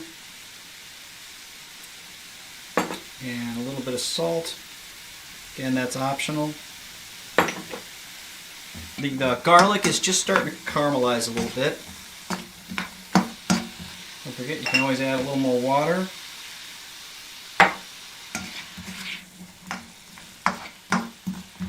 Alright, so I got a little bit of water in there, you can see in the bottom, just so it doesn't burn things a little bit. But I've caramelized the onions, I've caramelized the garlic a little bit. Now it's time to go ahead and start cutting up the green onion. I usually break up the green onion into two parts. Half of it goes into the sauce, and the other half, the green part, actually goes as a garnish on top of the main dish. So let's go ahead and start cutting this up.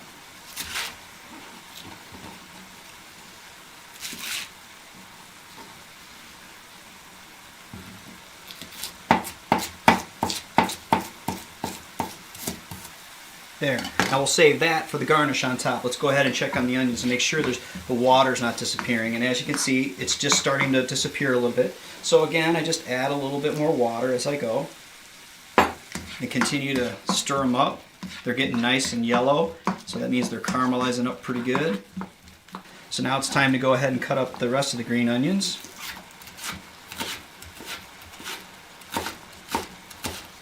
And we'll go ahead and put these into this mix right here.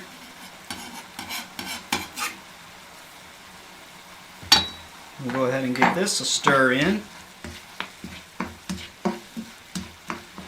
So I keep checking the water to see if it's still there. It's got a little bit of moisture in there, so I'm good to go, but I can always add a little bit more as I go. There, that's looking really good. So now I go ahead and just start throwing in the rest of the stuff. I usually like to go with a couple tablespoons of brown sugar. Just put a little bit more water in there.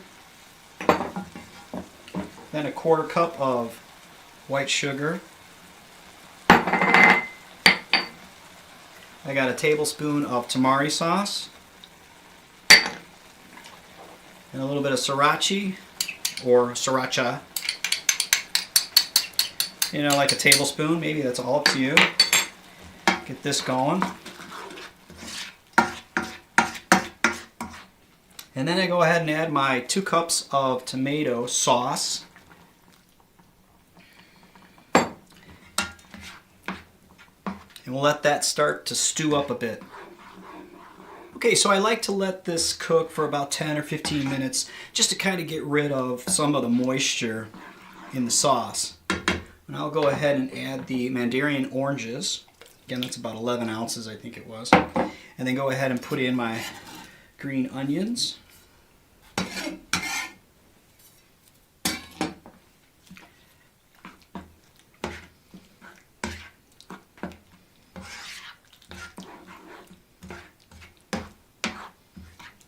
You got a little bit of the mandarin oranges with some of that garlic. It's going to be really good. Now I'm going to go grab the cauliflower that's been baking in the oven. Okay, so as you can see, it's kind of a little bit crunchy. You know, it's nice bite-sized pieces. So I'm going to go ahead and dump this into the sauce. Now the thing is, you want to do this just before you're about ready to serve it because it does keep some of the moisture.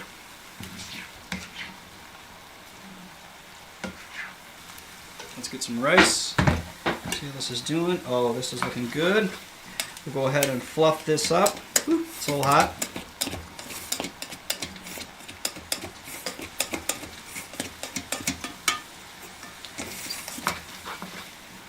Put some rice on a plate.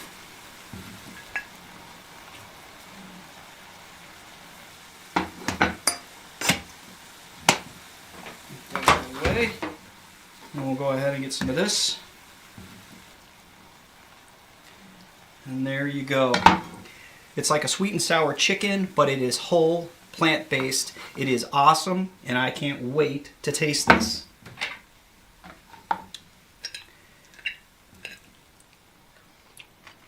The cauliflower's got a little bit of that breaded crunch.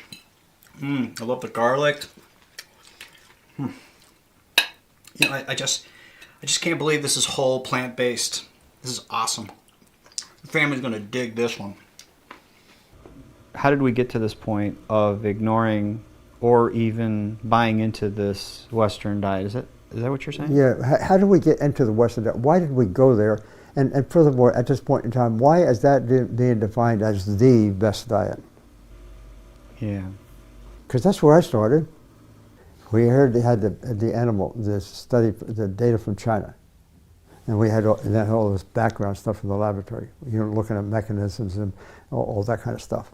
Put them together. Yeah. When you see that kind of information all of a sudden come together like this. Making the change from a Western diet to a whole plant-based lifestyle is not easy. I was able to lower my cholesterol levels to when I was in my 20s. I'm also no longer pre-diabetic.